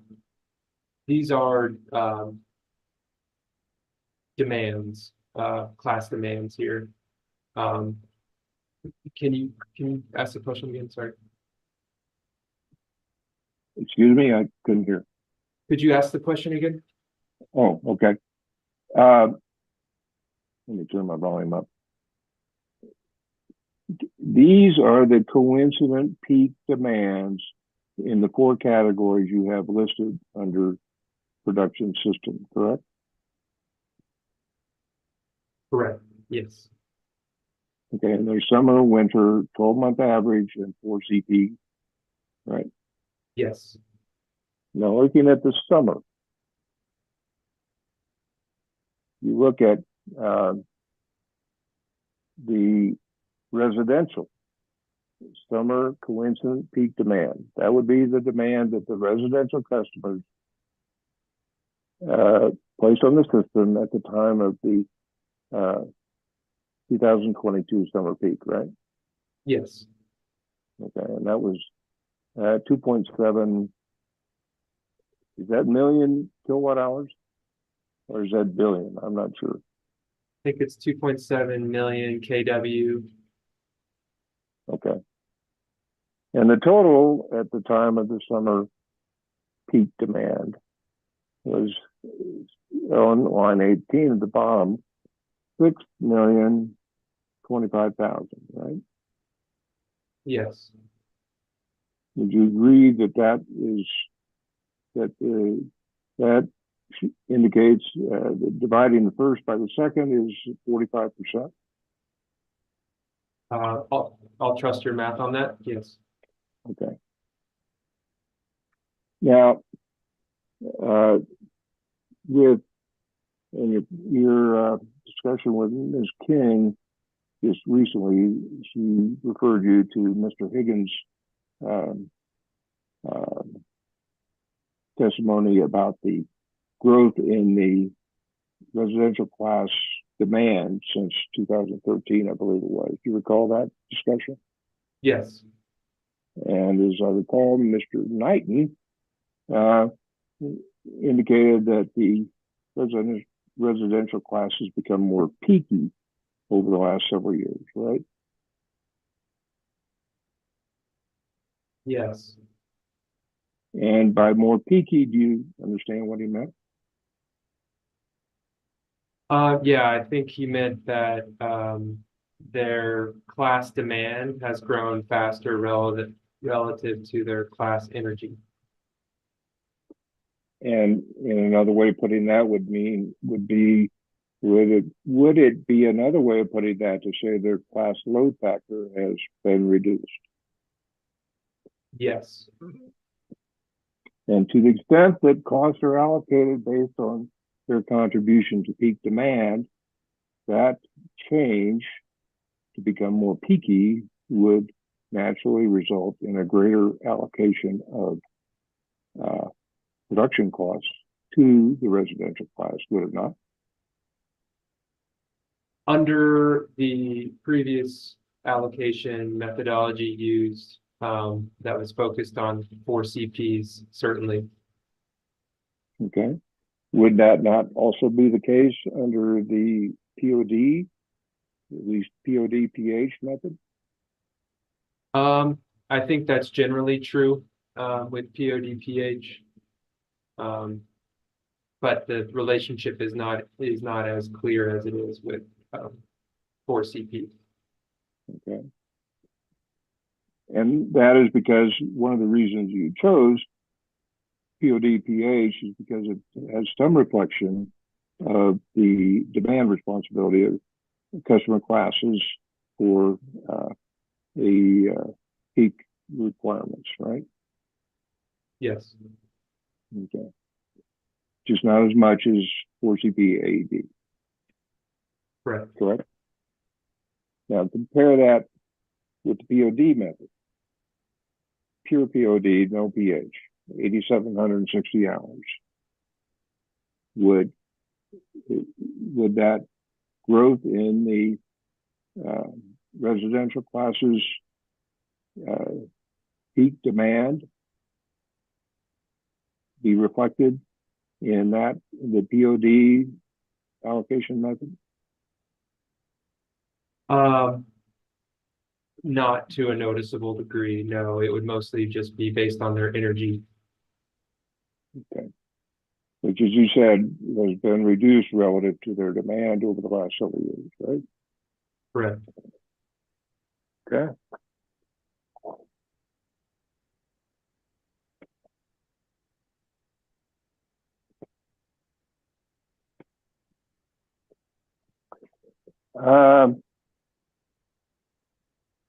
Mr. Kligerman, I believe that's all I have. Thank you. Thank you. Thank you, Mr. Vanyo. Ms. Stockmeyer, EOC, 60 minutes.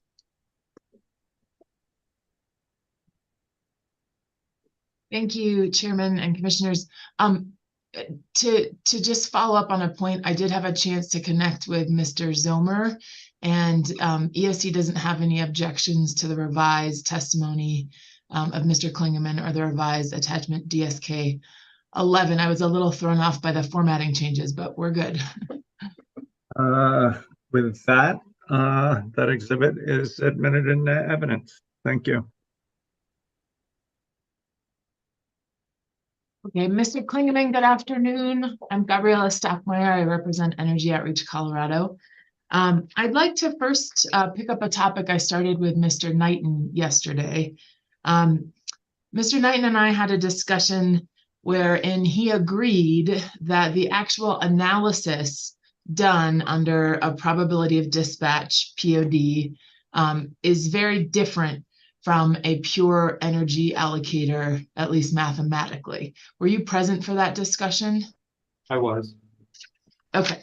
And specifically, POD methodology assigns the cost of generation assets to the hours in which they're expected to be running, and then allocates those costs to the customer classes based on each class's share of load in that hour, right?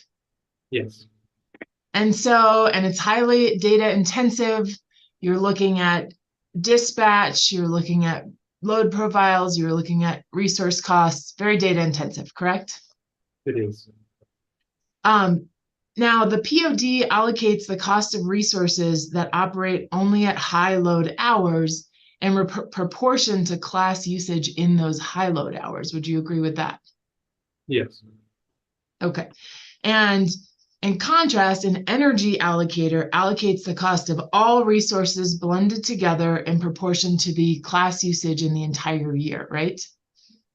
Yes, all 8,760 hours. Okay.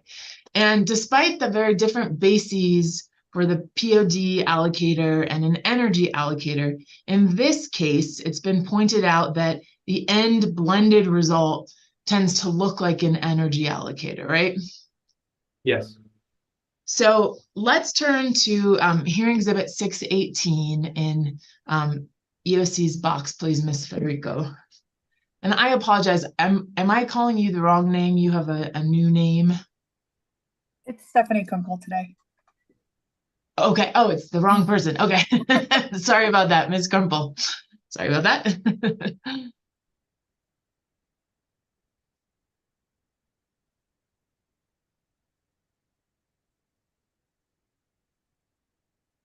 We zoom out a little bit. Mr. Klingeman, this was a discovery request by UCA to the company regarding your testimony. And if we scroll down to the sponsors, both you and Mr. Wishart responded to this discovery request. I move for the admission of hearing exhibit 120. Any objections? 618. Any objections, Mr. Zomer? No, other than I thought it was admitted yesterday. Chair, I have it in the box folder as admitted from yesterday. Oh, okay. It's already Or been used admitted. yesterday. Sorry about that. I know Mr. Knighton didn't really want to talk about it, so I just I got thrown off. All right, so going back up to the question that UCA poses, here it summarizes your analysis that was presented and breaks out the percentage of the different types of generation by type. The company didn't dispute these numbers as accurately reflecting your testimony, did it? I don't believe so. I'll note that these numbers reflect the 2023 test year from direct testimony, not the 2022 test year. Sure. Based on the initial test year, base load was 3/8 of the total generation and wind was 1/4, correct? Yes, according to this map here, yes. So roughly 5/8 of the production costs are both large capital costs. Would you agree with me? This type of generation has large capital costs generally. It makes up a large component of total production costs. And there's higher initial building costs as compared to a combustion turbine, for example, right? I'm not sure. I don't Okay, know. well, would you agree with me that these resources tend to be largely used off-peak? Yes. In my analysis of POD/pH, looking at the amount that these resources generate in the top 1,000 hours versus year-round, I believe wind contributed a slightly higher portion of generation for the entire year than it did in the top 1,000 hours, and the same with baseload. So yes. Okay, and if the company were to build more company-owned solar, would you agree with me that more costs would be allocated to on-peak hours? That those resources tend to be used more on-peak? That solar resources tend to operate during Correct. the top 1,000 hours, yes. Okay, and if coal plants became less expensive to operate, for example, because the company improved efficiencies, then the overall baseload costs would be lower, correct?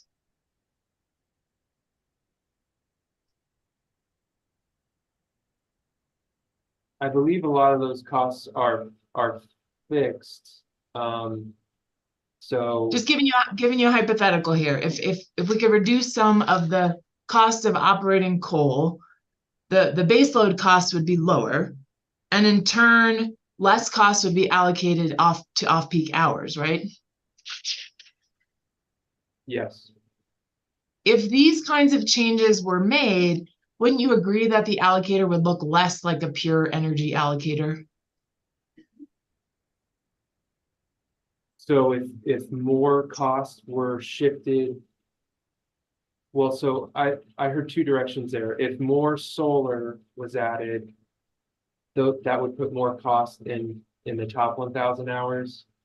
And if there were improvements in the operations of baseload, that would put less costs in the off-peak hours. Yep. Okay, so the proportions are moving in the same direction.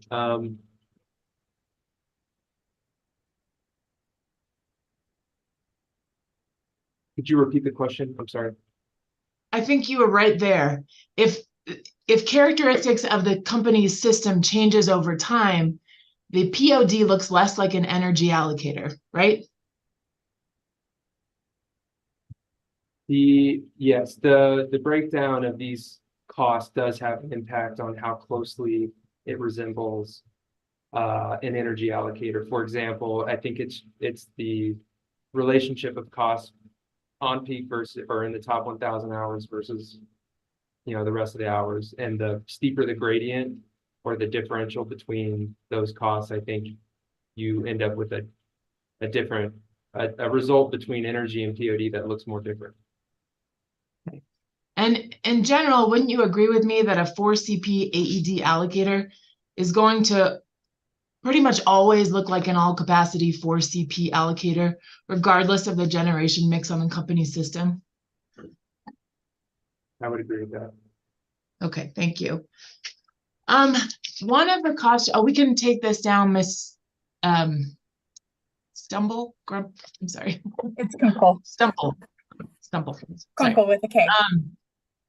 One of the cost drivers in this case for the residential class is the allocation of the cost of advanced meters, correct? Yes. So I'd like to talk with you how the company is proposing to classify and allocate those.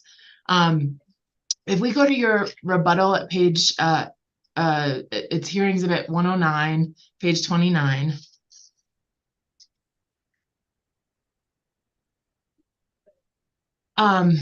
You go on here at line 16 to say that the company has functionalized 17% of the AMI costs as secondary distribution, with the remaining as metering. And you go on to say that this functionalization was established in preceding 23AL-0243E, correct? Yes. So I want to clarify this a little bit. In 23AL-0243E, that was a phase 1 case, correct? I believe so. Okay, and the company witness presenting testimony regarding AMI costs was Michelle Applegate. Is that your understanding? Yes. Okay, let's turn to her testimony. It is an attachment to Mr. Chernick's testimony, which is hearing exhibit 601. It's attachment PLC 8. And if we could turn there, starting at page 69.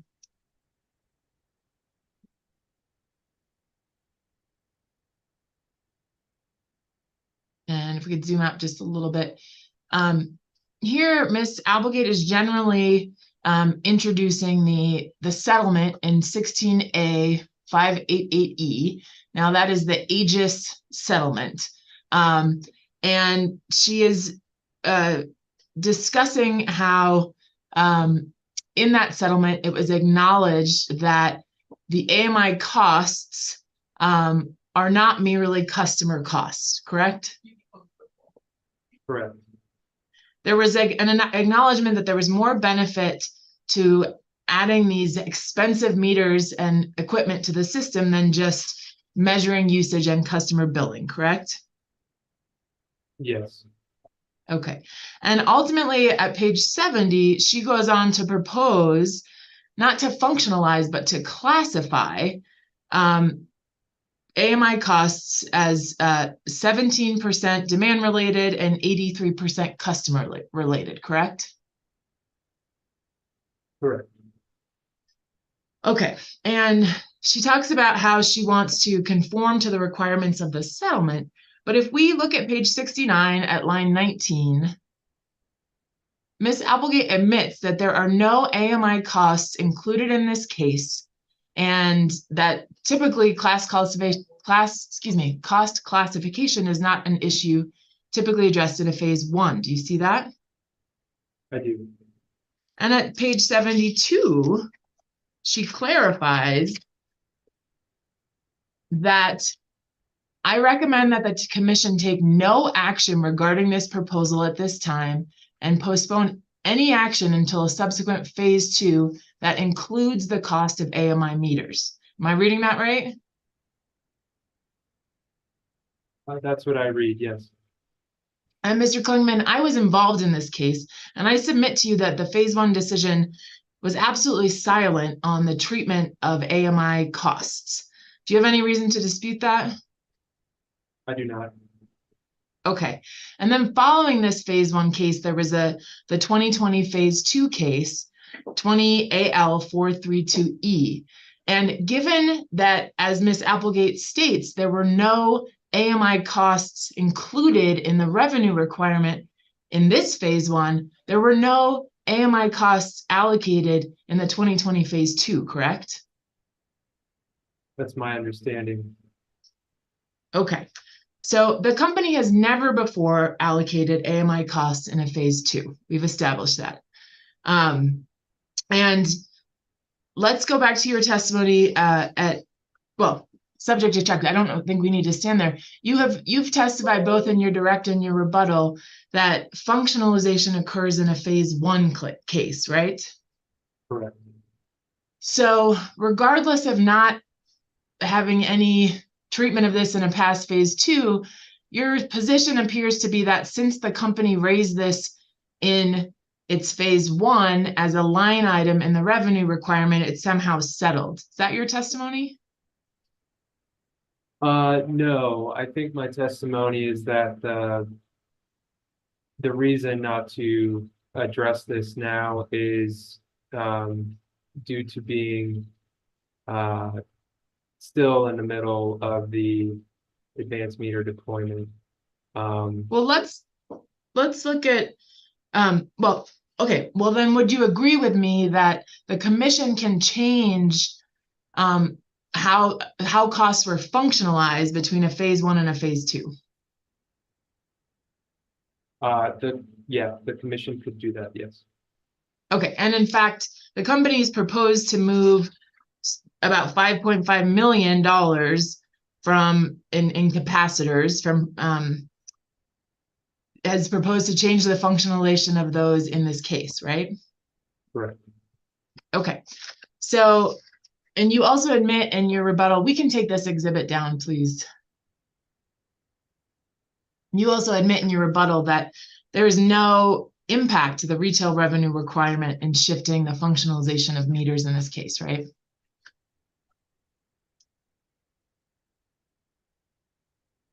Can you show me where that's said? I'm sorry. Sure. Page 31 of your rebuttal, hearing exhibit 109.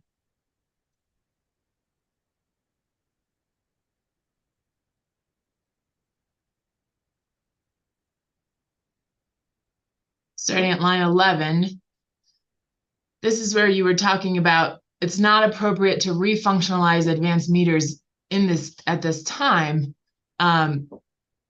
But you go on to admit that there are no retail revenue requirement impacts. Do you see that at line 10? Yes, that's correct. Okay, so this is the first phase 2 where the commission has to consider classifying and allocating AMI meter costs, right? This is the first phase 2 with those costs in a test year, yes. Okay, so I think it's pretty important that we get this right. So let's go ahead and dig into the proposal of the company. Again, Ms. Applegate proposed that 17% be treated as non-customer related and 83% be customer related. And that the company maintains that position in your rebuttal, right? Yes. Okay, and subject to check, the revenue requirement be associated with advanced meters that's being allocated in this proceeding is about $43.5 million, right? I think that might have been from the 2023 test year. I think the revenue requirement for 2022 is more like 33 million. Okay, all right. Well, what was the last part of your answer, Mr. Klingeman? What was that number? 33 million. Subject to check. Okay, thank you for that. And as I understand it, the company derives its proposed classification in 3 steps. So I'd like to walk through that. First, you are proposing to classify net benefits from the AMI meters as 27% customer related and 73% demand related based on an analysis that was presented in the Aegis case back in 2016. Is that right? Could we pull up those Sure. where those numbers came from? Go to your, if we could go to your attachment DSK 11, the revised one that was just admitted.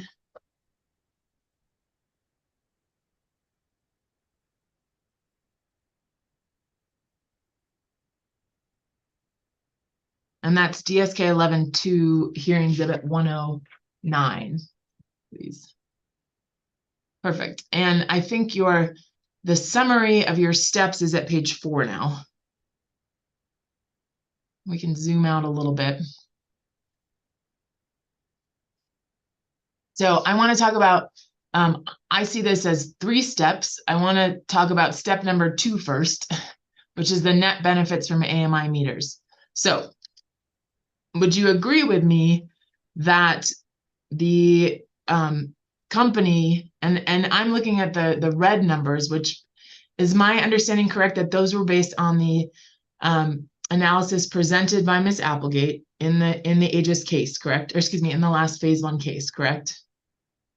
Yes, those should tie to attachment MMA5. Right. And just to clarify this, you have included some numbers in black, but you have actually stated in your testimony that the company prefers to stick with the red numbers, right? Yes. Okay, so I'm going to just talk about the red numbers. So what I'm calling step 1 is, I guess, what looks like step 2 for you here, but it's net benefits from AMI meters. Now, am I correct that this was taking the share of net benefits estimated in the Aegis case and categorizing them based on different functions? Yes, I believe the Aegis case included the dollar amounts of the net benefits, and then the functionalized piece, I'm not sure if that was included in that or if that was added in this proceeding. I'm unclear on that.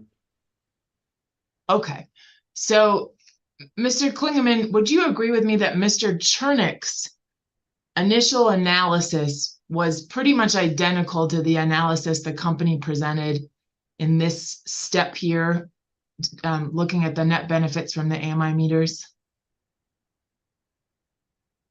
Yes. Okay, and let's go ahead and turn to his, to page 1 of this document, please. And it's very little font or small font, but I think you would agree that this first page of your exhibit DSK 11 is the work paper provided by EOC witness Paul Chernick to you, correct? Yes, it should be. Okay, and do you understand that Mr. Chernick categorized on the left, there are categories of benefits that were presented to the commission in support of the Aegis CPCN to show the estimated benefits of approving millions and millions of dollars on the Aegis infrastructure. Are you familiar with that? Yes, and I believe those dollars are associated with the direct filing in that case. I think there was an update in rebuttal. But yes, I'm familiar. Okay. So, and you understand that Mr. Chernick categorized these benefits, and again, I apologize, Commission, it's hard to see, but if we can scroll up just a little bit, Ms. Crumple, and zoom in, there's categories of distribution, meters, generation and transmission, and revenue. Do you see that? I do. And as I understand it, the company doesn't dispute the estimated benefit numbers because these are in fact the company's numbers, but it does dispute, for example, this category of revenue. Am I correct? Yes. Okay. And I think you say that the revenue, if we could scroll down, these include things like reduced energy theft, uncollectible bad debt, wasted energy after move outs. You would agree with me that these are benefits to the system, correct? Yes. Okay, but they didn't fit in a nice box in terms of how something is ordinarily functionalized. Was that your concern? Yeah, and I just was not familiar with revenue as a cost function. Okay, so in your next page of this, you take Mr. Chernick's analysis and have a modification. And as far as I understand, you're just deleting those categories of revenue. Am I correct? Yes, Okay, so you are modifying the initial benefits that the company presented in the AGIS proceeding by doing that, correct? again, I'm unclear what if the functionalization, I don't remember seeing that from the proceeding. So I was unclear if Mr. Chernick did that. But yes, these are my modifications represented on this spreadsheet. Okay. we're looking at. And before we, the result of doing that, you're doing that, is shifting instead of a 23% customer related, it moves up to 27% or 26.8%, correct? Correct. And this again is identical to the first step that we just identified on your page 4, which is taking the estimated net benefits of AMI, correct? Yes. Okay, so same first step. Just to, before we get past this, the AMI benefits also recognize about $231.5 million of avoided capacity and transmission benefits. Do you see that? I do see that. And that's the single highest avoided cost identified here, correct? That I can tell, yes. And avoided capacity and transmission are the result of the adoption of new rates that would encourage customers to shift their peak use, correct?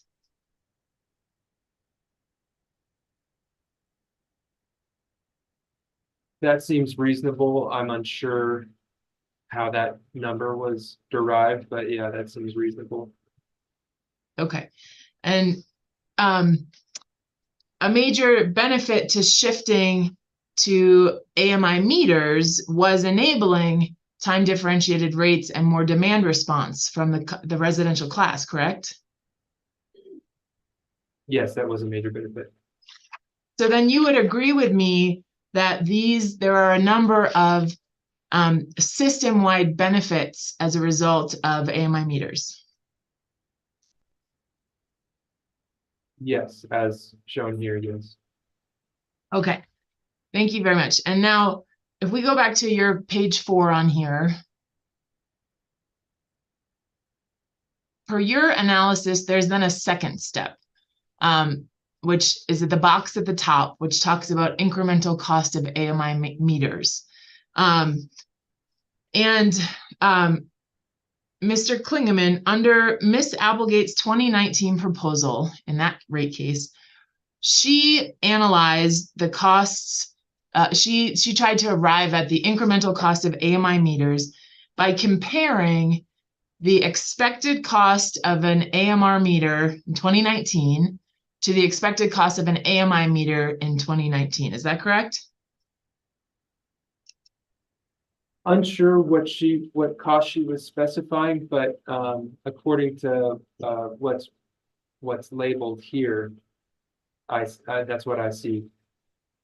Okay, and just to, because the percentage is a little weird, but from what I can tell, she deletes the cost of the AMR from the AMI, and then she divides that $30 difference by the cost of the AMI meter, and concludes that 23% of the AMI meter cost is considered this incremental cost. Is that your understanding of this step that you've adopted? Yes.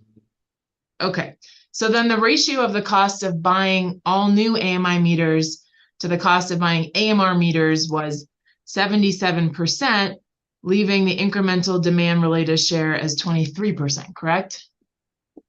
Correct. Okay, but the costs being assigned in this rate case are the actual AMI cost for the 2022 test year. Isn't that right? Yes. So let's go ahead and turn to hearing exhibit 622, which is in box.com, please, Ms. Crumple.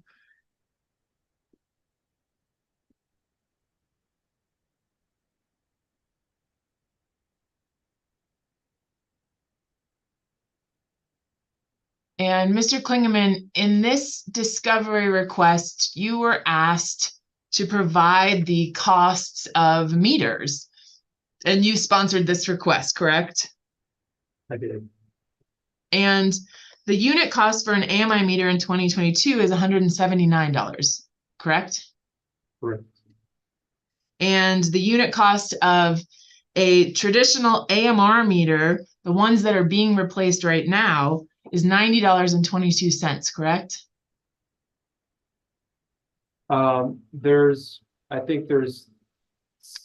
It's a combination of the meters that are being replaced right now are both the KWH and the KWH-L/L meter. So let's talk about that a little bit. Just by pure count of meters, it shows that there are 755,000 KWH meters. So that's the lion's share of meters, correct? Yes. So those are the lion's share of those are the traditional AMR meters that are being replaced, correct? Those are legacy meters, yes. But the KWHL meters are also being replaced. Okay, so the KWHL meters, would you agree with me that those are a little bit fancier than AMR meters because they also include the ability to track load profile and enable time of use rates? Yes. Okay, so and back to just to remind everyone, Miss Applegate was just taking the incremental cost based on the AMR meter, right? I'm not sure what she was comparing to. I don't know where that number came from. The reason I point to the KWHL meter is explained here in the response. But I think it's Mr. Klingman, I will let you, I think I just want to get to the bottom of what the AMR meter cost is. And so if we could pull up hearing exhibit 600 and attachment AB4, please. This is the Aegis settlement that approved the meters being installed on the system. And if we go to page 23, Mr. Klingman, is it your understanding that customers are able to opt out of getting an AMI meter? Yes.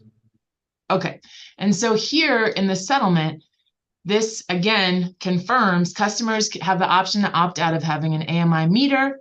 And it goes on to say that the proposal for the meter type is discussed in the company's rebuttal and is approved. Do you see that? Yes. Okay, and the footnote cites to testimony of Russell Borchardt, which I have as an exhibit in our box.com 626.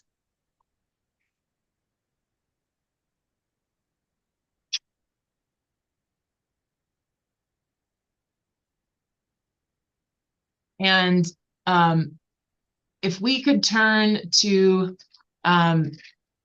page 59 of his testimony, which was what was just referenced in the settlement agreement, Mr. Borchardt talks here about that the plan for customers who opt out of AMI get a non-AMI meter capable of measuring time of use and recording load profile. Do you see that? Yes. So this is the other category of meter you've been referring to. The, I believe you called it KWHL meter, right? Yes. Okay.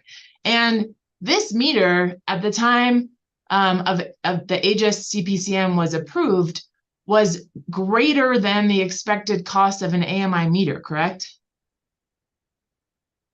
I don't know. Okay. This talks about it being $200. Do you see that? Yes. Okay. And it also talks about how customers who get these kind of meters are responsible for paying the meter themselves. Do you see that?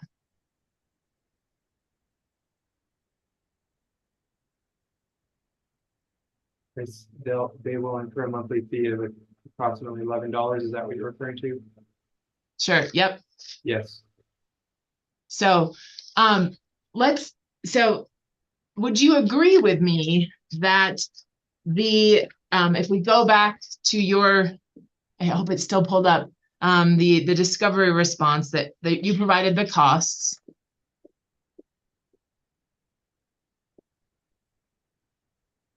That the AMR meter that was considered is the KWH meter for a unit cost of $90.22.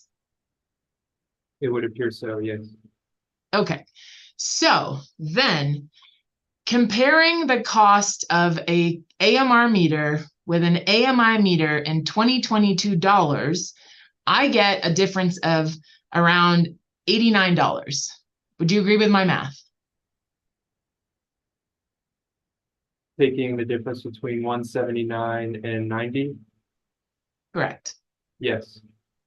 And so an AMR meter in 2022 dollars is about 50% of the cost of an AMI meter compared to the lower percentage that Ms. Applegate estimated in 2019, correct? Yes. Okay, let's go back to your hearing exhibit,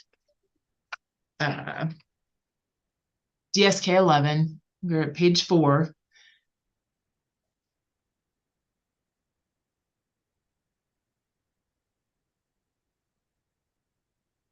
And Chair, it's up to you. I'm happy to move for administrative notice, admission by administrative notice of that testimony I just cited, or it might be clearer to do that just to have it in the record. Are you asking to, I mean, we wouldn't take administrative notice of testimony. I think we'd move it in as evidence. But Mr. Zomer, any objection? Could you bring the exhibit back up, please? That was just the testimony of Mr. Borchardt from the Aegis case. No objection. We'll move it into evidence, Ms. Stockmeyer. Thank you. So back to DSK 11.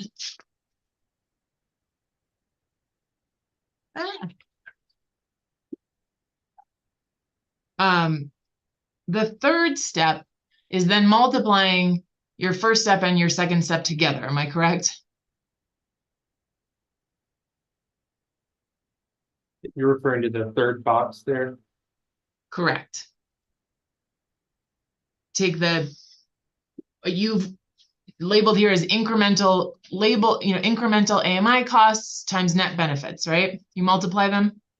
Correct. And so this is where the 17% comes from that are treated as non-customer related, right? Yes. Okay, so if we instead use the company's method, but acknowledge that AMI to AMR meter costs are different, 50% as opposed to the 23% in step 1, subject to check, would you agree with me that we get 36.5% of AMI costs being treated as non-customer related? Sure. Great. Okay. Excuse me, Ms. Stockmeyer, can you just repeat that number for me? Sure. So 50% times 73%, you get 36.5% being treated as non-customer related, just using the company's own analysis. I just didn't catch the 36.5. Thank you. Great. But Mr. Klingeman, Mr. Chernick raises a criticism of this method in his answer testimony. He has a concern that the company has double counted the AMR replacement benefits of the AMI system. Are you aware of that? Yes. Okay. And if we go back to page 1, what he's talking about is that there is a $35 million estimated benefit at line 20 to avoided AMR meter purchases. Is that your understanding of what he's referring to when he's talking about double counting? Yes. Right. And in your rebuttal, you say the company doesn't disagree, right? Correct. Okay. So you have a proposal to address this, which is if we go to page 3 of your analysis, as I understand it, you're just proposing to delete $35 million of benefits that were captured in the Aegis docket. Is that correct? Yes, So this again alters the analysis the company itself presented in support of the Aegis CPCN, right? it does. But you leave in all the other benefits, including other meter-related benefits. And if we scroll down, this changes the total considered customer-related from 23% to 19.2%, correct? Yes, So then you talk about going through the other steps and ultimately say, well, we could do that, but we're not going to do that because it's de minimis. Is that correct?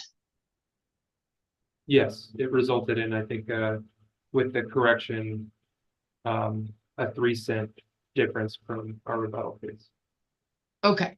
So you have a criticism of Mr. Chernick's analysis that his approach to AMI meters is somehow distorted. Do you recall that?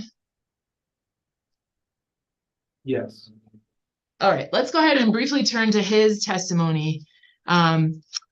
Hearing exhibit 601 at page 27.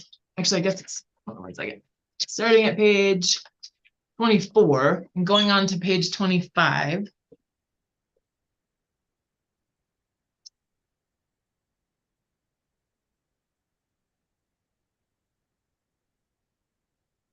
Mr. Klingeman, you are aware, are you not, and we discussed this, that Mr. Chernick's proposal here is to do exactly what the company did in its 2019 case in terms of estimating the net benefits of AMI meters to non-customer functions. Are you aware of that?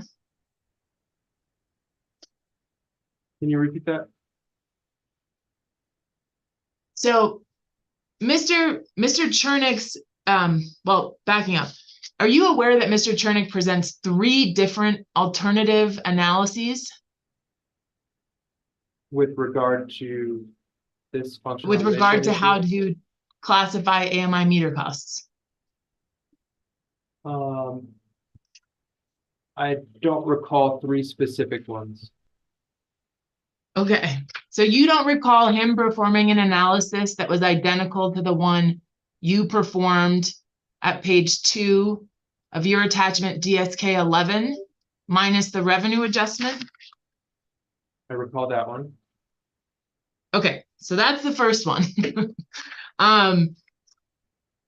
Klingeman, are you aware that that Mr. Chernick's position is that to avoid the double counting issue that he raised and that you agreed exists, there need only be that one step, meaning you don't need to then multiply the AMI benefits, which capture the replacement of AMR meters, by a reduced portion of the AMI meter. It's already counted in the first analysis. Do you understand that that's his position? Yes, and I agreed with that. You agree with that? I agreed with the correction issue that you raised. Okay. But his correction to the double counting problem wouldn't be merely eliminating the net benefits that you have done in your attachment DSK. It would be just using the Aegis benefits analysis as the basis to allocate meter costs. Are you aware of that? Oh, no. Okay. Mr. Chernick has 2 other approaches. It seems to me that you didn't understand that his 27% was based on the average of those 3 approaches. Is that correct? You didn't understand his testimony? Correct. I just don't recall that right now. You don't recall it or you didn't understand it? I don't recall him presenting an average of the 3. Okay. So we can look in his answer testimony to, let's see, if we go ahead to his hearing exhibit 601, starting at page 27, line 4.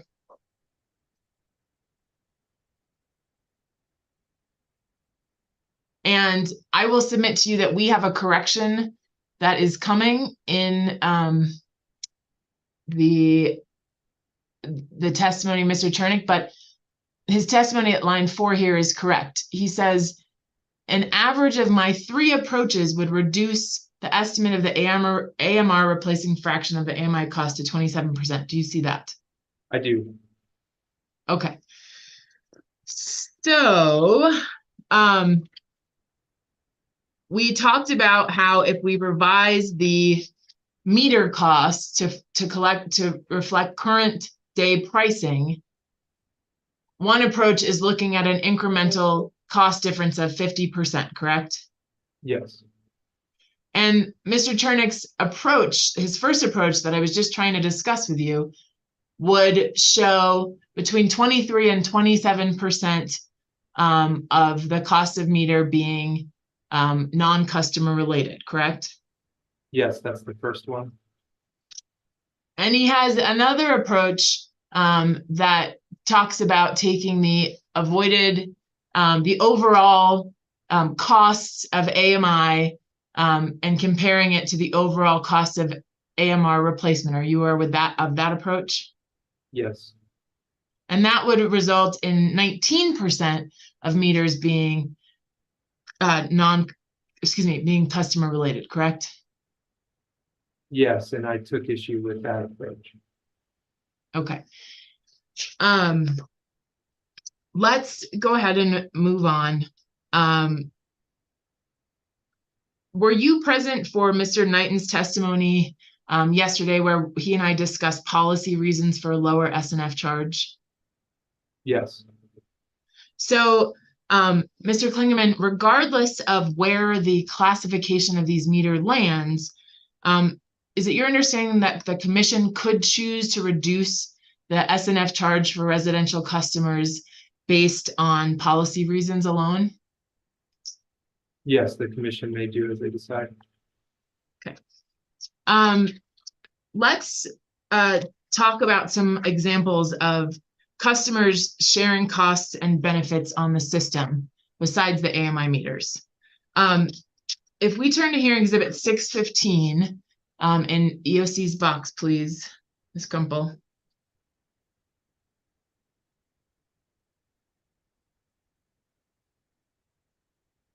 Mr. Klingeman, are you familiar with the class cost of service study from the company's last phase 2 case?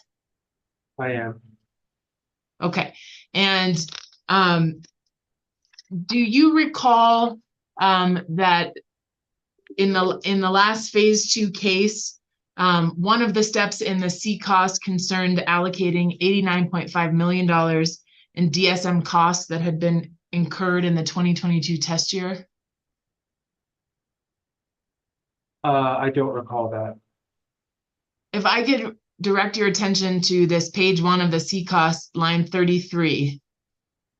Do you see $89.5 million in demand side management revenue requirement?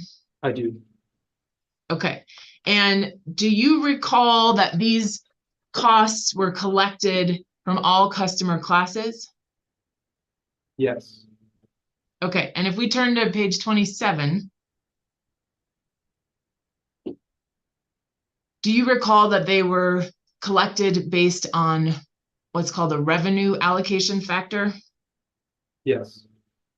And so all customers paid into the DSM costs in recognition that there are system benefits to DSM, including reduced investment in generation, transmission, and distribution. Would you agree? Yes. Okay.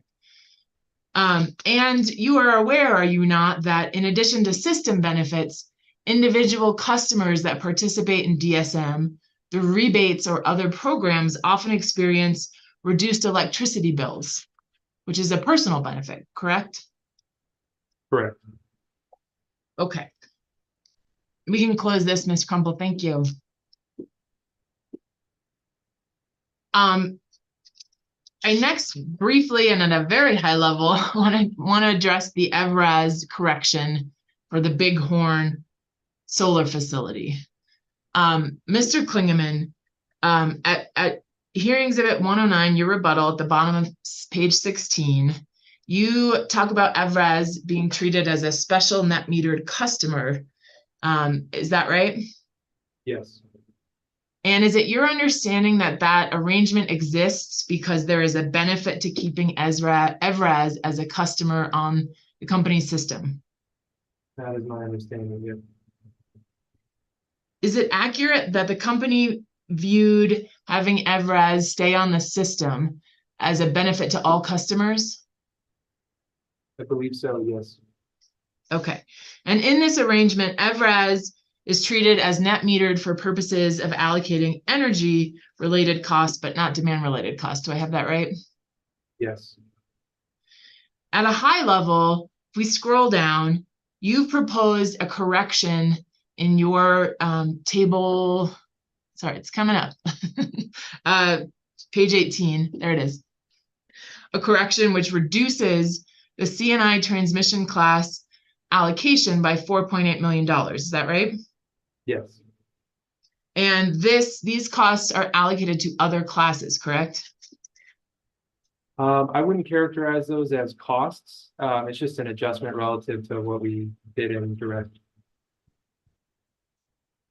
As a result of EVRAS's arrangement, is it true that other customer classes bear an increase in their portion of costs as compared to a situation in which EVRAS did not have this special arrangement? No, the adjustment reflects that the TG class does not consume as much energy as we had initially reflected. So that reduction of 4.8 million is simply the energy charges that aren't actually collected from EVRAS because they have a solar generation facility that offsets that. Without EVRAS being allocated certain costs on the basis of their energy use, more costs are spread to other customers on the system, correct? Can you repeat that? And I'm going to give it one more time and then we can move on. But and I agree that this is I don't know all the ins and outs of this, but is it true that as a result of EVRAS being a net metered customer, that the costs that it causes to the system are spread somewhat more to other classes than if it was not treated as a net metered customer? No, it's just that the POD/PH allocation does not reflect the reduced energy that EVRAS is taking from the system. Okay. So it's not that costs are being spread to other classes. Okay, I appreciate that. I just have one more area for you and I will be brief. I would like to briefly discuss your proposed treatment of service laterals. And Mr. Klingeman, you have a proposal in your testimony in which you cite the RAP manual as one of your bases for your proposed method. Is that right? Yes. And you are aware that EOC witness Paul Chernick is an author of the RAP manual? Yes. And subject to check, would you agree with me that the RAP manual states that the allocation of service drops should account for the sharing of services in multifamily buildings? Subject to check, yes. And you did not do that in your analysis, correct? No, I did not. We don't have an analysis to refer to specific to a reduced allocation for multifamily. Okay. And you were asked, and Mr. Chernick made an adjustment in his testimony to try to address this issue. Do you recall that? Yes. he had one other issue, and I'll come back to the multifamily. Apologize. He estimated that between 25 and 30% of residential customers living in the company's service territory live in multifamily buildings. Do you recall that? Yes. And in fact, in Discovery, you provided that the company estimates that 39% of your residential customers live in multifamily buildings, right? Yes. Okay. So a significant number of users. And isn't it true that where there are multiple users on a service lateral, the cost of the lateral should be going down per user because of the diversity of load? I think that's reasonable, but I'm not aware of any studies that suggest to what magnitude. And I'll also add that there's I'm not sure how much load diversity there is that close to the customer meter. I imagine there's some, but I think it would be minimal as, you know, compared to a class NCP, which includes all residential customers. Mr. Chernick, in addition to the multifamily issue, which again is cited in the RAP, also questioned why there were no service laterals for primary and transmission customers. Do you recall that? Yes. And in your rebuttal, you don't actually explain that. Mr. Klingeman, there are in fact service laterals for primary and transmission customers, correct?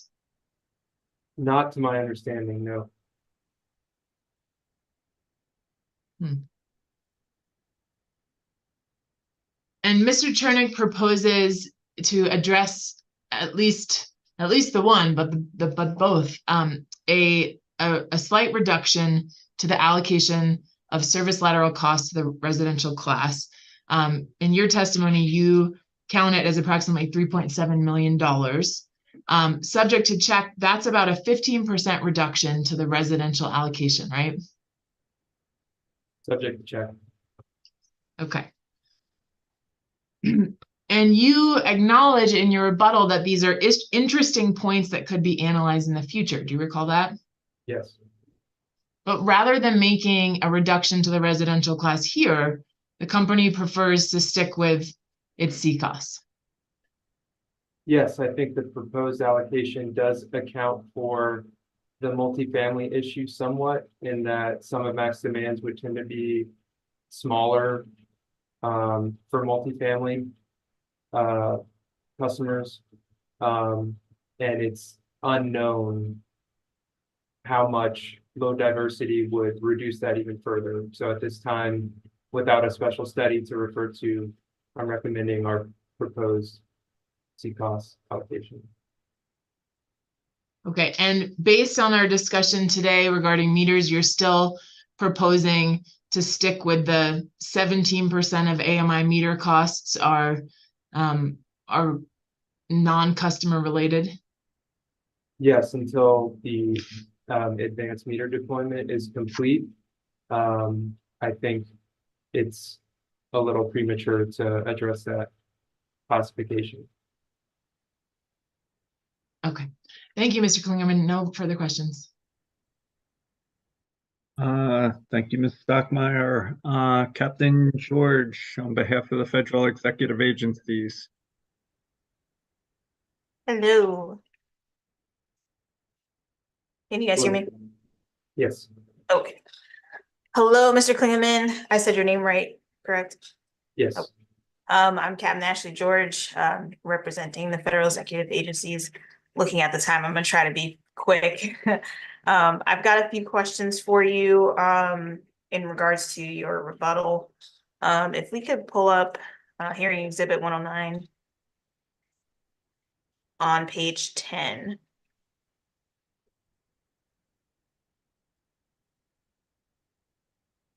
And Mr. Klingeman, you see lines 6 through 8 of your rebuttal, you state that public service witness, Mr. Knighton, explained that if the company's pod pH allocator is adopted, this would reduce residential and small commercial rates. That's correct.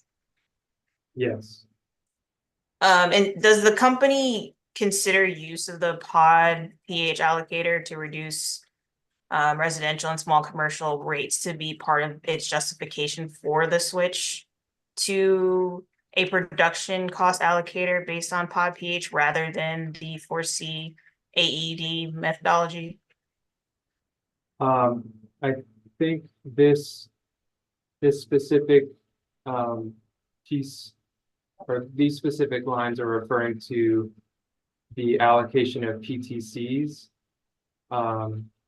which are currently, well, they're recovered through not through base rates, recovered through the ECA on an energy basis. And so changing the allocation of these to be based on POD/pH increases the reduction as a result of PTCs to residential and small commercial as compared to an energy allocator. Okay. And on the same page, lines 12 through 13, you state that in support of the pod pH methodology, its company's desire is to stabilize its rate design. Is that correct? Yes. Is it the company's position that the evidence in this case shows the use of pod pH rather than a 4CP AED production cost allocator will stabilize rate designs?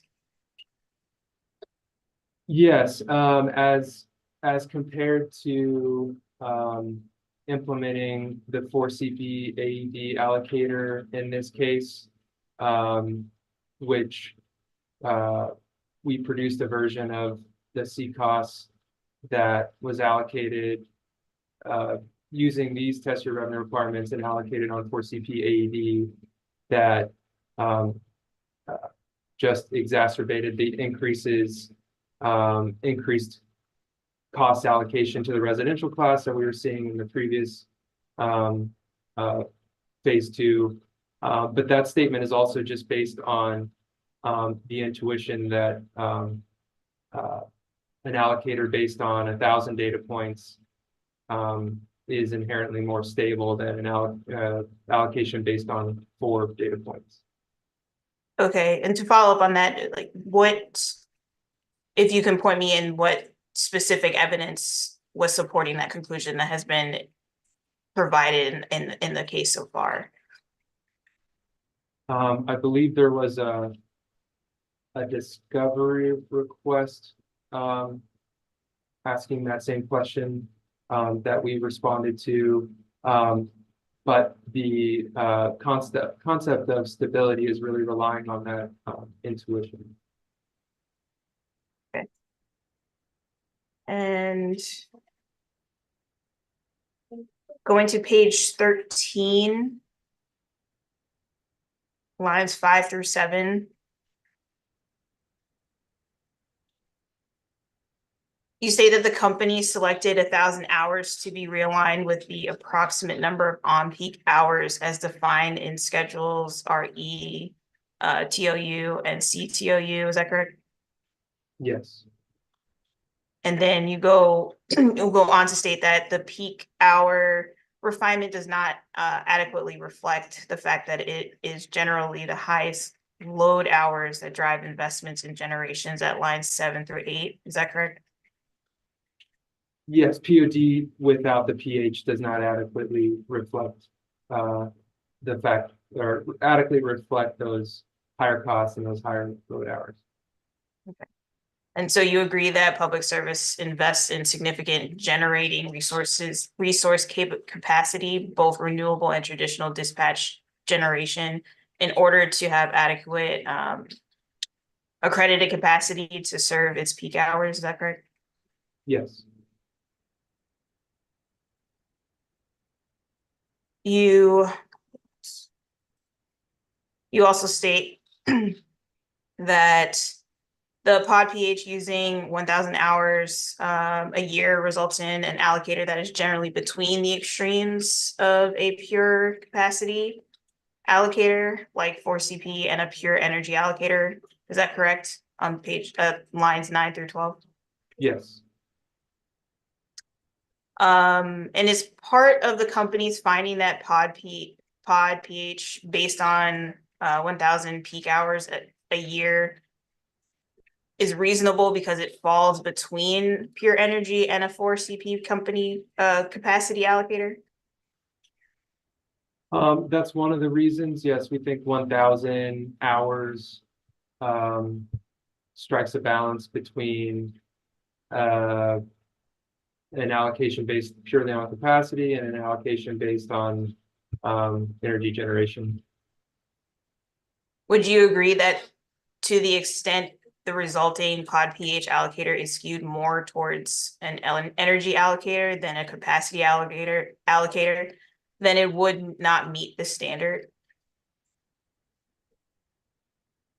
I'm not sure which standard you're referring to.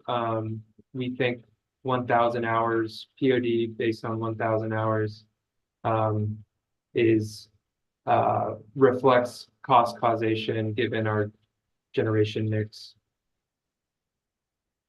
Okay.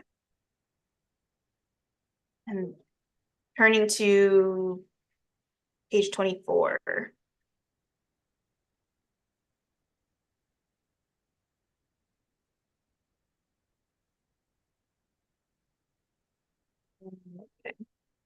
You address that the company's effort to develop a mechanism to allocate generating assets on a consistent basis with a goal of applying more consistent allocation treatments across electric generation or storage assets. And you state that the 4CP AED allocator does not satisfy the objectives, but the pod pH allocator does a better job of satisfying this. That's correct? Yes.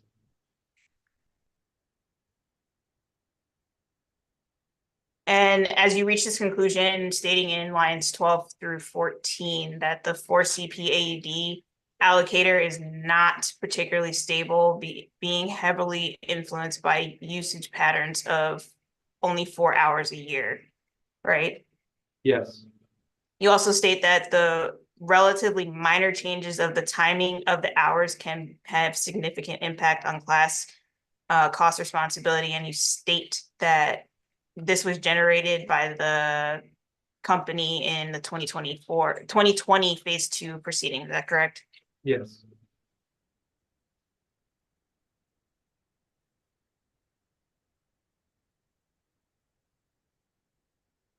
And in the 2020 phase 2 proceeding, did the company also test that the pod pH based on 1,000 hour peaks would have produced a more stable allocator factor than the 4CP AED allocator based on the 2020 data? I was not part of the 2020 phase 2 case, but it's my understanding that the POD pH methodology was not considered at that time. Mr. Klingman, would you agree that shifting in peak hour demands where the impact is significant on residential customers could be the result of weather-driven changes in residential demands on the system? Yes, that could be a factor. Would you agree that residential demands are more sensitive to weather variations than other customer classes whose demands are closely tied to business operations and production schedules? I'm not sure. I would have to speculate on that. I prefer not to speculate. Would you agree that if residential customers, customer load was up in the winter or in the summer due to extreme weather conditions, then the predictability of the dispatch method would be including increased residential demands in the 1,000 hour period used by the company to develop a production cost allocator? Yes, if the test year included an extreme weather event that caused higher loads on the system, then those hours would be included in the POD/PH methodology. But just to be clear, you have not studied how extreme weather, specifically studied how extreme weather conditions can impact the pod pH production cost allocator factor in this case. Is that correct? I have not. Thank you, Mr. Klingeman. I have no further questions.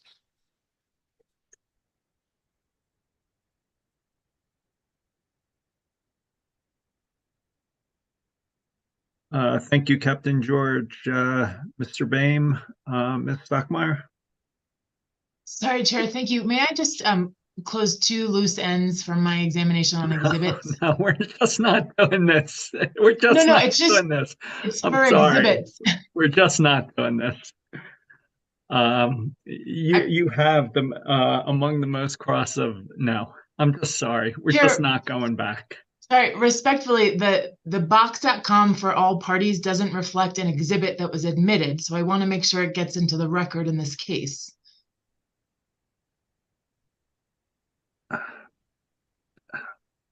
I'm happy to take it up as an initial matter Yeah, on can you Thursday. just take it up offline with Mr. Zomer and the legal assistants? Thank you. Mr. Boehm. Thank you, Mr. Chairman. Good afternoon, Mr. Klingeman. My name is Kurt Boehm. I represent the Kroger Company. I just have a few questions. Ms. Kunkel, could you please pull up hearing exhibit 700, attachment JB1?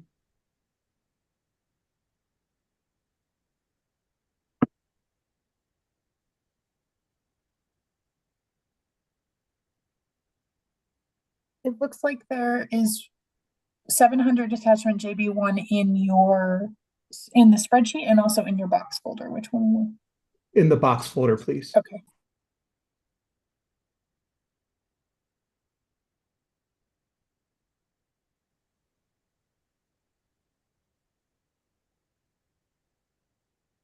Thank you. Can you please turn to page 11?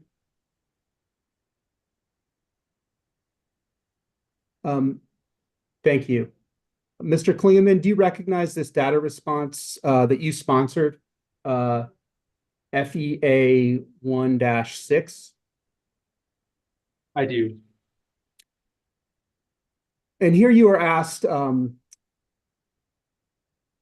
if PSCO classifies purchase power agreement wind resources as energy related, and this is in part A, and you respond that the cost of energy procured from wind resources pursuant to purchase power agreements is recovered through the electric commodity adjustment, or ECA, not base rates. Is that correct?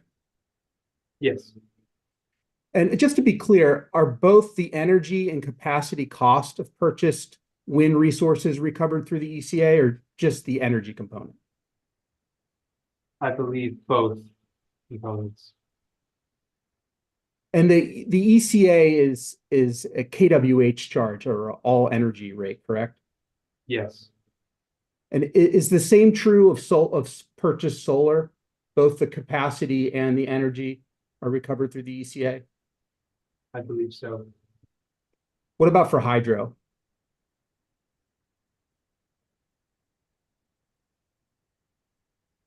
I'm not aware of hydro purchase power agreements, so I'm not sure. Ms. Kunkel, can you please same document but page 7?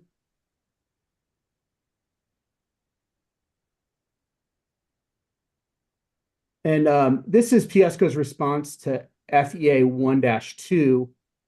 And part C of that question, FEA asks, please provide a description of the accredited capacity for all of PSCO's generating resources and purchase power agreement used to provide service to its retail customers. Please also identify the nameplate rating of each of these facilities. Now, Mr. Knighton provided the response to this with an attachment. And that is on the next page. Could you please scroll down to the next page? I'm sorry, it's on page 9 and 10. So one more page. Does this appear to show the nameplate and accredited capacities for each of PSCo's owned and purchased power units, Mr. Klingeman? It does. Now, would you accept, subject to check, that PSCo has purchased power purchase agreements with wind resources totaling 3,026 megawatts of nameplate capacity? Yes, according I'll to accept this. that. And if you go to the accredited capacity column and you add up what the aggregate accredited capacity for each of these wind resources, the purchased wind resources, we come up with 405 megawatts. Would you accept that? Yes. And so the accredited capacity value for third-party owned resources for wind is 13.4% of the total nameplate capacity. Would you accept that? Yes. And the entire cost of PSCo's wind purchase power is recovered through the ECA, which is 100% energy or kWh. Is that correct? Yes. So even though there's capacity value associated with the wind purchases, they're being recovered from customers 100% on energy, correct? Yes, and I'll also add that those costs to PSCo are PPA costs are dollar per, they're strictly variable costs. I guess is what I'm trying to say. They're dollar per kilowatt hour received.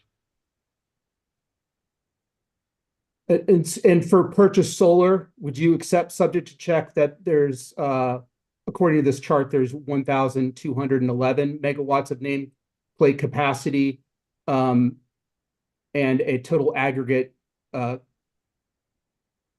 accredited capacity of 774 megawatts? Yes, I'll accept that.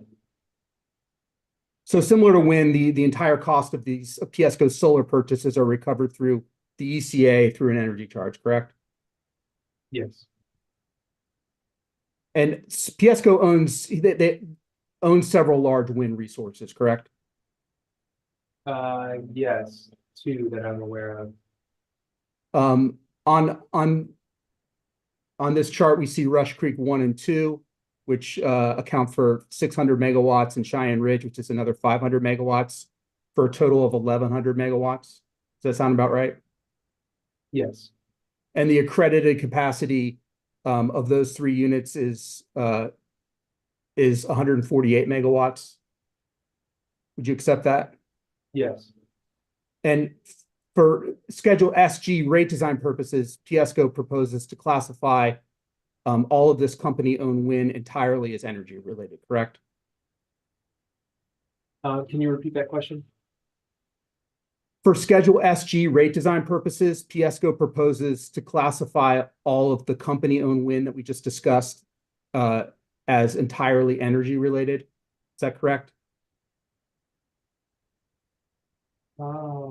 I'm not aware of the rate design step of that. For cost allocation, those costs were, well, we ignored the classification step for allocating those costs.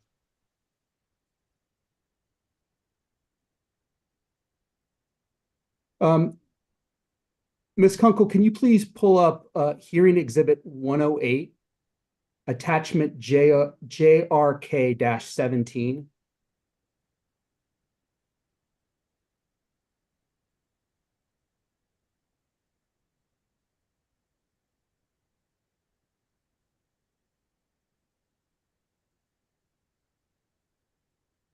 Sorry, it's just taking a second to load. Thank you.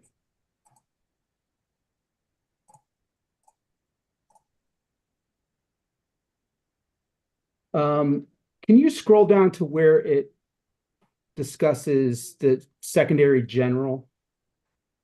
Maybe a little bit further. I think one more. Yeah, right there. Thank you. Now this shows PSCo's proposed rates for SG and the revenue proof. Does that look about right? Yes, although I'll note that this is not my attachment. Yeah, I understand that. I just want to kind of make a point about what we were just talking about with the ECA, and the difference between or the amount of demand and energy costs collected from SG customers. So this exhibit shows that for base rates, PSCo proposes to recover about $789 million in base rates from Schedule SG. Is that correct? Yes, I see that. And about 47 million of that is through the service and facility charge, like a customer charge. About 96 million is through an energy charge, and about 645 million are through various KW charges. Does that look about right? That's about right. But these customers also pay, as we were discussing, in ECA, and that's where the majority of the energy costs are collected from these customers. Is that correct? Yes. Now, the current ECA charge for SG is not on this table, but would you accept, subject to check, that it's that right now it's 0.03, so it's 3.281 cents per Yes. kWh. And so if we just do some quick math here, if you apply that rate to the total kWh for SG, that produces revenues of about $371 million. Does that sound about right? Yes. And 371 million is about 47.1% of the total SG base revenues of 788 million. Does that sound about right? Yes. Thank you. And then Ms. Kunkel, can you please scroll up to the previous page? This is small commercial C. This shows the same information for PSCo's small commercial Schedule C rate. Does that look right? Yes. And Schedule C customers don't pay any kWh or demand charges, correct? They don't pay any demand charges. Yeah. It's 100% energy and a little bit of a monthly fee rate. Yes. But PSCo still incurs demand-related costs for these customers, correct? Yes. But they just recover those costs through energy charges, not demand charges, right? Yes. So Schedule C isn't really designed to reflect demand cost causation or to send customers capacity price signals about when energy is relatively more or less expensive. Is that right? I didn't design these rates. I think that's a question for my colleague, Mr. Knighton. Thank you, Mr. Klingeman. Those are all the questions I have. Thank you, Mr. Boehm. Ms. Stockmeyer, do we have a record problem we need to clean up? If it's better to do as a preliminary matter, that's fine. I caught it. We can do it Okay, now. I apologize. I think you had moved in hearing exhibit 626 as a admission by administrative notice, and I don't see that it made it into the general folder. And I also thought I had moved for admission of something, but if I didn't, I can just leave it where it is. It's fine. I'm showing 626 in the box now. Okay. Maybe I'm and it's admitted, Ms. Kunkel? 626 I show as admitted, yes. Okay, and Okay, what was the thank other you one? very much. What was the other- And 622, I now see it in there, so thank you very much. I apologize for the disruption. Oh, no worries. I just wanted to do it at the end. So Chair, could I ask one thing about an exhibit? yeah, please. In the beginning, you mentioned 1803, but we didn't share it on the screen. Is that something you wanted? No, I'm good. Okay, thank you. Mr. Hyatt, did you have something? I was just going to inform you, Mr. Chair, that Sweep will waive his cross of Mr. Klingman as Ms. Stockmeyer covered the AMI cost allocation issues we were planning to cover. Okay. Thank you, sir. Any other end of day matters? So I think we'll reconvene at 9 a.m. on Thursday, December 14th. Commissioner Plant, Commissioner Gilman, did we need to break a little early, maybe 4:45? On Thursday? Yeah. Yeah, I need to be off at 4:40. I could move to mobile for some period of time if I needed to get us closer to 5. All right, I think we'll just plan on ending at 4:40. I think we're doing okay. All right, any other final matters? I think with that, we're in recess till Thursday, December 14th at 9 a.m. Thanks Have a all. good evening. Yeah, you too.